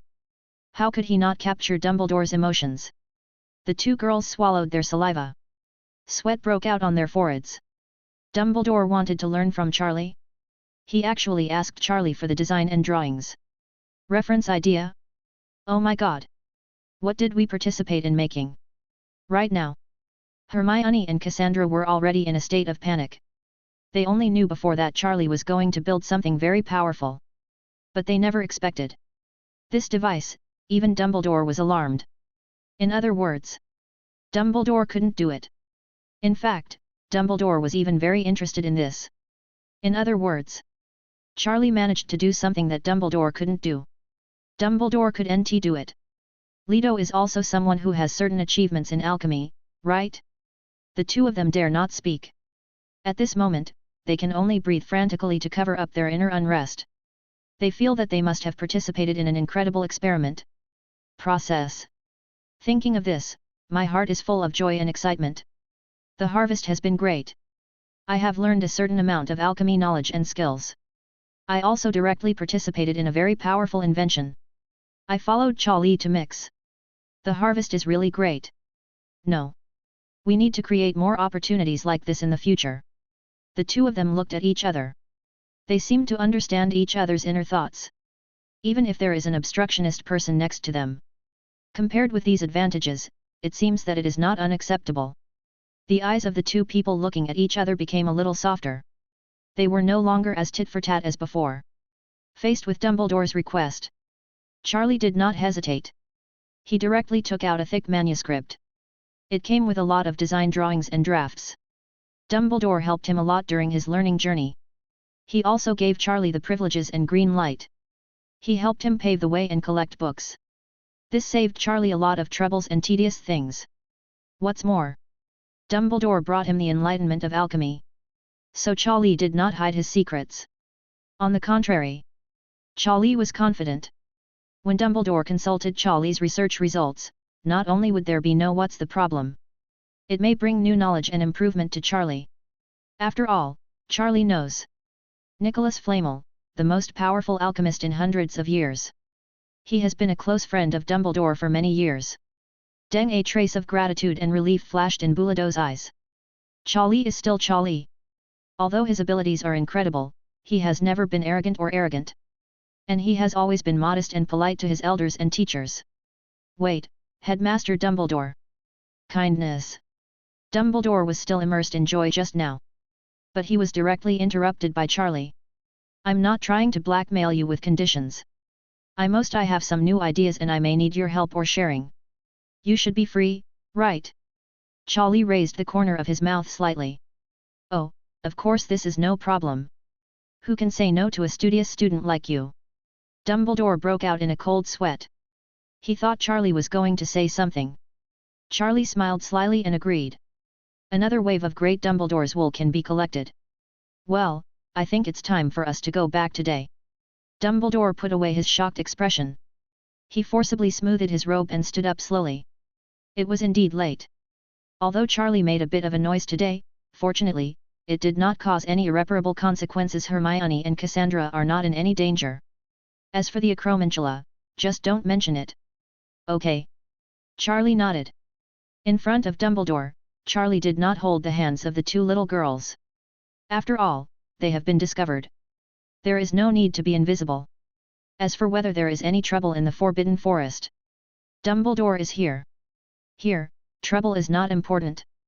A few people walked slowly. Along the way, Dumbledore had no airs at all. He was joking with Hermione and Cassandra. But intentionally or unintentionally, he seemed to always remind them that he hopes not to do it next time. That's it. They are not Charlie. They are only in the first grade now. It is difficult to make people feel at ease.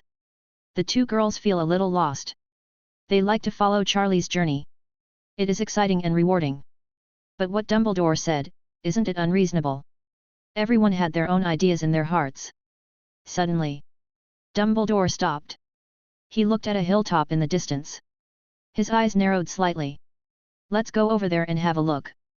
There are old friends there. Dumbledore spoke slowly. Charlie also looked. He spotted the hilltop at a glance. There were several centaurs gathering together. They looked a little sad. They surrounded a corpse. They murmured and frowned. Mr. Fezrin, long time no see. A few people approached the hilltop. Dumbledore said hello. The centaurs, led by Fezrin, suddenly raised their heads. After seeing Dumbledore, the vigilant look in their eyes slowly relaxed.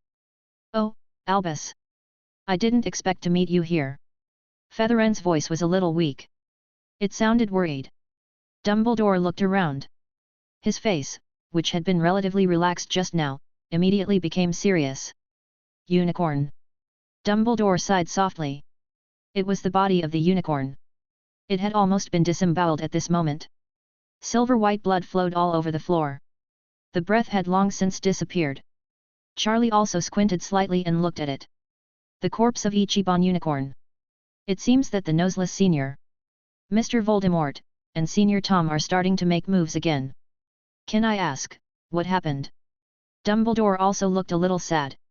He spoke slowly and for a long time. Chapter 106. Dumbledore's voice was quiet. Unable to hide sadness. Unicorns are extremely kind beings. Now that this one has ended up like this, everyone present can't help but feel sad. Fezrin frowned and looked at Dumbledore. Albus, why are you so late today and in the Forbidden Forest? Don't tell me that the movement in the Forbidden Forest today was caused by you. Fezrin did not answer Dumbledore directly, but asked Dumbledore first. Dumbledore was stunned. Then he immediately understood why Fezrin said that. It seems that today, the movement caused by Charlie, there are many types of groups attracted. These centaurs were probably attracted by Charlie. They were just delayed because they met the corpse of a unicorn on the road. Otherwise, they would have gone to the open space where Charlie was before. You may not believe it, but I was also attracted by the movement in the Forbidden Forest. Dumbledore spread his hands helplessly, and glanced at Charlie slightly from the corner of his eye. Fezrin looked at it with some doubts. Following Dumbledore's peripheral vision, his eyes locked on Charlie. There was a feeling in his mind. Unbelievable idea. Feetharin was a little confused. What did Dumbledore mean? Those movements were caused by a wizard? Isn't this Harry Potter's brother Charlie Potter? Centaurs are a race of extremely intelligent people, similar to Dumbledore. Dumbledore, Hagrid and others have a close relationship. We have known about the brothers Charlie and Harry for a long time. Mr. Charlie Potter. It's me. Charlie nodded. So what Albus meant, were you the cause of the magic fluctuations in the Forbidden Forest tonight? Sorry, I did it. But there's no problem, I'm just experimenting with the results of alchemy. Charlie is very calm. Charlie has a certain understanding of the race of horse people, and they are generally kind-hearted people. Alchemy. As soon as Charlie finished speaking, Fezrin frowned slightly. He knew the teaching curriculum arrangement of 893 Hogwarts. According to Charlie's current age, it is impossible to learn alchemy. Thinking of this, Fezrin looked directly at Dumbledore. Dumbledore nodded. It's true. Fezrin adjusted his breathing. A first-year alchemist. He entered the Forbidden Forest in the first grade and made such a big fuss. Movement. It seems that the previous rumors about Mr. Charlie are basically not exaggerated. He is extremely talented and courageous. No wonder he can kill the troll in the first grade. But Charlie, can I know what you experimented with to make such a big noise? Fezelen said hesitantly. Oh, I can't reveal this yet. Before Charlie could speak, Dumbledore spoke first. Fezren glanced at Dumbledore, and then stopped asking about the situation. Dumbledore had already come to tease Charlie, and he wanted to ask for confirmation I can't even ask. But according to my understanding of the Forbidden Forest, since I can also feel the surging magic power this time. Theoretically speaking, there will be other races that will be alarmed by you. So it was Albus who escorted you. Albus, I have to reprimand you for this behavior. You didn't even say hello to us. Fezelen continued to speak. There seemed to be a trace of complaint in his eyes. Of course, it was towards Dumbledore. Dumbledore spread his hands. He continued to glance at Charlie from the corner of his eye. Fezelen felt his scalp numb. It's Charlie again. Dumbledore meant that he also arrived later. In other words, Charlie solved the problem by himself? It is true that some other races were alarmed. Like the Acromantulas, they wanted to attack me. Charlie said honestly. Fezelen frowned slightly. Acromantula. The reputation in the Forbidden Forest is not good. They always enclosure the land, occupy food, and sneak attack others. Because they are always in group contact, they always occupy good things. He has a vicious personality, extremely primitive and rough. Didn't they do anything to you? Charlie, they're not easy to deal with. Thank God, you were not injured and ran out. Fezelen breathed a sigh of relief. Oh, they said they would send me venom regularly in the future, and we reached a friendly agreement. Charlie walked to the side of the unicorn corpse. He gently twisted a trace of the unicorn's blood. He sighed slightly. A friendly agreement. How could such a stubborn race like them be able to reach an agreement with others? Fezelen and the other centaurs were shocked. They were extremely curious. This is an anecdote in the Forbidden Forest. A Acromantula tribe, that kind of creature. They even said they would send venom to Charlie. Not only are they ferocious, very stingy too. Well, it took some effort. Charlie didn't look back. He responded softly. Dumbledore and Hermione suddenly showed a strange look on their faces. It took some effort. It is true. I can only say that the Acromantula has worked hard. Big price. What kind of effort? Fezelen and several centaur warriors suddenly transformed into curious babies. Could it be that there are any special means to communicate friendly with this almost uncivilized race? It's really curious. I burned less than half of their people. Charlie continued to respond. For a moment, the air froze. The entire mountain seemed to be quiet at this moment. A breeze blew by. The leaves swayed gently, making bursts of rustling sounds. In this silent night, it seemed particularly abrupt. It didn't take long. Fezelen and others swallowed hard. The grunting sound was also very obvious at this moment.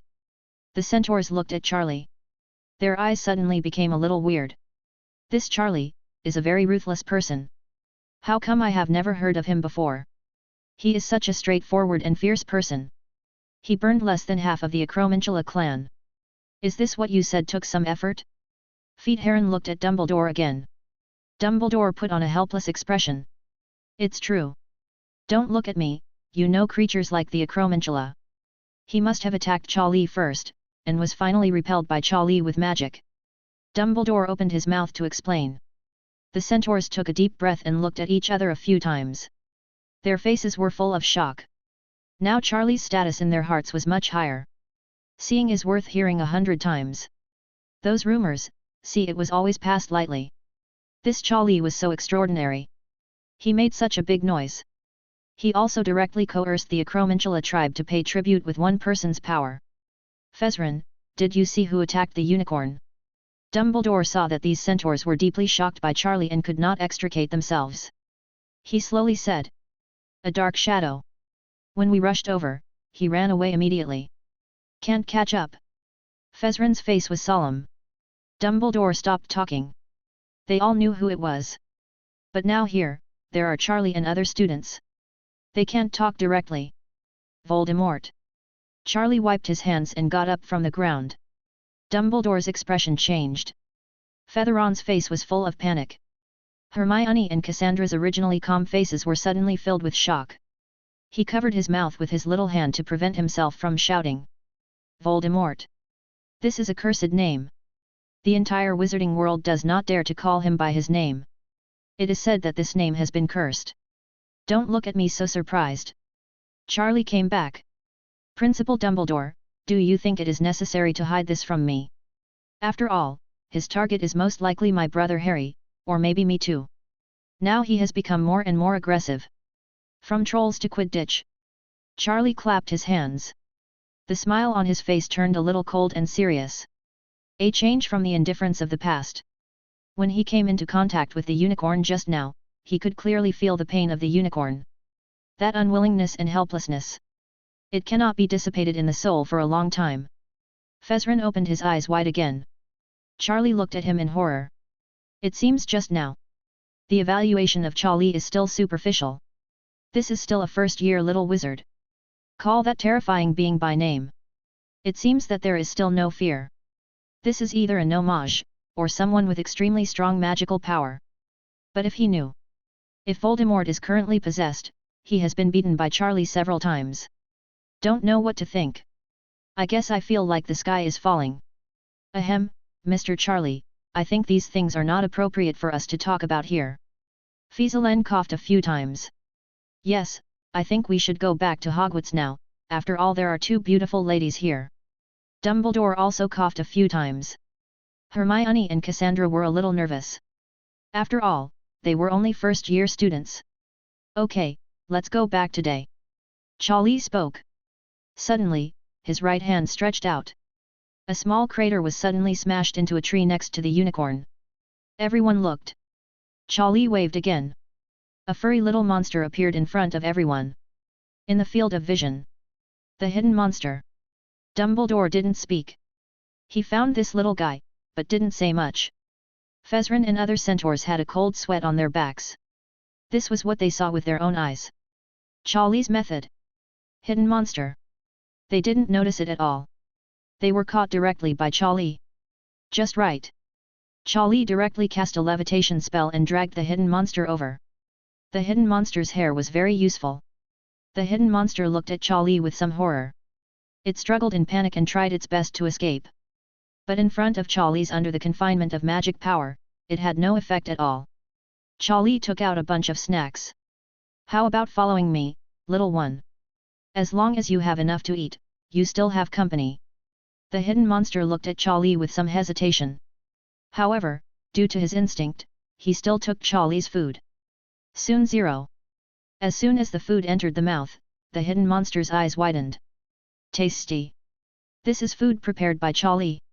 Whether it is taste or energy supply, it is not comparable to ordinary game.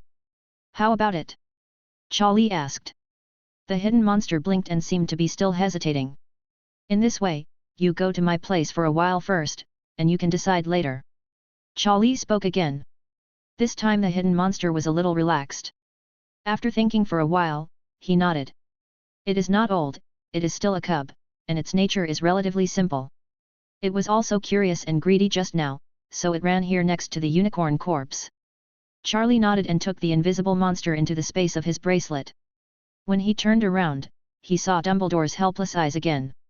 Classmate Charlie, if you continue like this, there will be more and more illegally raised creatures. If the Ministry of Magic found out, there would be a lot of trouble.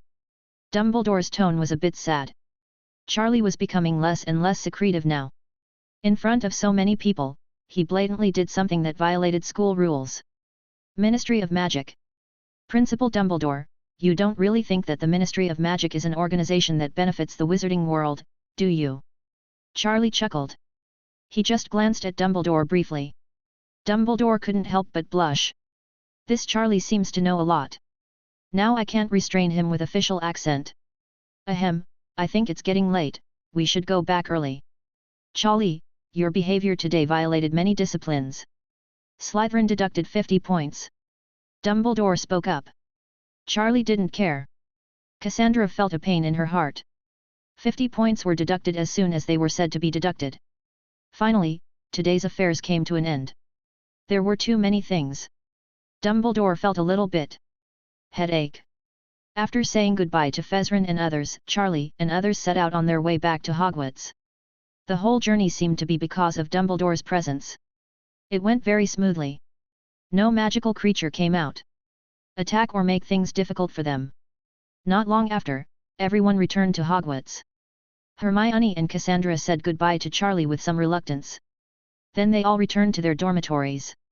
Principal Dumbledore, I think we should take some measures, Charlie reminded. Dumbledore was slightly startled, and then didn't say much. I think Charlie, it's time for you to go back and rest. Don't stay up late while your body is still growing, Dumbledore prevaricated. Then he said goodbye and left. Charlie also returned to his dormitory and began to rest. Today's harvest is indeed not bad. In addition to successfully getting the magic reserve device, he also solved the problem of future magic training in the room of requirement. I also got a tribute from the Acromantula. I don't have to worry about the venom of the Acromantula in the future. I caught another hidden monster. Well, next thing. I can also make 2 bracelets to give to Hermione and the others. After all, I also promised to give them one. Under certain circumstances, they will still be able to protect themselves. Dumbledore returned to his office. Pour yourself a cup of hot chocolate 2.7 grams. It's late at night. He was not sleepy. What happened today was also a bit much for him. He needed a cup of hot chocolate to calm down his shock. Fawkes next to him made another sound of dissatisfaction. However, Dumbledore simply ignored him. Today Charlie successfully realized his conjecture. The research on alchemy that I discussed with myself before. And the effect is very good. Dumbledore was quite surprised. As for what happens next, that's kind of bad. Voldemort was beginning to move. This is what Dumbledore doesn't want to see. Until the entire cup of hot chocolate is finished. Dumbledore finally calmed down. Then he began to look through Charlie's manuscripts and notes. He was very interested in it. After all, alchemy was also a direction he studied when he was young. Time flies. All night long. Dumbledore didn't even close his eyes. Until daybreak. The early morning sun shines into the office. Dumbledore sighed. Evildoer. Wonderful thinking. Dumbledore was impressed. Charlie's various ideas were extremely shocking to him. No wonder he was able to accomplish his previous idea. The results of this experiment. If used and processed. If it is released, it will definitely shake some of the existing situations in the magic world. Dumbledore stood up. Pacing slowly. Touched Fawkes's feathers. I walked to the window and breathed in some fresh air. Then he sat down again. Start writing. He wants to write a letter. A letter to the Master of Alchemy. Although I wrote about it last time, I only briefly introduced Charlie to him. But this time, the content of the letter is completely different. He needs to highlight that description. A person with extremely high talent in alchemy. Chapter 107. More importantly, a lot of substantive content was added to the letter. The most important thing is Charlie's experimental results. An achievement that astonished even Dumbledore himself. As early as when I wrote to Nickholm, Dumbledore mentioned Charlie's idea. The initial design ideas for that ingenious magic reserve device. But I still haven't received a reply from Nickholm. It's different now. Nicholas Flamel's proposal has not yet been received. Charlie has already researched the finished product. This was completely beyond Dumbledore's expectations. Dumbledore had some small expectations. He didn't know his old friend, the greatest alchemist. After seeing the results of Charlie, what will be the reaction? As old as he is immortal. There won't be any accidents. Dumbledore watched Fawkes go out to deliver the letter. Some strange thoughts came to mind. But soon, Dumbledore shook his head. This is too unlucky. That's all. The matter of the Forbidden Forest has come to an end. Immediately sent this magic reserve device to the room of requirement. The effect was as he expected. Sure enough, his problem was solved. This time, his room of requirement. It is a complete magic training ground. And the magic power is abundant, and the training intensity can also be adjusted. It's an absolutely great place. Just now, because this house was known to Hermione and Cassandra, they would always ask Charlie to take them to the room of requirement. Too many requests. Charlie couldn't help but have a headache. After all, he was going to pick them up. Think of this. Charlie remembered the invisible monster he had caught. It seems like I need to take some time to chat with this little guy. Its hair is a good thing. Think of this. Charlie entered his bracelet space. After going in and searching for a while, I found the location of the hidden monster. At this moment, it was lying on a lawn. The entire body was surrounded by leftover snacks and other magical foods. My stomach is so full. Dozing happily. Charlie has a black line on his head. He thought that this hidden monster might be a little uncomfortable with life here. After all, he is not yet 07 years old and is just a cub. He also thought that he might not get along well with the pets in his bracelet space. Although Charlie warned every magical animal, when new partners come in the future, they must live in harmony and not bully them. But after all, Charlie is not here every day. There's always the possibility of something unexpected happening. But for now, it seemed that Charlie was overthinking things. I haven't looked at them closely in a while. Xiaoao has grown up a lot. After seeing Charlie coming, he ran over excitedly. There was a scratch on Charlie's body. But soon, it goes into complaint mode. He squeezed his head in the direction of the hidden monster. Made several faces and movements. Accused this new partner of evil deeds. So it has too much appetite. Ate a lot of food? Still shameless enough to steal yours. Does pooping also smell bad? Open defecation. Charlie chuckled. Xiaoao immediately nodded crazily, looking like he had been bullied. But how could Charlie not understand this guy? He directly threw a candy to it, touched Xiaoao's head, and signaled it felt more relieved. Then it walked to the side of the hidden monster. The hidden monster just raised its head and glanced at Charlie without the slightest warning. It drooped its eyelids again. Charlie's eyelids twitched hard. This guy, it seems that he has completely adapted to the beautiful life here. Little one, let me ask you now, are you going out, or are you going to stay here? Charlie squatted down and asked. It was very humane. The hidden monster stood up slightly and nodded directly without any hesitation. Then he hugged Charlie's thigh and kept acting coquettishly. Just kidding. In the Forbidden Forest, he is scared every day. The creatures inside are terrifying and powerful. If the hidden monster wants to live a good life, it will be a certain burden. If you hang out with Charlie, you will get food and shelter. It is rich in nutrients. There is no need to think about it at all. Okay, I need some of your hair. Charlie gently touched its forehead. The hidden monster scratched its forehead, as if it didn't understand. Then he grabbed his own hair and pulled it off suddenly. He let out a cry of pain and hugged his forehead and whined. He cried. Xiaoao laughed immediately and jumped up and down. The voice was full of joy and sarcasm. Charlie also broke into a cold sweat. This little thing is really upright. There's no need to do this. Next time you shed your hair, just collect it. Woohoo! The hidden monster pointed at his protruding forehead, full of grievances. Okay, stop crying and give you more food. Charlie took out another handful of snacks, and the hidden monster immediately smiled. It has to make people wonder. Is everything a ploy to sell misfortune? You play, I'll come see you later. Charlie gave the order and walked out of the bracelet space again. The hair of the invisible monster has been obtained. It's time to make an invisible bracelet for them that can be used a little bit. The next day. Sunny. The whole Hogwarts was filled with joy. It's Sunday. Everyone has no classes and is playing in the library or on the playground. Dumbledore is in his office. Secretly picked up a pile of cockroaches. While Fox wasn't paying attention, he stuffed a piece directly into his mouth. Turn around. I didn't see Fox's dissatisfied face. Hey, it really is. I forgot that Fox had gone to deliver the letter. Haha, without the supervision of this little guy, I would still be so careful. Dumbledore was a little emotional. He had already formed a conditioned reflex by eating some cockroaches. Suddenly, outside the window, an owl was flapping. Dumbledore frowned slightly. He was a little confused.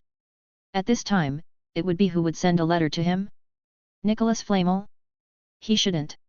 After all, he just sent his letter, and Fox didn't come back. Oh, little one, please take your time, okay? I'll open the window right now. Dumbledore slowly walked over and took down the letter. He threw another candy to the owl. Then he looked at his envelope. It turns out to be really Nico's. Even though my letter hadn't arrived yet, he actually sent me one in advance. Dumbledore smacked his lips and sat down slowly. I don't recognize that owl again. It seems that he survived the last owl again. Dumbledore said with emotion. His good friend lived too long. I don't know how many owls died. He shook his head. Dumbledore slowly opened the envelope. After class. Everyone in the classroom has almost left. Cassandra and Hermione walked up to Charlie again. Charlie, when will you take us to the room of requirement again? Cassandra is very direct. You won't use us anymore and you won't need us anymore, right? This is too scumbag. They haven't been to the room of requirement in a few days. Please don't say that. Charlie, am not such a person. Charlie said it seriously. He said this as if I was some kind of ruthless person. Here you go, just finished for you. I won't pick you up later, when you want to delve into alchemy and magic. You can wear it by yourself. Charlie handed them to Hermione and Cassandra. One small box after another. Inside was an exquisite bracelet. Especially, the color was pink. It looked like a lot of thought was put into it. Hermione's little mouth opened directly. Into an O shape. Charlie, are you really? You actually gave me an invisible bracelet. I really am. Hermione was excited. Charlie said before that he would give her one. Although she was very happy, she didn't expect that Charlie would actually give it away. This is something of great value. Charlie gave her one directly. This made her excited and a little wild. But after all, girlish thoughts. Excitement still dominates. Playing with the bracelet, Hermione wanted to hug Charlie and give her a kiss. Cassandra was actually not that excited at the moment. He gave Charlie a strange look. Then he took the bracelet. Thanks. Cassandra was not excited. But she felt that Charlie definitely didn't want to pick her up and drop her off every day, so she made one for her. Wouldn't that mean she would lose the opportunity to walk hand in hand with Charlie every day? But it didn't take long. I am not attracted to this bracelet at all. Exquisite. Small. Generous. The light pink halo perfectly sets off the elegance and high end of the bracelet. Cassandra was also smitten. She put on the bracelet excitedly, playing with it for a while. Charlie, thank you. Cassandra hugged Charlie directly. Charlie had a headache. Now Cassandra is becoming less and less hesitant. This is a classroom. There are other people around. Oh. No, there's only one Hermione. Miss Cassandra, please calm down for a moment. Suddenly, a not particularly friendly voice sounded. Cassandra exclaimed and activated the bracelet directly. The whole person immediately disappeared into the classroom. Kindness. The person who came here was Professor McGonagall. He had just finished class and some lesson plans were not taken away. Not long after leaving the classroom, McGonagall discovered that he had missed something. He returned directly to the classroom. The result was unexpected. As soon as he returned to the professor's door, he discovered this an exciting scene. Charlie is giving something to the little girl. This is okay, the classmate expressed friendly friendship before. But why did Miss Cassandra kiss Charlie? In an open manner? No. This is simply too much. But for a second, Professor McGonagall fell into a trance again. Cassandra pulled her. Disappeared? In the empty classroom, only a somewhat embarrassed Hermione was left. And Charlie, who has a calm face. Miss Cassandra, would you please put your little tricks aside? Professor McGonagall is an old wizard after all. After being surprised for a while, he immediately guessed a clue. Please take off your cloak and explain what just happened. Here. She emphasized the word cloak. As a core professor at Hogwarts, she naturally knew that Harry had an invisibility cloak. Christmas. Dumbledore just returned it to Harry. In here, she naturally thought of the invisibility cloak. After saying this, Cassandra's people appeared in front of everyone again. They looked at Professor McGonagall with some embarrassment. Then they stood behind Charlie. Bring me the cloak. Professor McGonagall is a little serious. Dear Professor McGonagall, would you believe me if I said I didn't understand what you meant by cloak? Cassandra's voice was a little soft.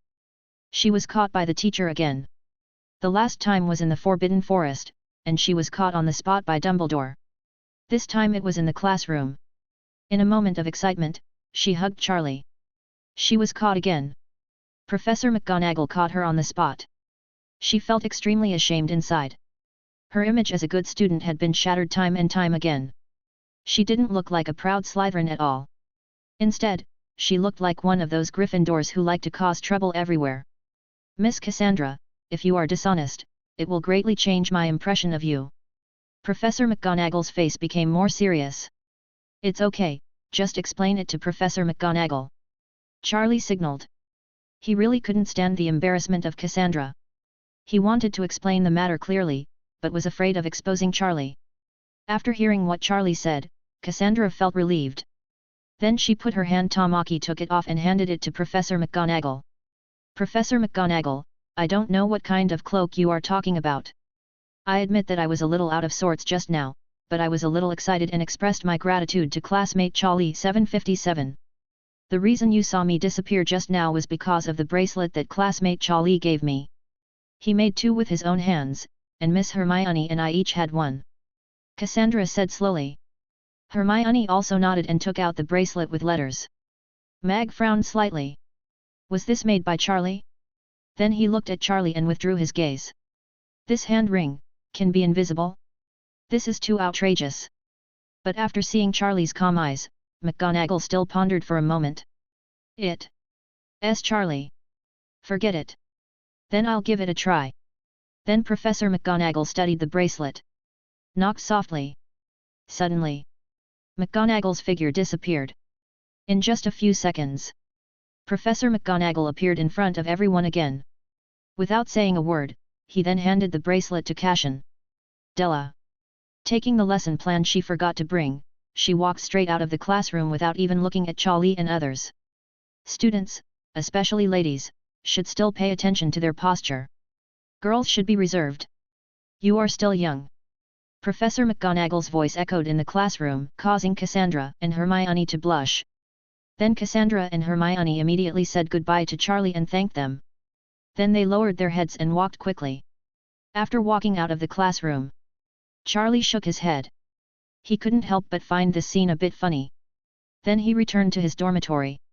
Professor McGonagall walked very fast along the way. He didn't let out a long breath until he came to a place where no one was around. There were ups and downs on the face full of wrinkles. His face was full of shock. Outrageous. Charlie was able to make a magical instrument like an invisibility cloak. And the effect was so good. He only needed to wear a bracelet. There was no need to wear a cloak at all. You can easily achieve the effect of being invisible. This is such a heaven-defying effect. Fortunately, I walked fast. Otherwise, I would be embarrassed in front of the students with this posture. It is really difficult for me to keep a straight face and control my emotions to walk like this far away. Charlie, Charlie. What are you made of? Is there anything else you can't do? Suddenly, while Mag was shocked, another thought flashed through his mind. Invisibility? No way. These restless gangs, my little guy, are we going to start the tradition of night outing again? Isn't Miss Cassandra from Slytherin? How come she's starting to imitate our Gryffindor batch of naughty ones? Such an outstanding student like Charlie. Why is she starting to take the lead? Did something happen? No. Next time I catch them, I must reprimand them. No. These little guys may not know what they are going to do. I have to go talk to Albus about this matter. Hogwarts' temperament is a little out of control. He is starting to imitate Gryffindor and cause trouble. At this time, in the principal's office, Dumbledore was looking at the letter he sent before. He showed a weird smile.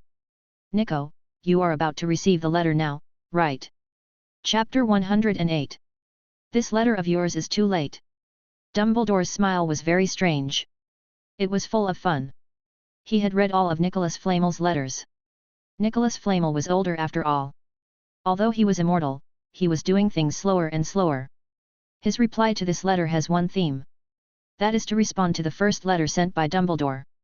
As for the second letter, Fawkes is still trying to send the letter. Dumbledore sent the first letter. The content of the letter to Nicholas Flamel was also quite concise. He expressed his longing for his old friend. Then he introduced Charlie, a student at Hogwarts who was extremely interested in alchemy. Then he also included some information about Dumbledore.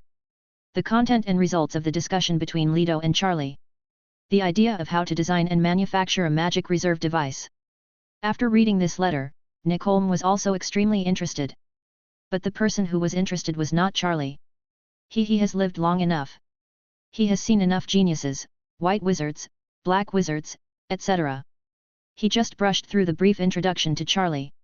He focused on what Dumbledore wrote later. It was the first time that he and Charlie discussed alchemy and some small ideas for realizing this device. This made Nicholas Flamel interested. He spent some time and thought about it. After achieving certain results, he hurriedly returned. I received Dumbledore's letter. The contents contained some ideas for the realization of this magic reserve device, as well as the selection of some materials. Nico Flamel was still very excited when he sent this letter. He, my old friend, after such a long time, finally came to seek my help again. I did not waste this name in vain. It was a breakthrough. My old friend should still thank me. But it backfired. It was a little late. Mainly it took too long to send the letter. This letter must have been a very helpful thing before Charlie started researching and making it. But now, Charlie has finished making everything. You are now. It was too late when I just sent the first version of the design ideas. Now Dumbledore has seen that Charlie has completed the complete device. Dumbledore has even read Charlie's manuscript several times. Old friend, my second letter, I hope you will read it carefully. At this point you will know why I focused on Charlie in my first letter.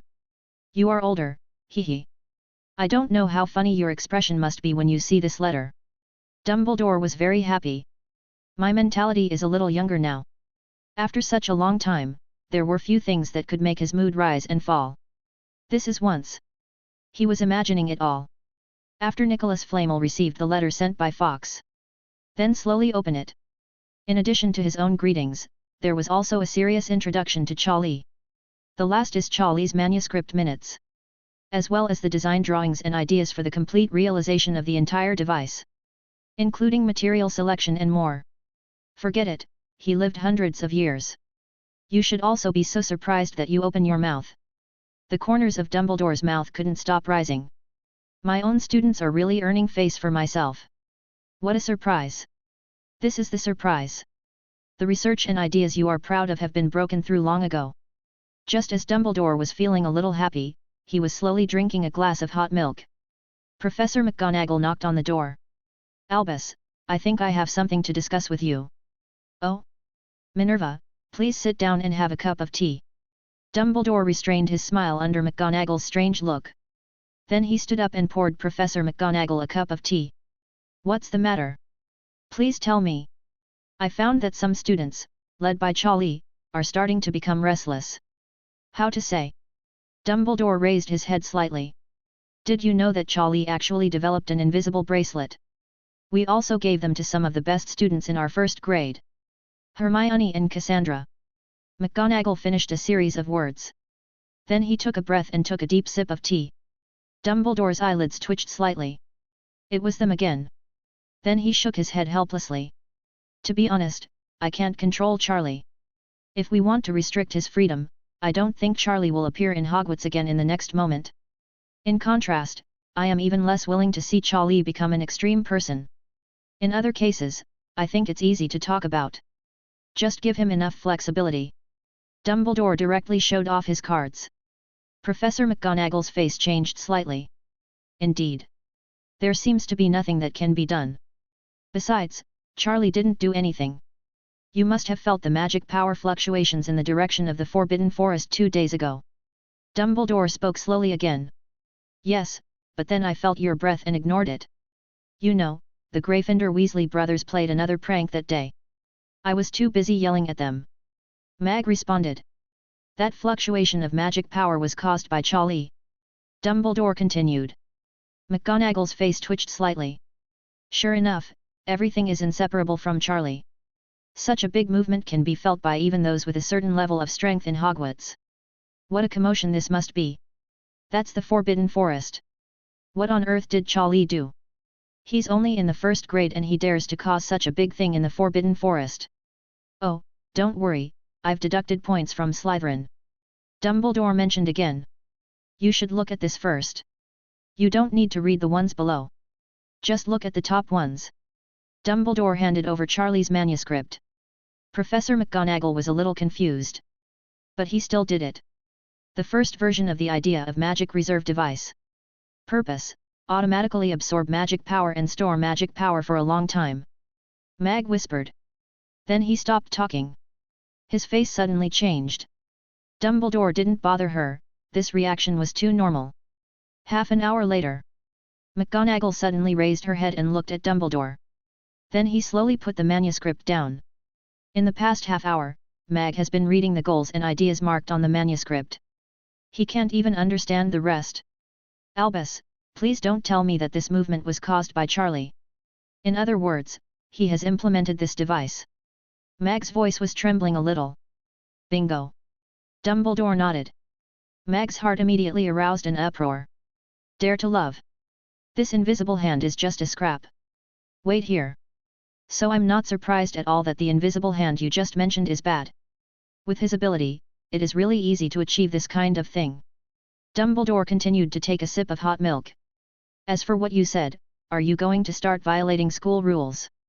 I think as long as Charlie is safe, there is no need to take care of him. If you insist on taking care of it, you can't help it. Dumbledore laid out his current thoughts.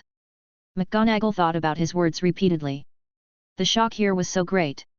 She almost forgot about coming to Dumbledore to complain. Well, Minerva, since you are here, I just have another thing to discuss with you. Dumbledore's tone suddenly became calm. McGonagall looked at Dumbledore's solemn eyes and seemed to know what Dumbledore was going to say next. Is it about him?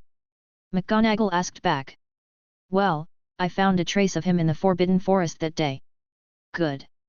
After hearing this, McGonagall cast a spell gently. The entire Dumbledore's office was shrouded in magic. No sound could be heard outside. France. Inside an old castle. An old man is wearing a pair of reading glasses and slowly reading some books. Nico, you should rest. Ever since Albus sent you that letter, you've started to fall into your old habits again. I said it, did you hear it? An old woman next to her was a little dissatisfied. Perenelle LeMay. The wife of Nicholm. She was a little irritable at the moment. Since the last time a letter from Dumbledore arrived here, her husband, the greatest alchemist, resumed his research. This made her a little worried. Oh, Perenelle, please don't worry. I know my physical condition, but my brain is still good enough. The idea in Albus's letter is quite interesting. When he was young, he had put forward some hypotheses. Unexpectedly, after so many years, he would actually pick it up again. Nicholas Flamel said slowly. Perenelle's expression was a little helpless. Didn't it mention a little guy named Charlie Potter? I guess all this has something to do with this little guy. Prompted Perenelle. Oh, is it so? I almost forgot about this. I don't think I need to worry about him too much. After all, we have all lived this age. What kind of person have we not seen before? Now I just want to put this idea into practice. Nicholas Flamel didn't care very much. He was still flipping through some manuscripts and notes from his youth. Then he was making rough drafts on another piece of paper. When his wife saw this, there was nothing she could do. She knew although her husband has a good temper, he is still a paranoid man when it comes to alchemy. Suddenly, a bird song broke the little dispute between the two. Fox. Nicholas Flamel raised his head slightly, full of surprise. That's not right. I clearly sent my letter a few days ago. Judging by the time and distance, I guess I have just arrived at Hogwarts at this time. Really? Why did Albus reply so quickly? The problem is that even Fox couldn't have sent it so quickly, right? Don't think about it, it's probably a letter Albus sent you in advance. It just happened to coincide with your timing. Perenelle reminded. This is the only possibility. Otherwise, his husband just sent a letter a few days ago. How could he receive a reply now? The timing is wrong. Then it can only be Dumbledore. Leto, before receiving the letter, he had already sent this letter. Well, dear Fox, please take your time. Forgive me for being slow. Nicholas Flamel slowly stood up and walked slowly to the window. Opening the window, Fox immediately dropped the letter. Then he wandered around the room for a while. He kept flopping around. Okay, these are all for you to eat, and you are tired. Quidditch, Nick Holmes' wife, directly gave Fawkes all the desserts she had made. Fawkes then calmed down a little. He had a good meal and left here. Don't look at me like that, I don't know what Albus is going to say in this letter. Nico chuckled lightly and sat down slowly with the letter. It was indeed beyond the couple's expectations. Could it be that another idea came up to communicate with him? This is really strange. After so many years, Albus rarely came to him to reminisce. Just take a look and don't think too much about it. Quidditch prompted. Nick Holmes nodded, and then found a comfortable position. He slowly opened the envelope. As usual, the letter's header and the content in front of it all express the longing for old friends. Nick Holmes didn't even look. He glanced down. Suddenly, Nick Holmes' pupils shrank suddenly. On his wrinkled face, his expression changed. Quidditch saw her husband's face. With this appearance, his expression also changed slightly. It's strange. I haven't seen his mood change so much in a long time. Nicolehi's eyes quickly glanced downward. Throughout the castle, not a single sound came out. Quidditch did not disturb his husband. And Nick Holmes himself did not make a sound. But the expression on his face is getting more and more exciting. Full of shock. Even the wrinkles full of time seem to be smoothed away at this moment. The whole person's breath is a little disordered. Nico. Nico. Quidditch couldn't sit still and was reminded. Oh, dear, please don't worry, I'm fine. I was just so excited, it was so incredible. Nico responded to his wife. He kept murmuring. Quidditch breathed a sigh of relief when he saw her husband replying. Then she walked to him and took the letter that her husband put on the table. And the thick manuscript below. After a long time, Quidditch's expression couldn't be restrained anymore. He looked sharply at Nick Holmes. She also knew alchemy, after all, she was like this next to a great alchemist. For a long time, under the influence of my ears and my eyes, I have already reached a certain level. The idea proposed by Albus, Qian Li Zhao, before has actually been realized. Quidditch gave her husband a strange look. No wonder Nicholas Flamel's reaction was a bit abnormal. He had just sent some of his research and insights to Dumbledore. I guess Dumbledore had just received the letter. Now there was a letter telling Nick Holmes that it was done. Nico, you are mistaken. All the content here seems to be related to this Charlie. No wonder Albus kept mentioning this Charlie in the previous letter. But neither of us cared. Quidditch whispered. She was also shocked. Read the entire content, including the first letter sent by Albus. In summary, the content is that there is a Hogwarts student named Charlie. Asked Dumbledore for advice and learned alchemy. He also proposed this idea, and Dumbledore also participated in the discussion. Then Dumbledore wrote to Nicholas Flamel about their idea and his introduction to Charlie. However, Nicholas Flamel was only interested in this idea. He did not pay much attention to this young man named Charlie. Then Nicholas Flamel studied it for a while and sent his research results to Dumbledore. But it was already late. The young man named Charlie has actually made a finished product, and implemented all his ideas. Without Albus's help. The young man named Charlie designed it all by himself, completed it by himself, and experimented by himself. Quidditch, please help me find the divination ball I had before. Nicholas Flamel stood up. His staggering steps became much lighter at this moment. The shock on his face slowly disappeared. It was replaced by a strong interest. In this design. In this person Charlie. Quidditch did not hesitate and left directly to find the divination ball. The divination ball has many functions. In addition to prophecy, it can also use secret techniques to directly contact Albus or. Chapter 109. Quidditch moved quickly. There is no trace of senility at all. It didn't take long. The divination ball appeared in front of Nick Holmes. Nick Holmes stroked the divination ball with some emotion. He took out his handkerchief again and wiped it very carefully. There are thousands of emotions inside. It's been too long. Mr. and Mrs. Nico have lived in seclusion in this castle for who knows how many years. The last time I used this divination ball. It was still the time when Grindelwald and his Wiccan party were causing cholera in the wizarding world. Nick Holmes took a deep breath. Then he sat down again and carefully read the manuscript that Dumbledore had sent. After a while, Nick Holmes' hands were suspended above the divination ball. A fiery light flashed. The entire divination ball exudes an ancient and mysterious atmosphere. Nicholas Flamel closed his eyes. It seemed that Dumbledore's position was located in his mind. A long time. Nick Holmes suddenly opened his eyes. The eyes seemed to be sparkling again.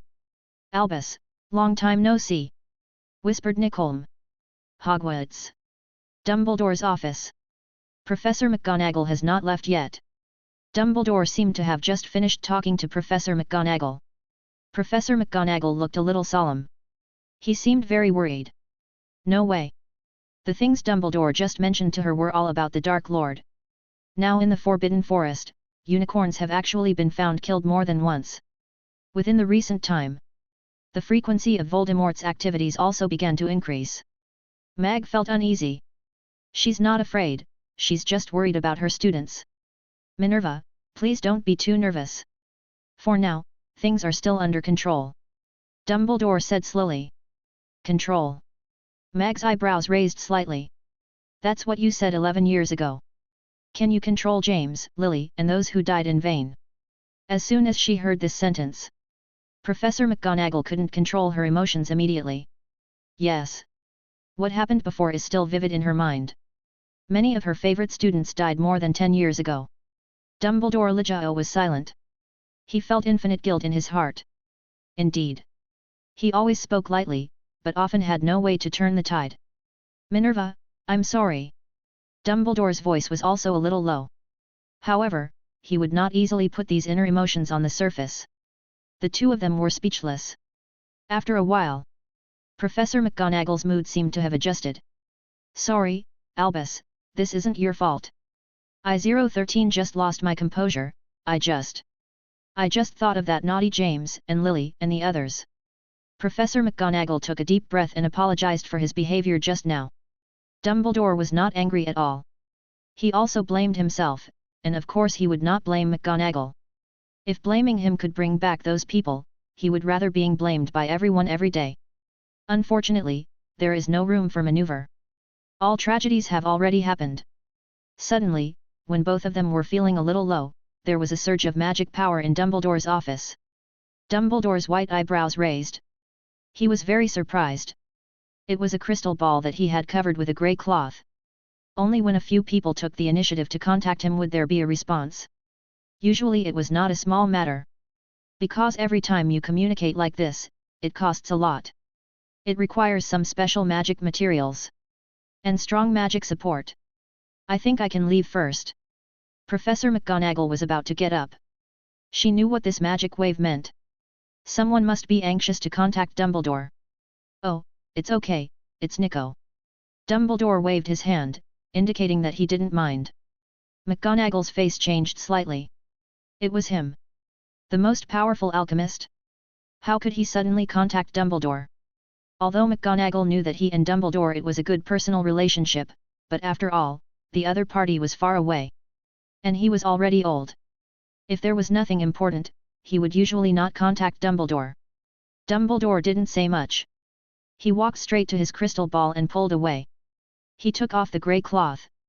Then wiped it. He breathed a sigh of relief. In an instant, a white light flashed. In the crystal ball, thick white smoke flashed. After a while, the white mist dissipated. A figure appeared. Nicholas Flamel.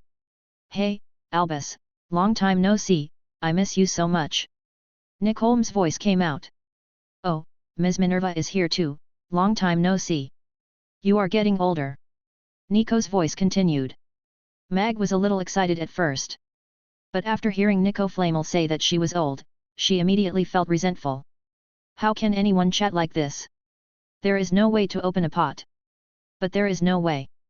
This Nick Holmes' status, seniority, strength, etc. are really too high. "Yes sir, after all I am over 62. Mag was a little helpless. "Oh, she is already over 60 years old, she is still a little girl." Nico said slowly. "Well, my respected Mr. Nickholm, you didn't come to me with your divination ball just to chat with Minerva, right?" Dumbledore interrupted them. "Contact him through the divination ball. There is a certain time limit. Don't let the time pass by then." No business was mentioned at all. "Ah, yes, yes, yes. Albus, You're still so clever. Dumbledore is full of dark things. Only Nicholas Flamel would say that about him. Please tell me. Dumbledore urged. Oh, yes, yes. That's right, I saw your letter. I think you should have received my reply by now, right? When Dumbledore heard this, he couldn't help but raise the corners of his mouth slightly. Come on. Old guy, you must be scared. Professor McGonagall looked confused. He couldn't understand what the two people were talking about. I'm really embarrassed to say it. I thought that my design ideas and solutions could solve your problem. Unexpectedly, the moment my plan was sent to you, you had already completed it. Nicholas Flamel's voice came from the crystal ball. Dumbledore was extremely happy. Although he didn't see it, the shock of Nicholas Flamel at that time had already appeared in his mind. An expression of disbelief. This look for a man who is over 600 years old should be very interesting. When he was young, Dumbledore was also very interested in alchemy. The two became close friends. But Dumbledore was Nicholas Flamel was deeply shocked. The other party's attainments and talents in alchemy were too terrifying. He simply pressed Dumbledore to the ground and rubbed him.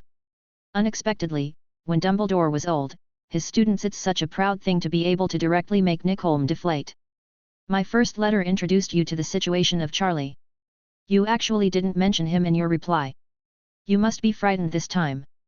This student named Charlie has already finished the finished product. Are you surprised? Are you surprised? Dumbledore's face can't help but smile. Professor McGonagall was stunned. What happened somewhere? Why did Albus suddenly become proud? It really makes me feel ashamed. I didn't expect the teaching quality at Hogwarts to be so high. A student who has just entered school can reach such an advanced level in alchemy. Nico continued. Etc. Alchemy? Student? Teaching quality. Students who have just enrolled in school. Children in the lower grades of Hogwarts will not be exposed to alchemy, right? Mag was even more confused. Dumbledore blushed. Ahem. Minerva, although it is not included in the curriculum, there is always a way for children who want to learn. The spirit of our professors at Hogwarts is to solve the problems of any studious child. Dumbledore said seriously. When Nicholas Flamel mentioned the high quality of teaching at Hogwarts, he was still very happy. After all, he knew. Nicholas Flamel had funded the construction of Beauxbatons Academy of Witchcraft and Wizardry. Some kind of in a sense, Nico is also one of the leaders of Beauxbatons Academy of Witchcraft and Wizardry. This is equivalent to the leader of one school praising the leader of another school, saying that the teaching quality of your school is really good. Listen, let Dumbledore, some proudly. Mag's face became even more confused. Suddenly, she seemed to remember something. Her expression changed. Some were surprised, some were pleasantly surprised. Wait, the person you are talking about is not Charlie, right? McGonagall suddenly realized. Besides Charlie, who else? She had just read some of Charlie's manuscripts. She also knew from Dumbledore that Charlie had recently been studying alchemy and had made great achievements. The finished product has landed directly on the ground. Sure enough, this classmate Charlie is an amazing person. As soon as Mag finished speaking, Nickholm's voice came from the crystal ball. Albus. Let's keep this story short and you don't have to make fun of me. I did make a mistake this time, but you know me, as I get older, there are very few things that can attract my attention. Nicholas Flamel said slowly. What I'm thinking is, I've read the manuscript and some of the abstracts that you sent me. To be honest, after I watched. Greatly shocked. This classmate named Charlie Potter must be a gifted person. Nico continued. Indeed, you don't even know how terrifying this little guy is. Not only in alchemy, his attainments in magic are no longer comparable to those of those children. Dumbledore was also a little emotional. I have to say that now he is also convinced of Charlie's talent. He has never been so convinced before. Grindelwald did not. Neither did Tom Voldemort. Only Charlie. Hiss. This little guy is really beyond my expectations. If I have a chance, I must meet this young man. Let's get back to the topic. What I'm thinking is, I want to see the results of that finished product. In other words, just look at the experimental results. There are many similarities between his design ideas and mine, but there are still some places that I feel are a little immature. So I want to see what effect he achieves, and if possible, I can help him optimize it. Nicholas Flamel finished speaking in one breath. The expression on his face was a bit expectant. After all, what he saw was written by Dumbledore. Although the ideas in it should be feasible in his mind. But after all, he still hasn't seen the real thing. He is extremely interested in the real thing.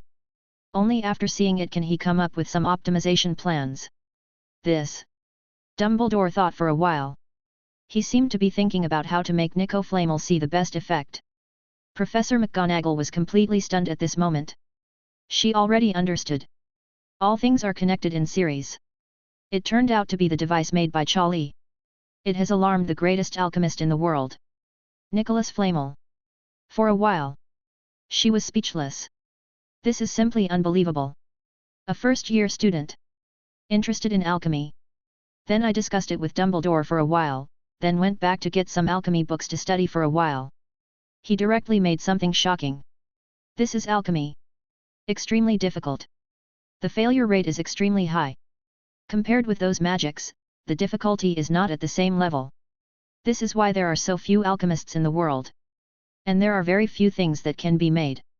Charlie, are you the reincarnation of Merlin? Professor McGonagall was a little helpless. She understood it now. Why did Dumbledore tell her before? Just let him go. If you want to control it, you can't. I really can't control it. So many bizarre methods. The magic talent is still so strong, this is only the first year. After a few years, no one in the entire school will be able to control him. Dumbledore is probably hanging. I thought of it, if you want to see it, you can do it like this. Dumbledore thought of a plan. His eyes lit up. You can use your fortune-telling ball to spy on time. The location is in the southwest corner of the Forbidden Forest in Hogwarts. It was just 2 days ago. When you came to Hogwarts as a guest before, I took you to visit the Forbidden Forest in Hogwarts. Dumbledore spoke. Nicholas Flamel already had strong magical abilities. It's just that he was older and he didn't seem to be very dedicated to magic. Outsiders didn't know how powerful he was. But Dumbledore knew. Nicholas Flamel was not just an alchemist, but also a very powerful prophet. He could spy on time, predict the future, and peek into the past. For Nicholas Flamel, this only took some time and cost to do. Oh, thank you, my dear Albus. I remember that place, please wait a moment and let me try it. Nicholas Flamel was very satisfied.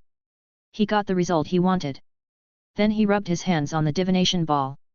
Not long after, a black smoke appeared in the entire divination ball.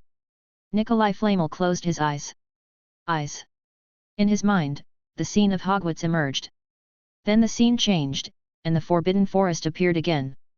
Soon, he roughly captured the location of the Forbidden Forest. In an instant, he opened his eyes. His several figures appeared on the divination ball. A young man. 2 lively girls. Oh, this should be classmate Charlie.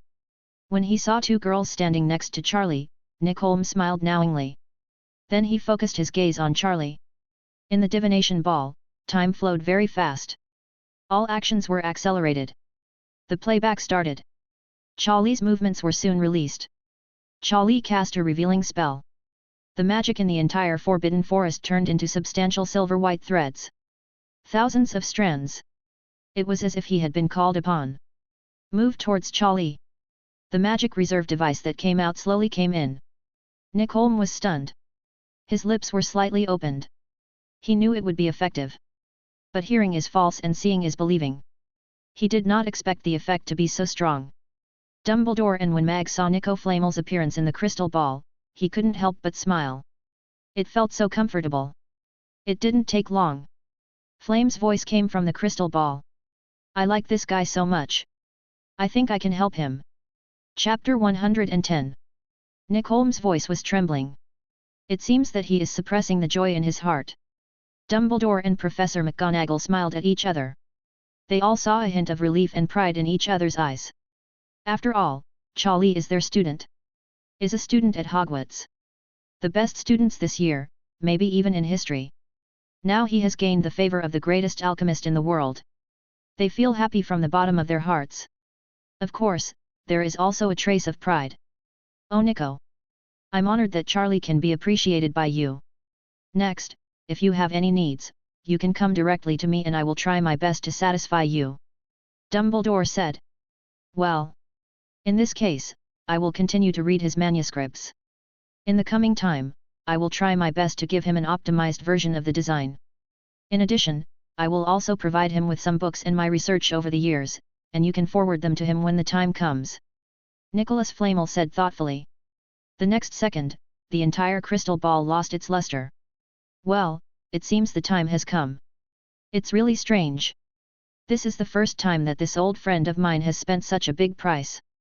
I have been chatting with a centenarian for so long." Dumbledore raised his eyebrows and curled his lips.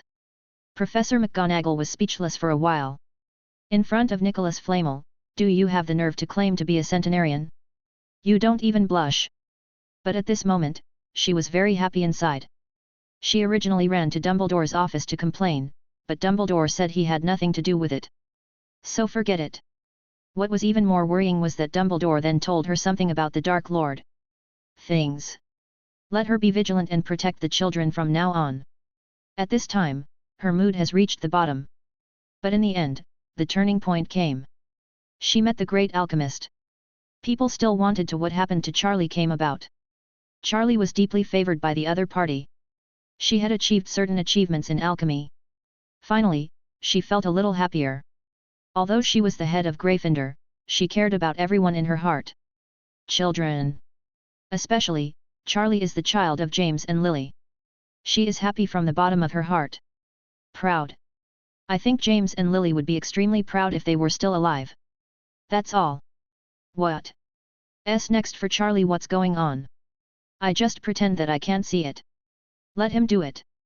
He can't control it even if he wants to. Of course, his brother Harry has been going out at night recently. He still needs to take care of it. Harry is not the same as Charlie. Albus, I think there's nothing wrong, so I'll take my leave. Professor McGonagall smiled lightly, feeling happy. Okay. Dumbledore nodded and ate another piece of cockroach pile. His face was full of comfort. After Professor McGonagall left, he closed the door. Dumbledore suddenly jumped up. He jumped up from the chair and stretched. Waist. The expression on his face becomes more and more comfortable. Nico, are you surprised or surprised? Ha ha ha ha ha. Bang. The door to the office was opened again. Professor McGonagall was back. The whole office suddenly fell into silence again. Albus.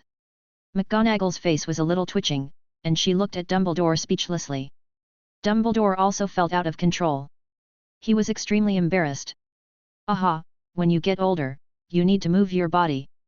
After that, Dumbledore began to twist his body and pretended to do exercises.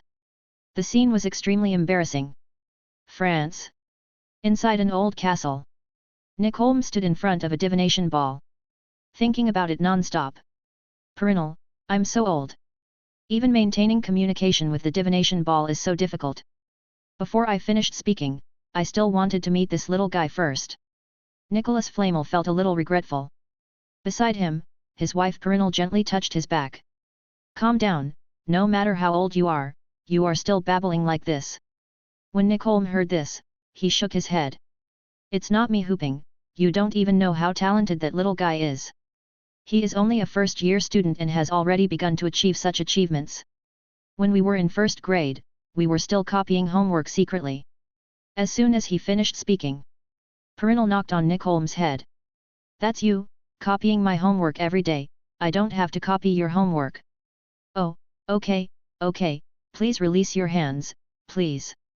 After a few minutes, Perennial finally let go of his hand. To be honest, I really admire this little guy. If he succeeds in the future, he will definitely be above me. Nicholas Flamel took a deep breath and calmed down his emotions. Perennial next to him did not speak. But his heart was actually filled with turmoil. For 600 years. This is the first time I heard it. The most powerful alchemist in the world gave such a high valuation. Never before. Nor did Albus back then. Oh, Albus was far behind. Perennial still has a little expectation in his heart. If there is a chance next time, he can also meet this little guy named Charlie. Okay, I have to work next, and I will be able to provide this little guy with some help. Nicholas Flamel stood up and stretched. He spoke slowly, but his voice was a little excited. Even the traces left by the years on his face seemed to be smoothed out at this moment. Père looked at his husband with relief for a long time. After so many years, he finally saw a hint of interest in him. The two of them had lived enough. Recently, they both started to study when they would die together. Now they finally found something to do. It can be done. She felt a little happy from the bottom of her heart. Some days have passed. In recent days, in addition to some necessary classes, Charlie was in the room of requirement. Since the device was completed last time, the lack of magic power in the wilderness training ground area in the room of requirement has been completely resolved. Charlie can now begin to hone his magical skills without restraint. When his magic power reserves were exhausted, Charlie went to the Forbidden Forest again. Absorb enough magic power. Stop by and chat with Aragog the Acromantula. Taking away half of their tribe's venom accumulation. The Acromantulas all welcomed Charlie. There was no intention of attacking him. Charlie was also very pleased with this. A sensible group of people. Kind, hospitable and generous. Next time, burn less of their people, during this time. Hermione and Cassandra also come to this place whenever they have free time. He said he wanted to continue learning and polishing his alchemical craft. But in the past few days, the two of them didn't produce anything. Instead, he was very interested in the magic training center in Charlie.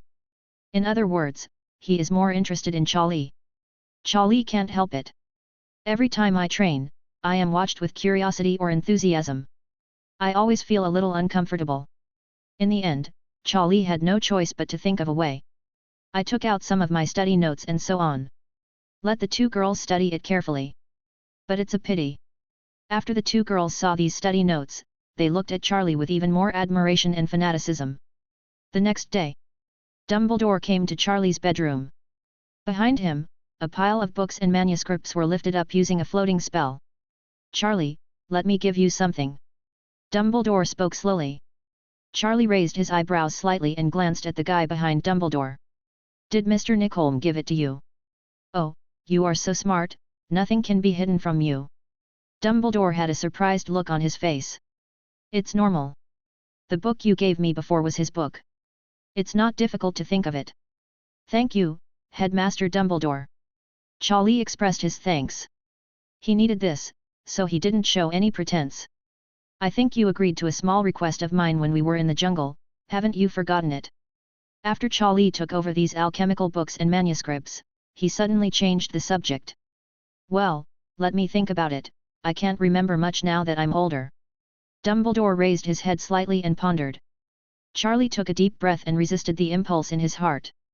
If Dumbledore wasn't senior and powerful, he couldn't help but go up and give him a blow on the head. You agreed and said you could teach me magic alone. Oh, yes, yes. These are what should be. When you are free, if you think about it, you can come to me at any time. Dumbledore suddenly said. Charlie nodded with satisfaction and sent him away. Then he sat down and began to look through the information sent by Nicholas Flamel. I'm lucky, there are always bosses taking care of me. Charlie was a little emotional, and then he read the letter at the top of the document. Charlie, see the words as the face.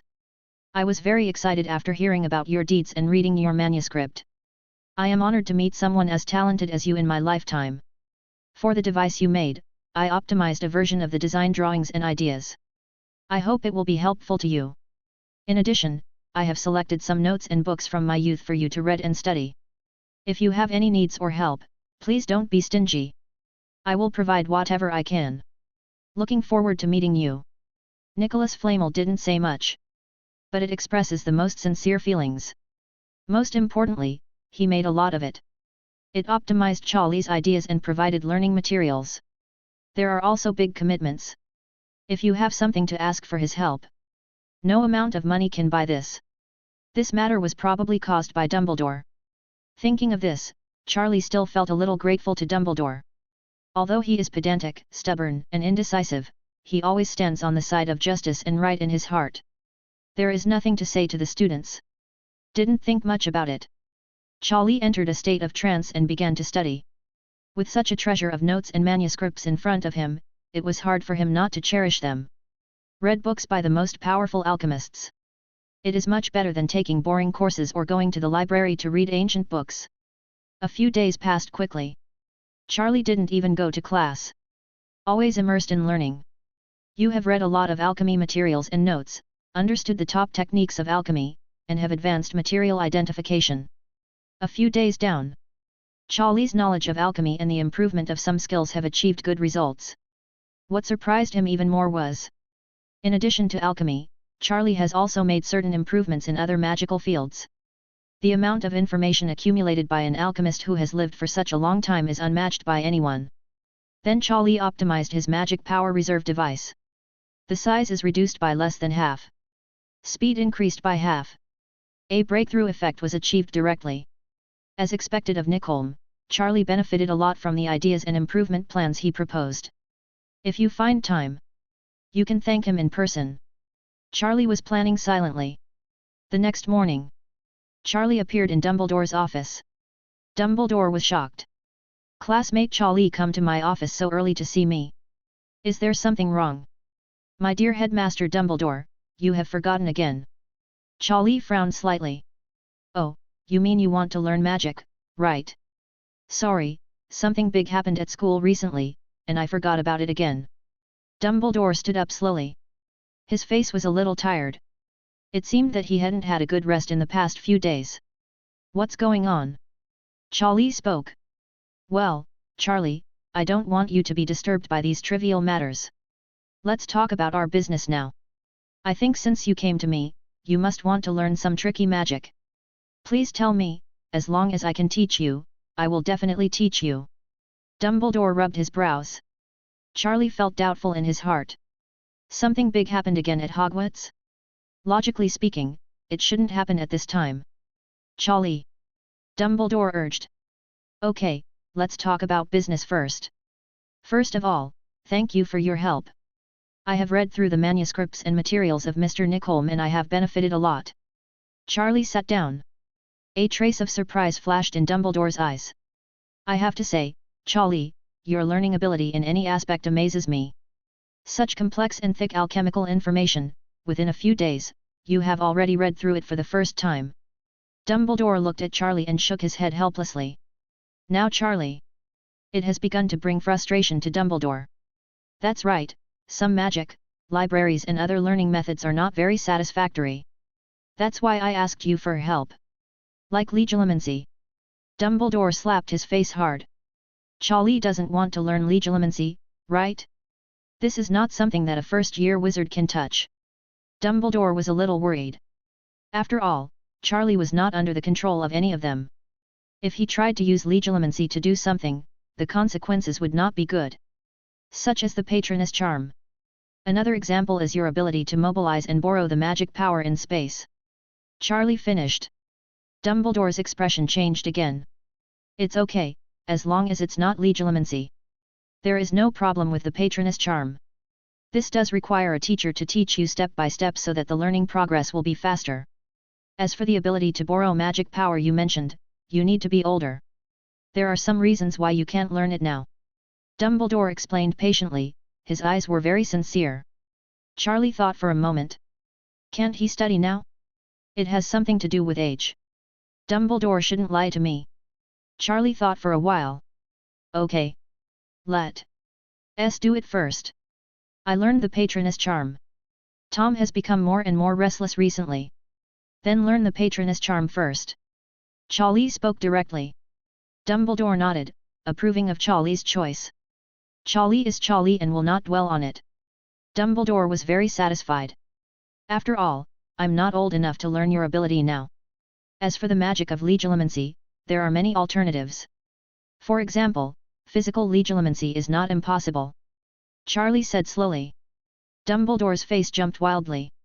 Physical legilimency, it sounded very scary. The terrifying look had already appeared in Dumbledore's mind. The relief just now was still there. "That's so sloppy.